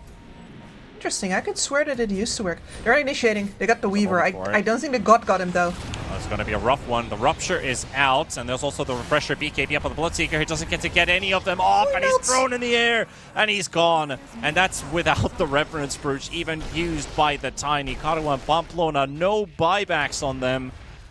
And that's your ticket to the high ground. High trying to make a play happen here, but the Yule's into the air. The Aegis is up as well still. And it's a big minefield, of course, so Hiko will take the bullet. Meanwhile, at the same time, another minefield has been spotted, and they're just blowing up everywhere. Boss has killed 40R. It's a very chaotic team fight, I have to tell you, because Boss is just throwing mines everywhere. It's just full-on explosion after explosion. What can you do? It's a battlefront out there. Disarm gets thrown out. Another disarm with a taser. Does take down Boss. Boss is coming back in. They did get the range racks, but again, the melee rack still stands. And a couple buybacks also forced out, but that was a lot of explosions. I want to see the fight recap and Techi's damage. Yeah. That's more than damage. almost what the Radiant team did in that fight, and they killed 4 heroes. That's more damage than some heroes just get in an entire game. Solid amount. Solid numbers there. But Costa Pile Decent, will but- keep up the push. The arrow. Okay, Puck just caught that arrow. They are afraid to commit to jumping Siren, though. Will they get the objective? Back away after the melee ranks have fallen. And that is going to be mega creeps. As the entire base has been emptied. Emptied of everything but mines, and Boss is just going to continue his artwork. I guess Midas has to only respect the mines here. I think you try to go through top the next time around. As long as you don't literally throw yourself into 5 mines. They have a you're deep good. ward literally next to the fountain. Yep. So that one right there does give them plenty of information. They haven't really seen the techies move around in the top area that much, and that's a massive minefield in the bottom half. I'm guessing they think that since there's mines there, there are probably mines in the top half too. But they don't even actually need to fight outside the inside the base. They could fight outside. They're smoked up, and Infamous is out. Boss is on a buyback, remember. This techies will not be coming back, and he reveals his location. Wish goes straight to him, but the blast off comes off before the avalanche connects, so 40R can't catch him. Karua? Is he actually going to stay here? He's going for the Rupture, trying to make a play with Siren. Hyde was also on the side, ready to go in. And he'll just onslaught to safety. He has the HP to fight one Rupture. Pamplona has found some illusions for himself. Sharpshooter barely does anything to the Weaver. Pamplona has the rapier queued up, by the way. So he knows what he must do, but it's going to be a long journey towards actually getting the money. Pretty indecisive here. Midas are afraid to go to the high ground, and Infamous they've been waiting for the end of the game for quite a long time, and they're being given these you know, slivers of hope, even if they are mega creep right now. But this has not been a very easy game from Midas Club, considering the time they've taken. Hyde and Siren right next to each other. Costa Pile trying to move to the high ground a bit there with a Shikuchi. Finds some more mines. Yeah, I think you can spend a long time finding mines in this space. What a beautiful grid pattern. I've seen some techies that are like not quite this precise and it looks wonky, but this is a thing of beauty. Yeah, the difference as well with this techie is compared to the ones we saw earlier was that he's using his mine off cooldown. He's not keeping that one charge and then popping a mine. Maybe now he has to change that tactic a bit because he might want to have one spell. Okay, never mind. He's just popping it off cooldown. It's always good to have one mine available if there's a fight that breaks loose and you need that one extra mine for the 25% magic resistance reduction, which can be very handy considering the amount of magical they have in this team. Yep. Considering things like that, Eternal Shroud on the Primal Beast still. Yeah, bit of an oopsie if you don't have it up. I mean, he has an Octarine. It's really not off CD for that long. Or on CD for that long. Oh, 8 seconds is a long time in a team fight now that we're 51 minutes in the game. True. You can get 2 tosses out in that time. Oh, another smoke up. Bit of investigation there from Pamplona as well, with the ninja gear running out, so nobody's showing in the top lane, but they are right here, and they see him, and there goes the squirrel. It still doesn't have buyback, actually. Can't afford it for 900 gold. FCR gonna go do some dewarding duties here. Yeah. Very 6 tanky. stacks on the Eternal Shroud. Solid magic resistance for a bit of dewarding there. Destroying the artwork of Boss. Karhua is just trying to cut the waves away. Prevent them from getting to the tier 4 towers. Costabile finally starting work. FCR just goes in the middle of the entire minefield. Doesn't care about it at all. The refresher is used by the Bloodseeker as well. They're trying to fight Costabile. The Ancient is already open, down a half HP. Midas Club, they're so close to succeeding in the win. And they're just annihilating Infamous. 3 heroes are already out. They do get the buyback off of Karhua. And Karhua getting to fight back a little bit. But it's just too much for them. They've got the Weaver, destroying the Ancient. And with that, they're keeping the Bloodseeker busy. They've ended the game. And it definitely took a while. But 52 or almost 53 minutes in, Midas Club, they did was pretty much the inevitable end. They did, yeah, but you can see the reasons why they don't push it too much illustrated. They do lose their Weaver twice on a pickoff where the damage potential of Infamous Gaming is shown very clearly. They don't have a building hitting Tiny either, because we have gone for the Kanda build-up.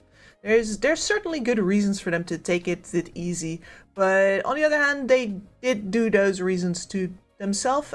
I guess it takes some self-knowledge to know that you should probably take it easy before you overstep yourself.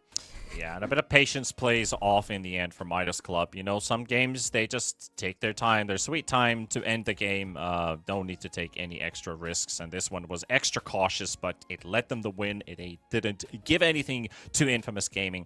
Can they do it again in game number 2? Well, we'll have to see what happens in the draft and all of that after a break, so we'll see you guys in a couple of minutes.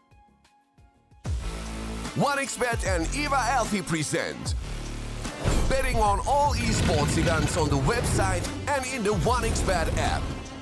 1xBet. Play with EVA.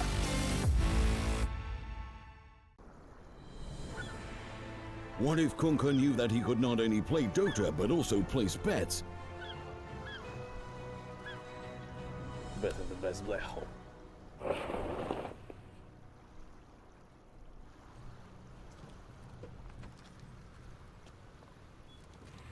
1xBet Bookmaker Company.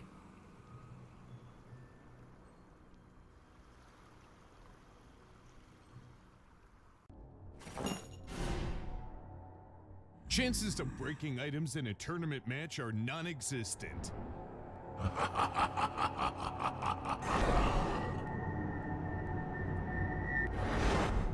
Chances of winning at 1xBet are always real.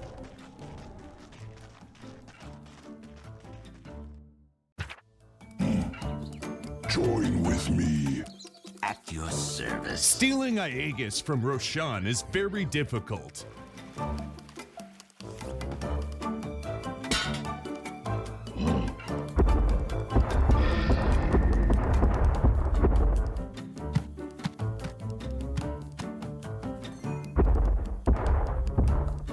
Winning at 1xBet is super easy.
Let's go.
Use your skills in the gaming. 1xBet. Look around. Screens are everywhere. They allow you to immerse yourself in another world, into hundreds of different worlds. Here you can be anything you want, and we will support you in this. OG, Team Spirit, 1xBet. If you are with us, you win. Hello, son. Hi, Mom. Pretty girl. This is Eva. Nice to meet you. Thank you very much. Your dad's just making his favorite dinner. It's duck. Come on inside. They're all probably too gruesome to tell you while you're eating at the table. How's your food? Is everything okay? Good, good.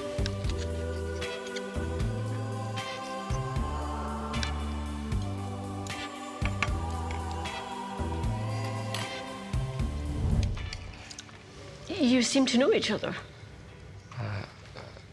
Yeah.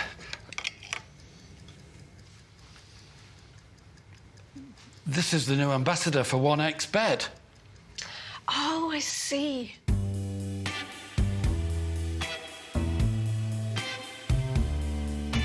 Everyone felt good when Eva Elfie became the new ambassador of 1xBet.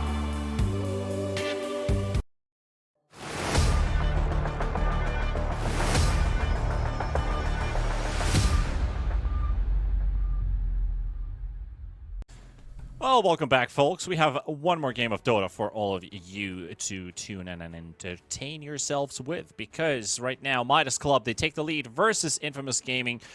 It might have been a bit of a slugfest, let's be completely honest with that. They took their time, and the game took its time for sure. But the end result was still the same as what it basically looked like from the laning stage. You lost all your 3 lanes. It became very hard for Infamous Gaming to find a footing back in that game. So Midas Club, in the end, it took them pretty much over 50 minutes to close it out, but they did. And an important point grabbed up for them, as they have their previous 2 series ended up as ties. Will we see another tie from them? Will they go 3-3? Or is this their first 2-0 evening after the 2 played days already kips? Infamous Gaming, I mean, there was an idea for the off lane, sure, but the rest of the lanes I wasn't entirely sold on, if they can get them to work out, and obviously the Bloodseeker. Again, I said it in the drafting stage, and I'll repeat it again. I'm not always sure if this is a good Bloodseeker game, even though it looks like it is, but I just have little faith in the hero itself. And it turned out to be exactly that, just a bit earlier than I thought. Exactly. No, but like your comparison with the Troll Warlord is also very apt, right? Because both of these heroes, the reason why they feel so iffy is, one, they don't have a farm amplification of their own, so they need a good lane in order to get a farm amplifying item. And then after it happens, when they actually start fighting, you still need to hard commit. Both of these heroes, you do not get to come in first, snipe somebody and run out again. You do not come in at the end of the fight to, mop up what your team has left over for you. No, you need to be front and center for all of the action, and you might die in the middle of it. And both of these things combined, especially when the hero is not actually, in a place where it's an easy pick, it's just strong, means that even in a good game for this hero, if anything goes wrong, you're still useless. Yeah, useless is the key word to use, definitely. Like, it took them... They would have needed so many more levels and so many more items to make things work out in their favor. The scalability, sure, it does look very scary for this dire team. Like, you have this Hoodwink that can build into so many items and have great impact. Same for the techies, can even change his item build completely. But we would have had to look at like an at least 80-minute game for this to be on an even playing ground, because what we saw was devastation every time they tried to go for a pick-off or a kill, because they just ran out of damage way too early, so they needed an extra source, and that coming from your support. I would have liked to see, of course this is again a player hero pool question, to put the techies paired up with the Centaur. I think they could have actually scored something with that lane, because the harass from the techies feels so much more natural paired up with a Centaur who has to get there.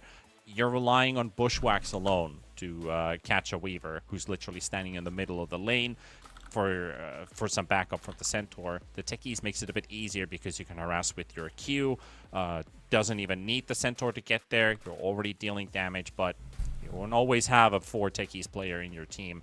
And instead, your pause 5 had to then bring in some extra with the scalability. The Hoodwink being in that offlane duo just didn't seem to provide too much. It's a working lane, sure, but they didn't pressure that Weaver at all. So basically just gave him a pretty much free lane. The CS discrepancy, you can already see that. When the time Centaur had 20 CS, the Weaver had 50. So a free farm Weaver in that case. And of course, the Bloodseeker lane was an absolute struggle. They couldn't get themselves together with that safe lane duo. So I believe maybe if a couple adjustments are made, they have to change their draft a little bit as well.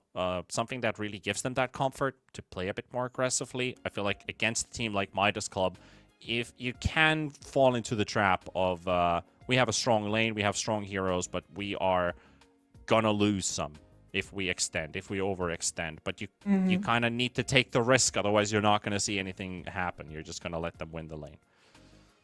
Exactly, like it is going to be a slugfest. Blood will flow, and you need to be ready to risk that, because otherwise the decision gets made for you, and that is always the danger. And I think the other thing that I see happening, I think in all of the lost games that we've seen today, we see them lean really hard on their offlaner to make everything happen, whereas the games that have gone well have usually had a backup in the way of either a secondary core who could do more, but more often in the way of a support who could help bridge that gap. We've seen a very successful Tusk today. We've seen very successful Tiny today. Not these reactive 4 supports like the Hoodwink, for example, or even that Techies really.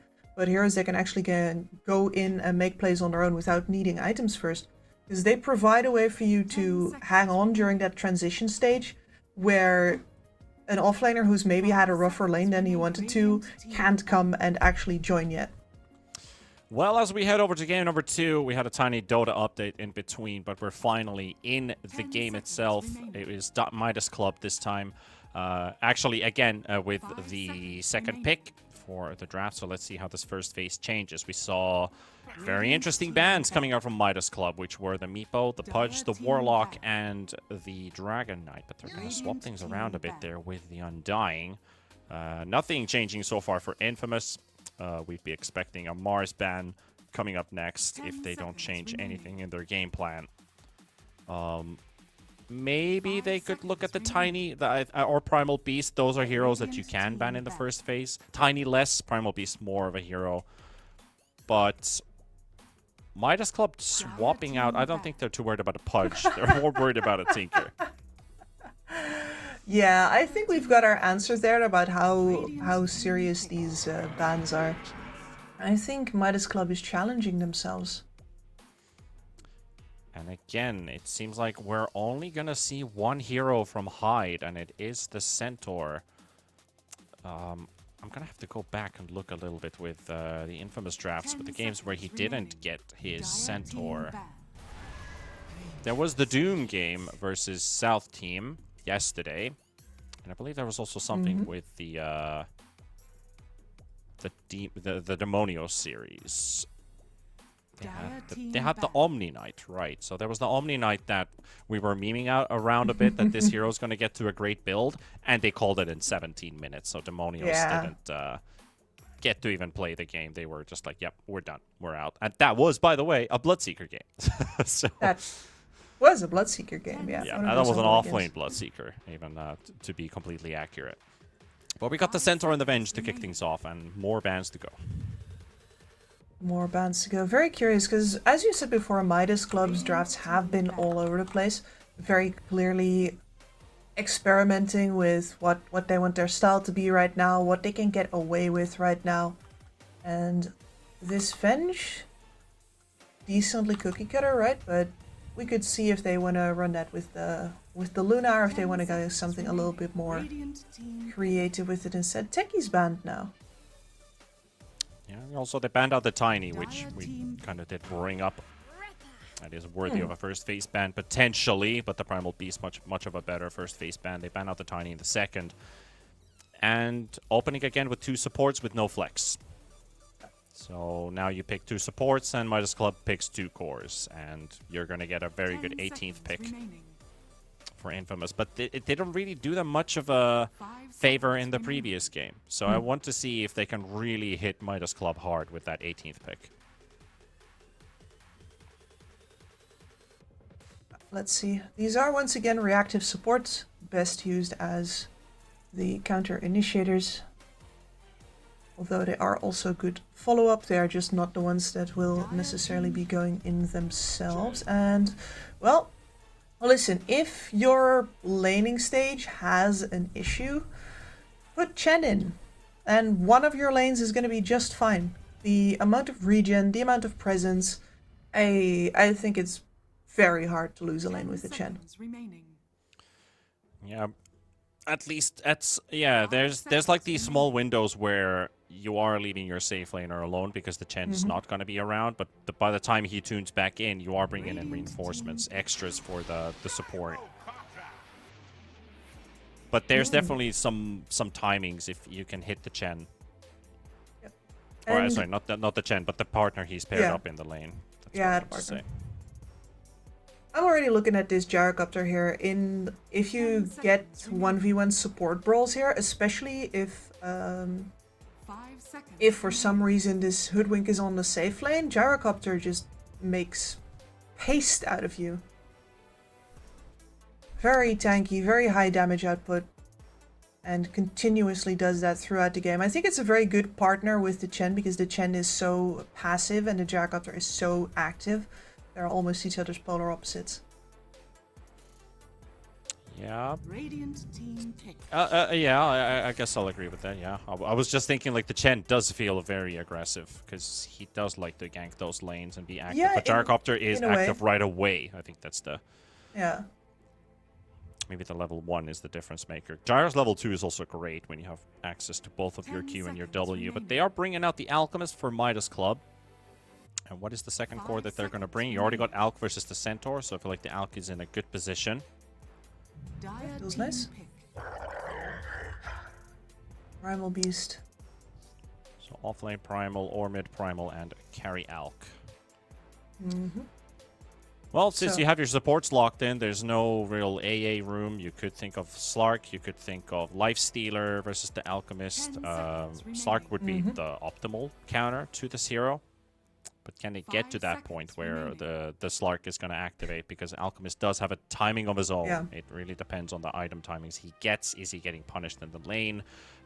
What is the pushing lineup looking like on the enemy side? Are they going to kind of choke out the map so much that they take early towers, leading into extra gold, that they could get maybe even a Roshan before Alchemist does, say, if you have a Husker lineup, which makes it harder for the Alchemist to kind of have a reaction into the game. Yeah, absolutely. I mean, the real deal that you gotta be looking at here as the dire side is that you get to pick and choose which fights you take, right? You have both the Stampede as well as a Burst Heal at your availability, and now here with the Ember Spirit as well. You definitely get to pick and choose. Well, the Ember is at least good versus the supports and the Primal. Of course, he doesn't really enjoy the Vengeful Spirit with his target abilities, but there's a kind of a limited amount of lockdown, and the Ember can also get his way out. He's a Quelling Blade carrier versus the Hoodwink Trees, has the Sleight of Fist, has the Chains versus the Primal Beast. And quite nimble too, in terms of how the Midas Club lineup works. This Ember can dodge a couple good abilities. I think that's always good when you have skill shots in the team. That an Ember Spirit is on the enemy side, because you can bait out one thing and kind of trick in his in his own trickery. Let's put it that way. Yes. But why are they banning Terrorblade? This is not a TB patch, by the way. It's not a TB patch. It's seeing some play on the carry position in Dream League as well as on the support position, which is I don't think they're banning for the support TB here. Yeah, I don't think so either, unless they're putting Gyrocopter as the carry paired up with a Chen. Doubt that's gonna happen. No, I will veto that. If they do that, we send them a strongly worded letter.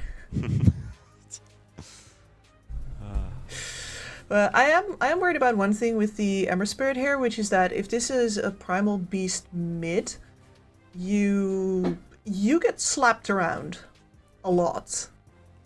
It's not exactly the best lane for the Ember. Yeah, you're right about that.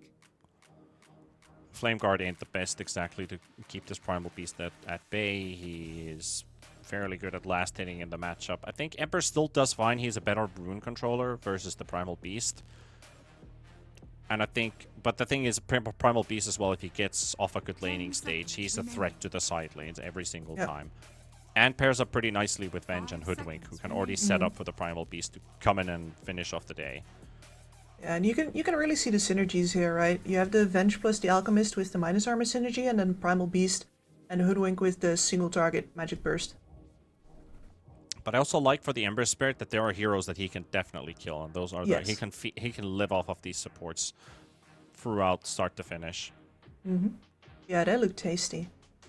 And that leaves us with the carry pick here. Going to come out right now, Lifestealer. Lifestealer. Yeah. So no Slark, but go for the Knights instead. Okay.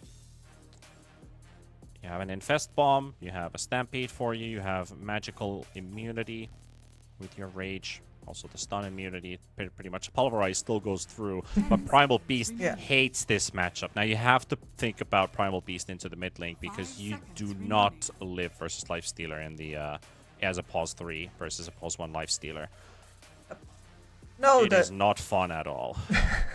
I mean, Lifestealer literally feasts on the amount of HP that the enemy has, and Primal Beast is a chunky boy, to say And the least. the only way to get rid of Lifestealer is onslaughting away, because he takes away your movement speed too. This hero likes to build an Orb of Corrosion too, or even just an Orb of Venom, just to get that extra chase. Yeah, you're gonna be so slow. So you gotta queue yourself away. I do like their draft. I mean, I'm happy with the draft that they have, and of course the fact that they never put this Gyrocopter as a carry. Thank God. This is a solid draft. This is something that I can see work in any tier of Dota, even top tier Dota. This is a very stable draft. It almost looks like a Chinese team draft, to be completely honest. Yeah. This is like, it has all of their I want to say, comfort's not the word I'm looking for. Hallmarks. The popular heroes, the popular Chinese meta heroes are basically in this draft for them. And that is a prime counter to the Lifestealer. So I like that there's a bit of ball bouncing around here. Lifestealer versus the Alk and the Primal, and then the Razor versus the Lifestealer. So that's a good answer from 40R. It is, although of course with the Razor you're not exactly too happy that you're up versus the center warrior. Primal. So is that a 3 Venge? Yes, it is. It's FCR for the Vengeful Spirit. Okay. So that just made Midas Club's Bacon draft swap. that much better. I was about to say, surely if this is a 40R Razor, you cannot afford to run a Primal Beast into the Lifestealer. Well, that's correct. We're going to see Error the corrected. Vengeful Spirit. Yeah. Like seeing in an unexpected way. Another Venge, like the damage output that you're going to get out of the Venge plus the Razor, the amount of minus armor, especially when the Eye of the Storm is on, pretty nuts. I'm just looking at the safe lane duo of the Alchemist and the Primal Beast versus Centaur and the Gyrocopter. That things are going to hide Lifestealer. Karhua with the Centaur. Did they swap roles, or are they playing a Cent carry? Well, we'll have to see. We'll have to see as this game kicks off. But they could just be doing a lane swap, but this looks like a straight-up role swap. Yeah, like normally... They didn't lock in their heroes, actually. Wait, do we have something in chat? Yeah, we have this. Yeah, guys. we might have... That's the one. So, really long. of course, there's the classic, I didn't read the chat. And there's a remake. So, and it's not because of this. There's probably something else that was going on. Most likely a server change. Thank you, production, for also notifying, because I was like, wait a minute. What are these boys cooking here? 3 Lifestealer? Get out of here. Something, man. Knoxville is going to be very upset with us for constantly remaking. Like, Oh yeah, because of all the stats being uploaded and stuff. Yeah, all the stats are messed up because these are now all pick games. He's just gonna have to take our word. There's not much use for people trying to look this up a couple of months later.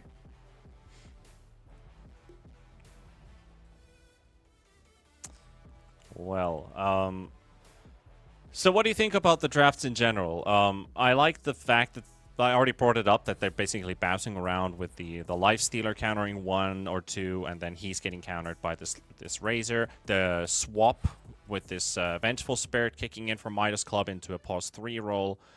And I kind of brought it up already with how the laning matchups are going to be working out. What do you think about the Primal Beast and the Alchemist? Double melee matchup. They have the access to 2 stuns.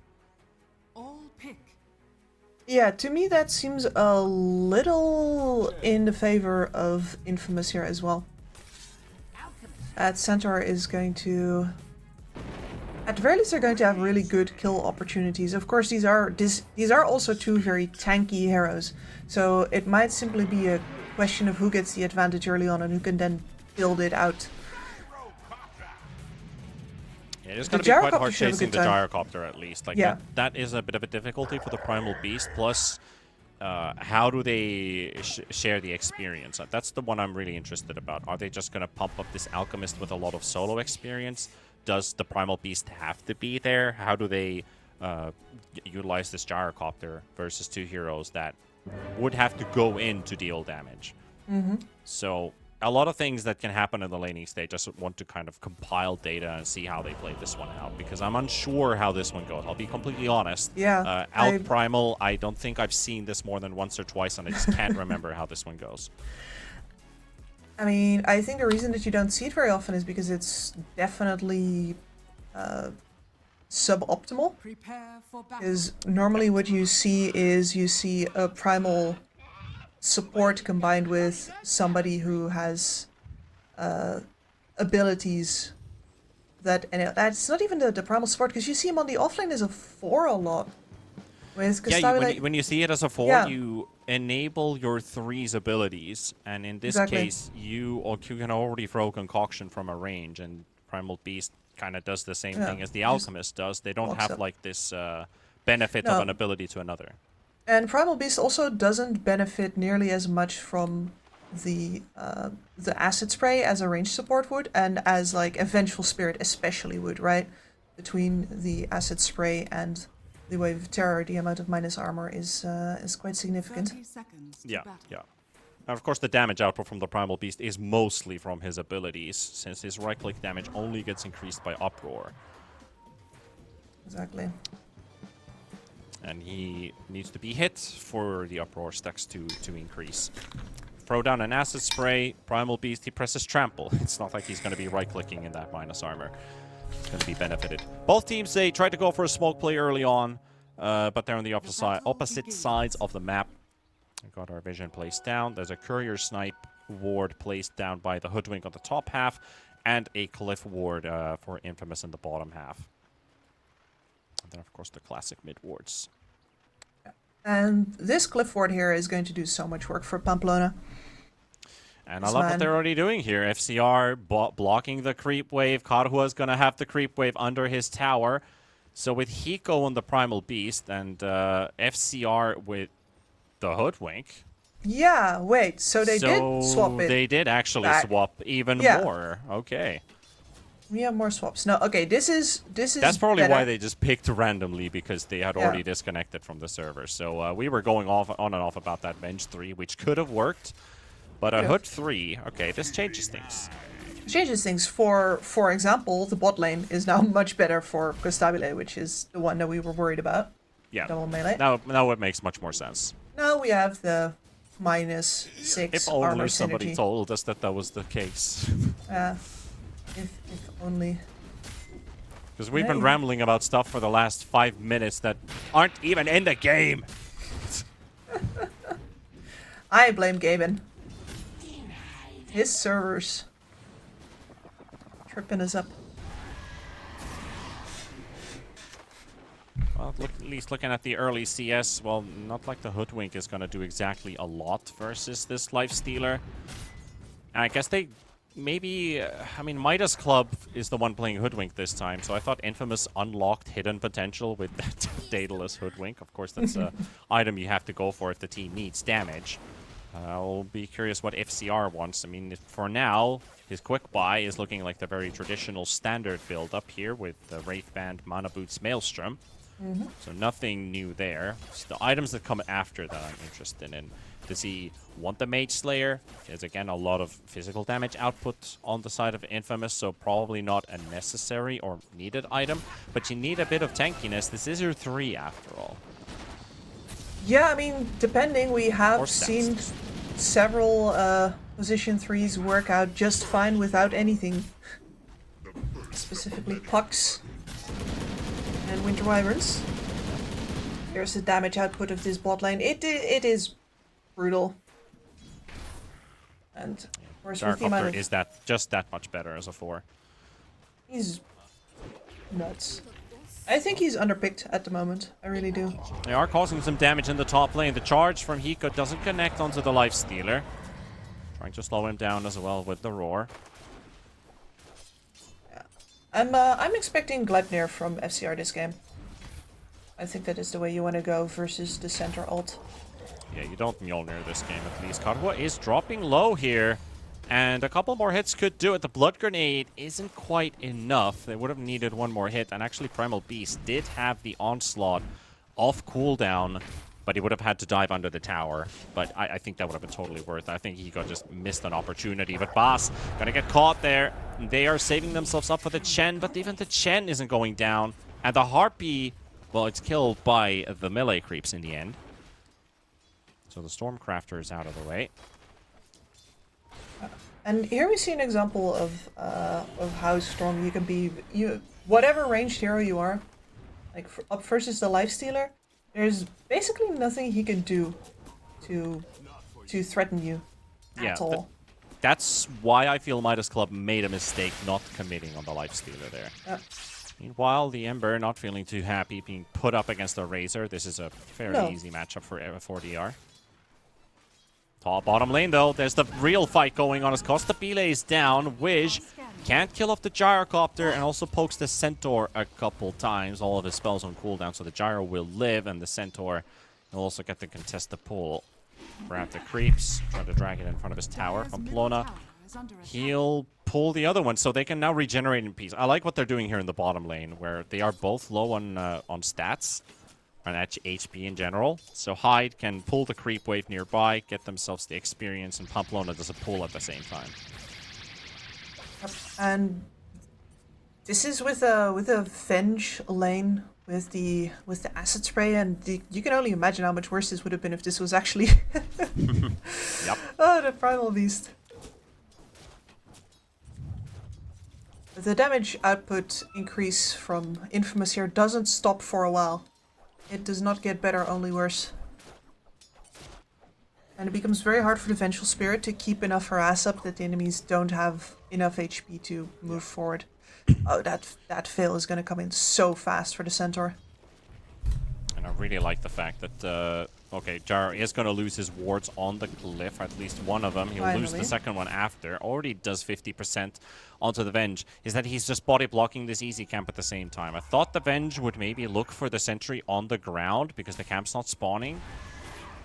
But now they're going to get the D ward, but Gyro's going to deny the ward at least. Meanwhile, in the mid lane, Hiko is ready to charge in onto the Ember Spirit before he hits level 6.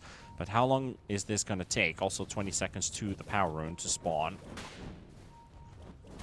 Siren not about to get caught off guard by that just yet.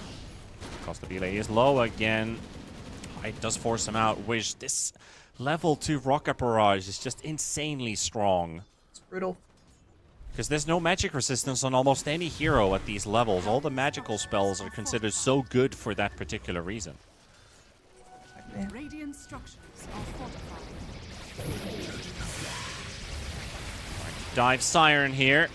That should be a kill for 4DR. There's a very far use, but he takes the tower and Pamplona's there to secure it for him too. But Hiko looking for the double, he'll get it.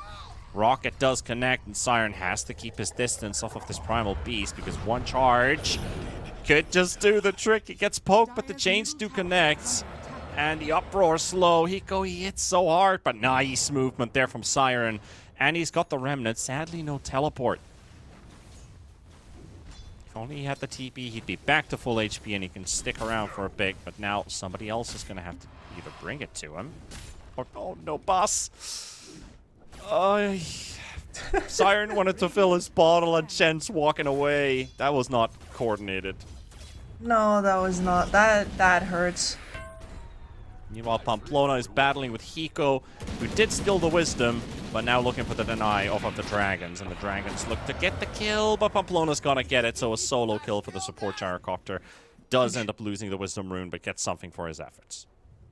Because Hiko... a lot of levels on that guy right now. Him already getting to level 5 right there. Primal Beast support really...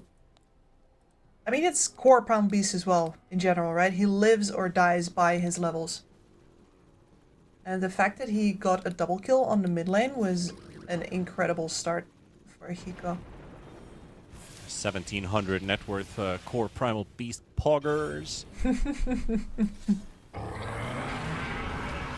But does like to take the charge at least. Wish being targeted by Hyde and Pamplona. They'll finally get the connection, but they are very deep under the tower, and this Primal is really making a lot of effort here. Gets another double kill set, but it keeps the Alk alive, gets him his level 6, and Primal is also close to getting level 6 because he got that Wisdom, if we remember, from 1 minute back. He's got himself a lot of experience now. And considering the core Primal Beast, well, he's not too far away from this Ember Spirit, who does find some juicy stacks. Can he farm them, though? He's gonna try at least with the level 3 Flame Guard. Should be able to at least diminish this stack. He doesn't have that much time left though. Primal Beast is walking into him, dodging Yeah. a rocket, and it's like, boys, there's somebody stealing our stacks here. We gotta do something about it. Hiko also wants to contest it, and he's gonna get the majority. He done all that hard work, only for all of it to be stolen. Yep. This is now officially a core Primal Beast. Yep. I'm sold on the idea, Kips. It took a while, but you are the true Nostradamus here. The thing is that You know the Primal Hiko too Beast. well. Yeah, I don't know. I connect with that guy. Ooh, the Pulverize comes out. The Life Stealer, no more rage, but oh, nice movement. Sidestepping the Sharpshooter and bringing in, it's an Alpha Wolf from Chen. He's going to infest and he's going to delete that. But 4DR actually getting killed by Siren, and thanks to Pamplona on this Gyrocopter, who's been doing also a lot of effort on the side of Infamous. So both POS 4s have by far at the moment been the most impactful hero in this game. Yep, and Bottom lane. that's exactly what I wanted to see, remember? Oh. See if they can get the Centaur at least out of the way. Yeah, he's a bit too tanky. He's already finished the Veil. Much better start for Hyde this game compared to the last Centaur games he's had to go through. Absolutely, and a lot of that coming down to the fact that his support can actually hang and bang. Ready to take the fight, and that is the same for the Primal Beast. So these offlaners right now, if they need a little bit more time to get these core items up, say this Centaur wants to spend a bit more time on his bot lane, getting his blink Trying dagger. to bait in mid here. Goes for the Possible. Pulverize. Pamplona is going to reveal himself on the trees. The chain is there. The tower is hitting the Primal Beast. The rocket is going to fly through. And it does connect onto the Razor. And here comes Boss as well. An extra backup is arriving in terms of this Vengeful Spirit. Still no level 6 still. So a lot of damage being reflected back at Midas Club as they got themselves the Pulverize opener, but it was all a bait. Tower is under attack. Nobody dies though, and the Chen army continues to grow. Radiant are What does scanning. Boss want to really grab? He's got some juicy stacks, increasing those stacks as well. These are pretty good for either the Ember to farm, who needs a comeback into this game. Like Siren's net worth, not exactly the highest on an Ember Spirit, so he'll be here to farm these. No Primal Beast to come and interrupt him this time. And the Chen also going to be finishing up a mech right now, so that's a lot of burst heal. Coming in very early into this game. Bot lane. A bit of a dive here, and that's the target you want to find. The Alchemist getting his Radiance slowed down a little bit. The Talisman of Evasion is all that he needs, but that's your bot tower down. Rightfully so. The Razor is actually hunting here, trying to find an Ember. No Ember around. It's in this area. No, the job for this Razor now is to position himself on towers and make Infamous come to him. If he's just chasing the Zemmer around, he's never going to catch him. A lot of movement down in mid. Both T1s on the top and the bottom have fallen, so now it's the part where they start to roam around the map. This is a good move from Midas Club Classic. Take over the top half jungle, farm there, take it away from Infamous, force them to play the bottom half of the map. They do have this Chen with a mechanism who's also just farming the Radiant side jungle. And soon when we have these first items ready, we might be seeing some fighting. We've got the Blink almost ready on the Centaur, so Hyde will have much earlier impact this game compared to the previous. The Maelstrom is still in the works for the Ember. That will take some time. And talking about shards, which are going to be available in 2 minutes, the Gyrocopter already has the money for it, so the homing missile will pop some extra rocket barrages. Ludicrous damage output. Well, That's something you buy and you don't wait for the Tormentor to drop. Exactly. I think that there's a bunch of things that that teams are still waiting too long with. Especially, there were a bunch of Lions around that just didn't queue up that shard immediately and were trying to wait for it. That's something that I just can never understand. Yeah, the shard is great, but I guess there are like some of these games where you are just kind of sitting back, waiting for your team to do something, and it might fall in between that part where, well, we're 15 minutes in the game, there's nothing really happening, we want to finish our next items. Maybe do a move or two where the shard won't have that much impact and get a free one from the Tormentor. But yeah, you are right, sometimes the game could be right for the Lion to just buy it right away. But it is 1,400 gold away from your Blink, for example. It is, yes. Gyro doesn't really need a Blink dagger. I'd like to see a Gyro Blink one day, but probably not today, as they're going to be jumping with the Blink onto the Razor and onto the Vengeful Spirit. The swap comes out, though, but 40R is going to be dropping low. He's going to be going down, and they've also got Hiko as well, so Infamous, they are really pushing in on the next gear shift. Lifestealer, 7 seconds for another Rage. The stun flies onto the Ember Spirit by Hiko, Hyde, with another Blink stun. The Sharpshooter hits the back. A nice charge in from Hiko again, but Costabile is down. And now there's 4 seconds for another Blink on the Centaur. Are they going to go for it? Siren would consider going in, but he's got no remnants.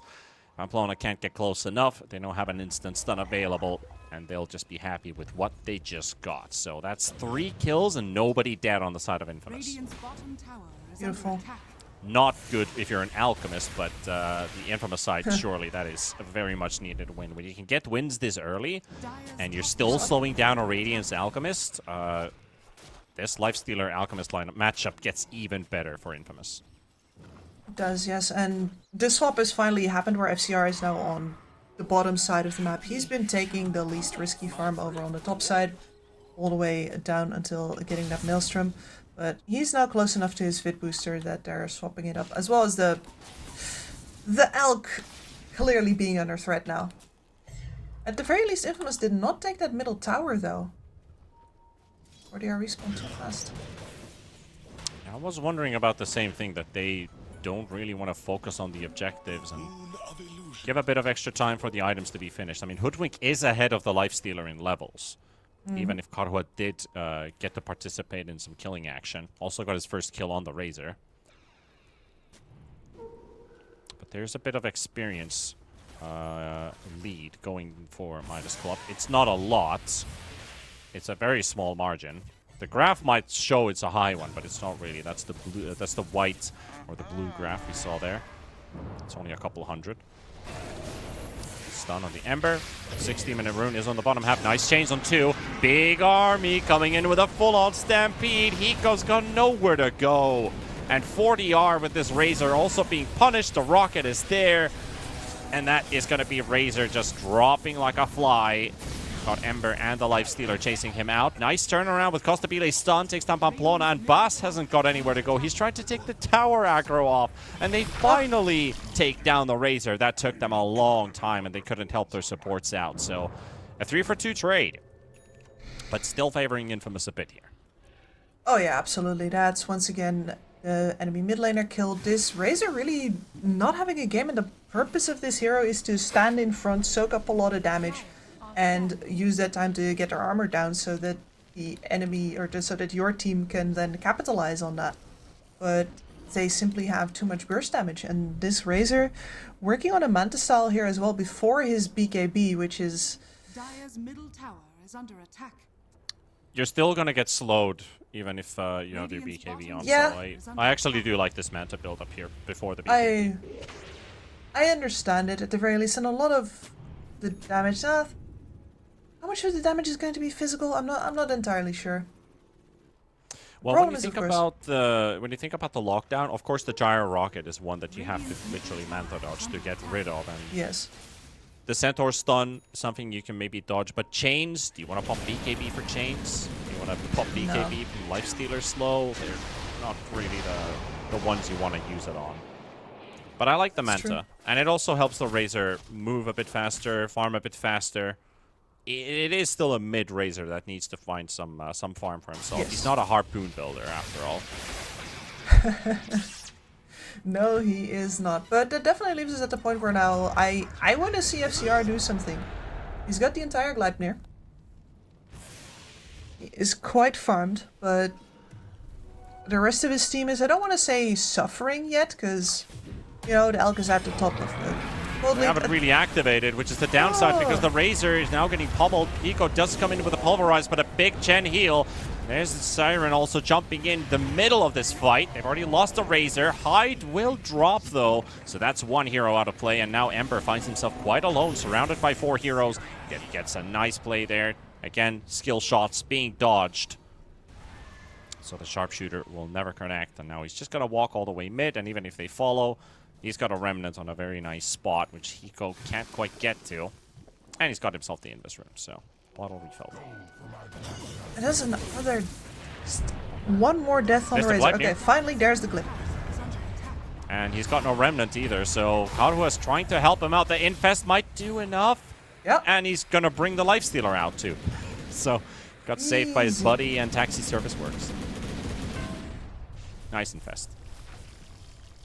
Beautiful Infest. And this is one of the reasons why you might also want to consider going the Aghanims on your Lifestealer. The burst heal for your allies. And Radiance to counter Radiance for the Lifestealer with that Sacred Relic and soon a Talisman Evasion up too. That will annoy the Razor and the Alchemist a bit if they start missing hits. Not to mention this Hoodwink. I mean, the Radiance is that is true. Very low range, but nonetheless. Radiant's courier has been killed. Dire's top tower is Still waiting for the the Alchemist timing from Midas Club. Yep. No, it's funny. We haven't really seen too much impact. Yeah, because that was Blink BKB timing, and they are fighting better now. Certainly, it's not all Infamous anymore, but at the same time, gold still equal. AC in the works. It has to be an Infamous lead at this point with the Alk lineup. So should be ahead. I mean, he's got 14,000 net worth, but the rest of his team is pretty farmed. I mean, of course, the Chen does maybe add into a bit onto the mix. The Gyrocopter having such a good game. This is such a good gyro support game too. And you're so free to itemize however you want on the Gyrocopter as well. It's the same as with the Murano, right? Yep. Whatever Well, your you team can build an needs, E-Blade in this game if you want. Yeah. I dig it. And E-Blade, sometimes we do see those on support Gyrocopters, but right now it's all about buffing up your teammates. Chen army with auras, Solar Crest to come up as well for the gyro, and Chen going for the items that matter: the mechanism, the Vlads, the pipe. Centaur already has Eternal Shroud and Veil of Discord, and they're gonna become really hard to kill with all these auras if it's a full-on 5v5 where they get the full benefit of every AoE. Yeah, and that in turn is one of the reasons why this Radiance on the Lifestealer makes so much sense. A long fight, a lot of damage. A lot of damage indeed, and a lot of sustain. I mean, Lifestealer already, you know, when the moment he pops his Rage, he went up to 86% magic resistance. He's now 57 physical and 29 magic, but that's gonna get higher once that pipe is ready on the Chen. Yep. So good luck trying to get your Maelstrom procs to do something here. Looking at you, Hoodwink. Yeah, looking at that Hoodwink. Still very farmed, still not contributing at all. Stampede, and the chains come out. Infest Bomb. And a very value kill. Oh yeah. Super high value. That's basically the one that's been cutting out your waves. Out. Razor's not exactly the best at cutting waves. He always has to show with the plasma field. And this could just mean a tier 2 in mid. They are taking over the triangle position. They could try and poke it out, at least try and force Midas Club to defend this. They have a Centaur with a maxed out Retaliate. They could take this tower. Rock throw from the Primal Beast. They did secure the Tormentor. Bottom lane, Chen army is also causing some issues, so now they are forcing themselves back at least. That's Eye of the Storm used. Yeah, I don't think the cooldown is that relevant with it being so short. This won't be up if they fight right now. Stampede's still in cooldown for 30 seconds. But they are already getting a lot of information and a lot of control over the map. Costapile is loading up the stun for Siren. There's Wish also coming to back up with a follow-up stun, but Hyde gets the two-man stun. The Rock Throw following in as well, but they can't kill the Ember, and they might just lose the Alchemist. He's trying to teleport away, and he should be able to. The fight's breaking loose elsewhere. He goes, trying to make a run for it with the Primal Beast, but the Gyrocopter hunts him down. Support Gyro diving tier 3s for the kill. Siren gets Wish out of the way. And you've got the Chen army, and you've pretty much got backdoor protection off. They can go high ground here. Yep. Very early. Going. This is finally here. Backdoor is off. Glyph forced out. Small window. This is what Chen does best. Now the pipe's doing work. Small window, but it's enough of a window for them to actually get a lane of racks. This is big for Infamous. Another Glyph. Creeps are dead. Now they're going to have to call it a day. Costapile is also cutting creep waves at the back. He was using his courier to trying their bait hardest. the wave. They can get through. Well, honest backdoor. Sometimes it works. This time it does. Yard as the Stampede to disengage. Yeah, not even punished. 4 heroes hitting those racks at melee range, and there's nothing that Midas Club could do about it.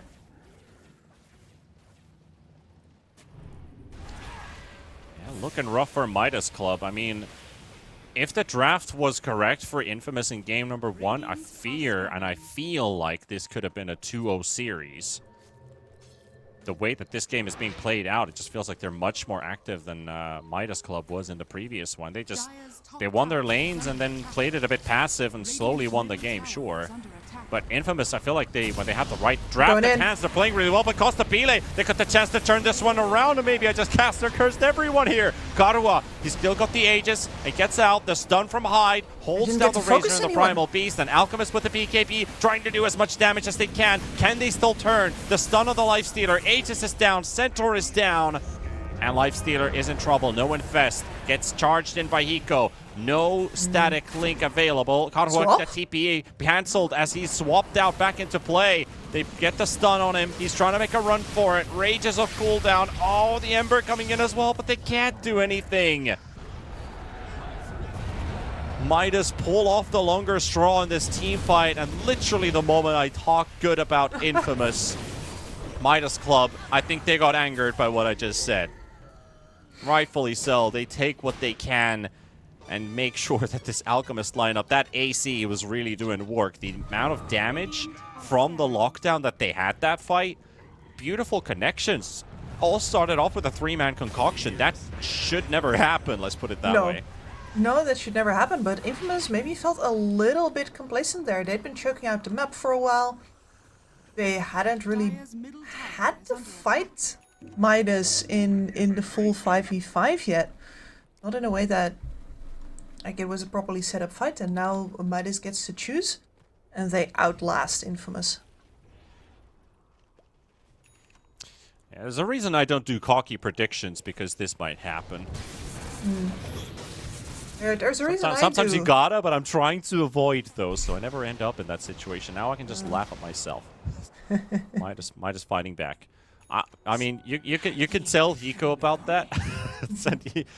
Ask his reaction. What do you think about this call? Game's over here. Yeah. Or anyway, just tell me what they thought about that. That's going to be after. I'll ask Astini. Astini will. Yeah, Astini will give me the dump. He'll throw me in the dumpster. Yes, exactly. That's why I'm going to ask him. Oh, Astini's listening. I love you, man. Keep doing the good work. Anyway. Alright, so we build a Radiance on Radiance. We're building an AC on AC. So the Lifestealer is mimicking the Alchemist, just minus the BKB and the Blink. To be completely honest, this would be a pretty value BKB game for the Lifestealer. Not gonna lie, this is a pretty good BKB game. If you put that on Rage, they can't do anything to you. Absolutely nothing. And instead, I think they're looking to do something to him. A lot. Oh, they stack up again. This time the stun is soaked up by the Rage. And the Stampede, well, they've lost one, but they get the big one out. Could have been so much worse. Oh, way worse. Lotus is also now ready on the Centaur, so a handy tool to bounce back a lot of those linked spells. Worst case, static link on the Lifestealer with a Lotus. Ooh. Painful. Stuff of dreams for the Karhua. Oh yeah, but it's also the Venge stun. Alk stun as well. Concoction back. Talking about the Venge. Goodbye. Talking about the Venge indeed, yep. Good night, Wish. Starly did not keep me for that one. A little clinch. Just a little. Alright, and I think one of the things that made a big difference for that last fight is that the Razor has finally crested the hill where he doesn't die immediately in his fights anymore. He's got the BKB Manta style up, so he can resist pretty much anything that gets thrown at him in this game. And now with how well this turnaround has been going, very close to the full Satanic, which is going to add an additional layer of you can't touch this man. It's the Eye of Storm going off the entire fight. Will have minus armor. Alk's gonna love it.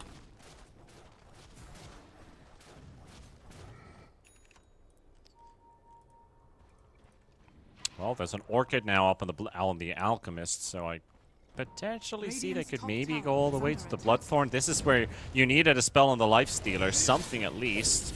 Siren was on the hunt, but I think Siren is the one hunted in the end. Yep. Stampede Orchid will do surprise. absolutely nothing. That's a kill you don't see very often from an Alchemist.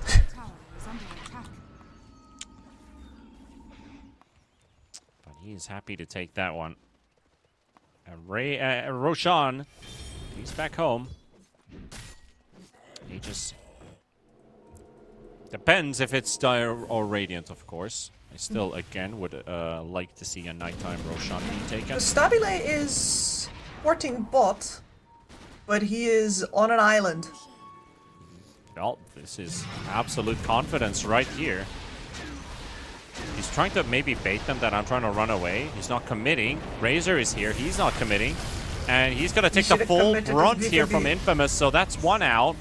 They have to fight this without the Ember, remember? So the Gyrocopter, he's out. That means there's 3 left only. The Chen is at the back with the Vengeful Spirit, but they've got the Lifestealer locked in. And there goes another FCR. Getting one by one. Hyde is trying to make a run for it as they don't have any damage left. So this Centaur is in trouble in the arms of Costabile. And a triple for FCR. And now Boss is the last one. They've been fighting for who knows how long with the Venge, with just the 2 of them on top of the cliff. And that's an ultra kill for the Squirrel. Bamboozled indeed. I maintain. You might bait. You might bait with the Alk, sure. Yeah. I mean, hashtag worth, I'd say. Hashtag worth. Yeah, that was the biggest type of worth you could get when you're playing an Alk lineup. Like this is exactly what you need to do if you want to properly bait. You need to put something out there that you're scared to lose, because the enemy needs to be greedy enough to want it. And that was a prime example of something that, well, that looked pretty dicey. Start off with, I think if you react fast enough on Infamous there, you might actually get him before the cavalry arrives. The question is still if you win the fight after that, of course, because that does mean that the Razor would live. There's also nothing to be trifled with at this point. Yeah, it has a Satanic BKB Manta, so yeah, if 40R did have any impact there, he would have definitely hurt a lot, and he would have been difficult to kill. But yeah, the game has definitely taken a turn, at least in terms of Midas Club. They have not given up an inch. Even if Infamous were a tad bit ahead, still having that nice Lifestealer. That AC has, of course, as it's already been built on the Alchemist a long time ago, he's still working on it. Not too far from finishing it, and of course can have an impact. But the way that these fights start really dictate what the end result is going to be in the end, because there are multiple damage dealers on the side of Midas Club. You might get rid of the Razor. There's that core Hoodwink. There's still that Alchemist to deal with. If you blow up the Alchemist, there's still 2. If Infamous, if they lose Ember or the Lifestealer, in this case Lifestealer is a prime target, the Ember can't carry the game on his own. Cannot. Spells are only good to some extent of the game, and now they've got Hyde all by himself. The Lotus comes a bit late. 40R will just soak up a big damage pool for himself. And they have creeps going inside the base. And Ranger Axe is taking some nasty hits. 2 creep waves, nobody defending it. CR coming in with the save. Go. Time for the defense. I don't think he's going to have to do that many times anymore, though. Going to have Razor level 20 very soon.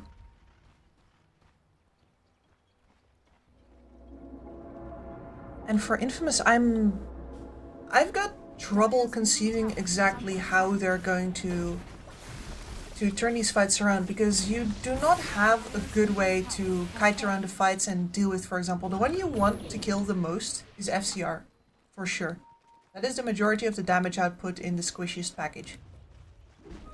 You really only have an Ember Spirit to do that with, and it means over-engaging really hard if you're, for example, using the Lifestealer bomb to do that with. Like, you might need the center to come in as well, just in order to guarantee the kill. Leaves your backlines completely open, and you're so grouped that a response from Midas might just completely wreck you anyway. It's hard to see a fight where Infamous gets a good outcome on their own terms anymore, is what I'm trying to say. And that is also going to change in a bit. Costabile going in aggressively with that Aegis. He will burn it out, but they've all been spotted, and they know exactly where they are. The Razor, he does get the link up, but he's actually losing damage to the Lifestealer, who's building up more right-click. Boss will drop, and now the Alk goes straight to work on the Centaur, trying to drag the Lifestealer to safety. Siren is in between everyone, so the Ember Spirit goes down. Beautiful charge from Hiko. They got the Lifestealer on the spot. Karuha gonna charge in once again, but he is now losing damage. There's the final real link coming out from the Razor. 40 are getting a double kill for himself, and High is going to be hunted in the high ground. Hiko with FCR. They will get another. Make it 4. Infamous pay the heavy price. And what did that all start off with? I was going to go on about a discussion with Primal Beast building a Wind Waker, that whoever gets jumped on first will be saved. Costabile at Aegis this time. Like, hell with your Wind Wakers. I'll just jump in here. He was a bit surprised that there were too many of them there. But then again, he didn't really seem to care too much about it, because he soaked up all the spells that led Midas Club into a victorious position. Exactly. Like, this is once again very good understanding here of what he can buy with his HP. He can go up there, use it Aegis to give all of the vision in the world. And once you can pick and choose your targets, that fight is just over. And I think the game is over as well. It is starting to look like that. So the Alchemist lineup, in the end, they get the end result that they were looking for, which is taking these enemy racks. A bit earlier on, they weren't the one who was supposed to give away those racks. A couple unfortunate fights right next to their base with the creeps for Infamous rolling in. They were very happy to get that coincidence to click. Ile, he has his chemical rage right now, but Karuha can't deal enough. 40R, quite deep too, but they don't have the lockdown required. Acid Spray breaking all those blinks. The Centaur can't get in. It's just a pretty impossible task to try and jump back on them when they're disengaging. You'd really need to use the Stampede for that, still have it, and then, you know, it's... commit your life to the cause. Yeah, one more fight in you. Yeah, and FCR, he's got the Daedalus now, the Hoodwink, so that's even more damage output for him. He's going to be the top damage dealer in this game now, which is... once again, I think we're looking at an offlaner game where the offlaner definitely got away with it. They went through a pretty difficult phase in the mid game, because they did not have an offlaner who was doing anything for them at all. It's in a painful position to be a Centaur here. 40R plus 200 static link damage, and he's got another one rolling on top of it. He's plus 300 right-click damage right now.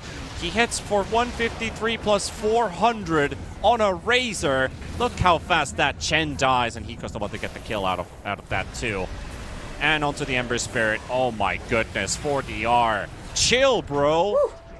That refresher usage on a Razor, I don't think I've seen Razor get that good of a link combination with that refresher, the double BKB. I know this is the standard Razor build where they refresh with the double BKBs and double links, but getting 300 right-click damage and the fight barely even started? Yep. You're right to tap out. That's a nail in the coffin, absolutely. There's nothing you can do anymore at this point, and all of the areas that you've been beating up all this game, taking their revenge. That's, Midas Club, they've had it with these ties. No more 1-1s on the board. Let's get a victory out there, and they do. Was about time. Not entirely spotless though. Certainly their first game looked a little bit shaky in actually finishing it off. We could have definitely seen them play better with that Weaver in order to secure themselves an earlier exit, I want to say. And then here as well, I think the way that these lanes were set up, you might have had drafted yourself just a little bit, where you fall into that hole after the laning stage where FCR are really struggling with, I want to say, one more item syndrome, where no, I need my Gleipnir first. Okay, no, I need my Hurricane Pike first. Okay, no, but now I need my BKB first. And they get through that because Infamous Gaming has a hard time actually converting that map control that they have into a gold lead and into base damage, but they did lose a Rax there in a point in the game where Midas couldn't really retaliate. So yeah, a good win, a dominant win in some ways, but not squeaky clean. Yeah, it definitely came out with its phases. Like Infamous Gaming, you can see that the success basically came out of shutting down the Alchemist a couple times in the early game. The Razor didn't seem to have an impact. They also got Hiko and the Vengeful Spirit multiple times. But then again, even if you kill Venge 10 times this game, that's not the hero that you want to kill to really score a victory. What they were efficient with was every time they got a kill, they were playing the map efficiently. They took over the triangle on the Radiant side. They took the entire jungle away. And they got, I wouldn't say lucky, I'm going to say because they're pro players, they timed it perfectly that they had the creep wave pushing when they won a team fight, that they could go straight to high ground. That's the dream scenario, that you don't have to go and search for the creep wave and then push, and they've already bought time to respawn. You had it on the get-go, which cost them the lane of Rax. So they also got a lot of those outer towers, got to split into the top lane to the tier 2. The downside was that when you do lose a fight and you lose it heavy versus Alchemist, that's really where an Alchemist lineup looks the strongest, because they get so much out of it in such a short time span. If they lost only a couple heroes here and there, I'd still see this Lifestealer scaling. I'd still see the Lifestealer having a big impact this game. But when you lose 3 to 4 heroes in every fight after you've taken the Rax, Alchemist bounces back like you've never seen before. Like, the hero just looks so good when you don't manage to shut them down completely. So well played by Midas Club, and not really a mistake from Infamous Gaming. I think they really gave a B for effort, an A for effort, basically, this game. Made it at least a competitive one and played to their strengths of the draft. I'd say so as well, but in the end, I do think that this is the position where I saw Midas Club going from the beginning, with the amount of experience that they have on their roster, with the expectations that come with that are that you're going to stop tying and start winning, and this is them finally securing that for themselves. The redemption story, even if it is the third day of the group stage, 2 more days to go. We're done for today. Tomorrow is going to be the second last day of the groups, and there are some more interesting matchups coming up. And as we are finishing those out, are we still going to keep the Group B situation tight? We might be looking at some potential tiebreakers for those playoff positions. But for today, thank you all of you people watching today. Thank you, Kips. Thank you, production. And thank you, Relog. We will see you tomorrow. But until then, good night. Take care of yourselves, everybody. We'll see you tomorrow.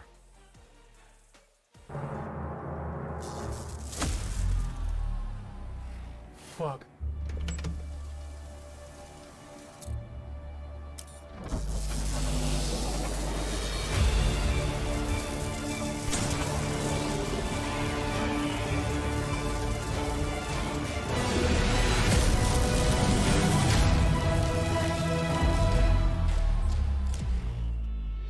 Use your skills in the gaming. 1xBet.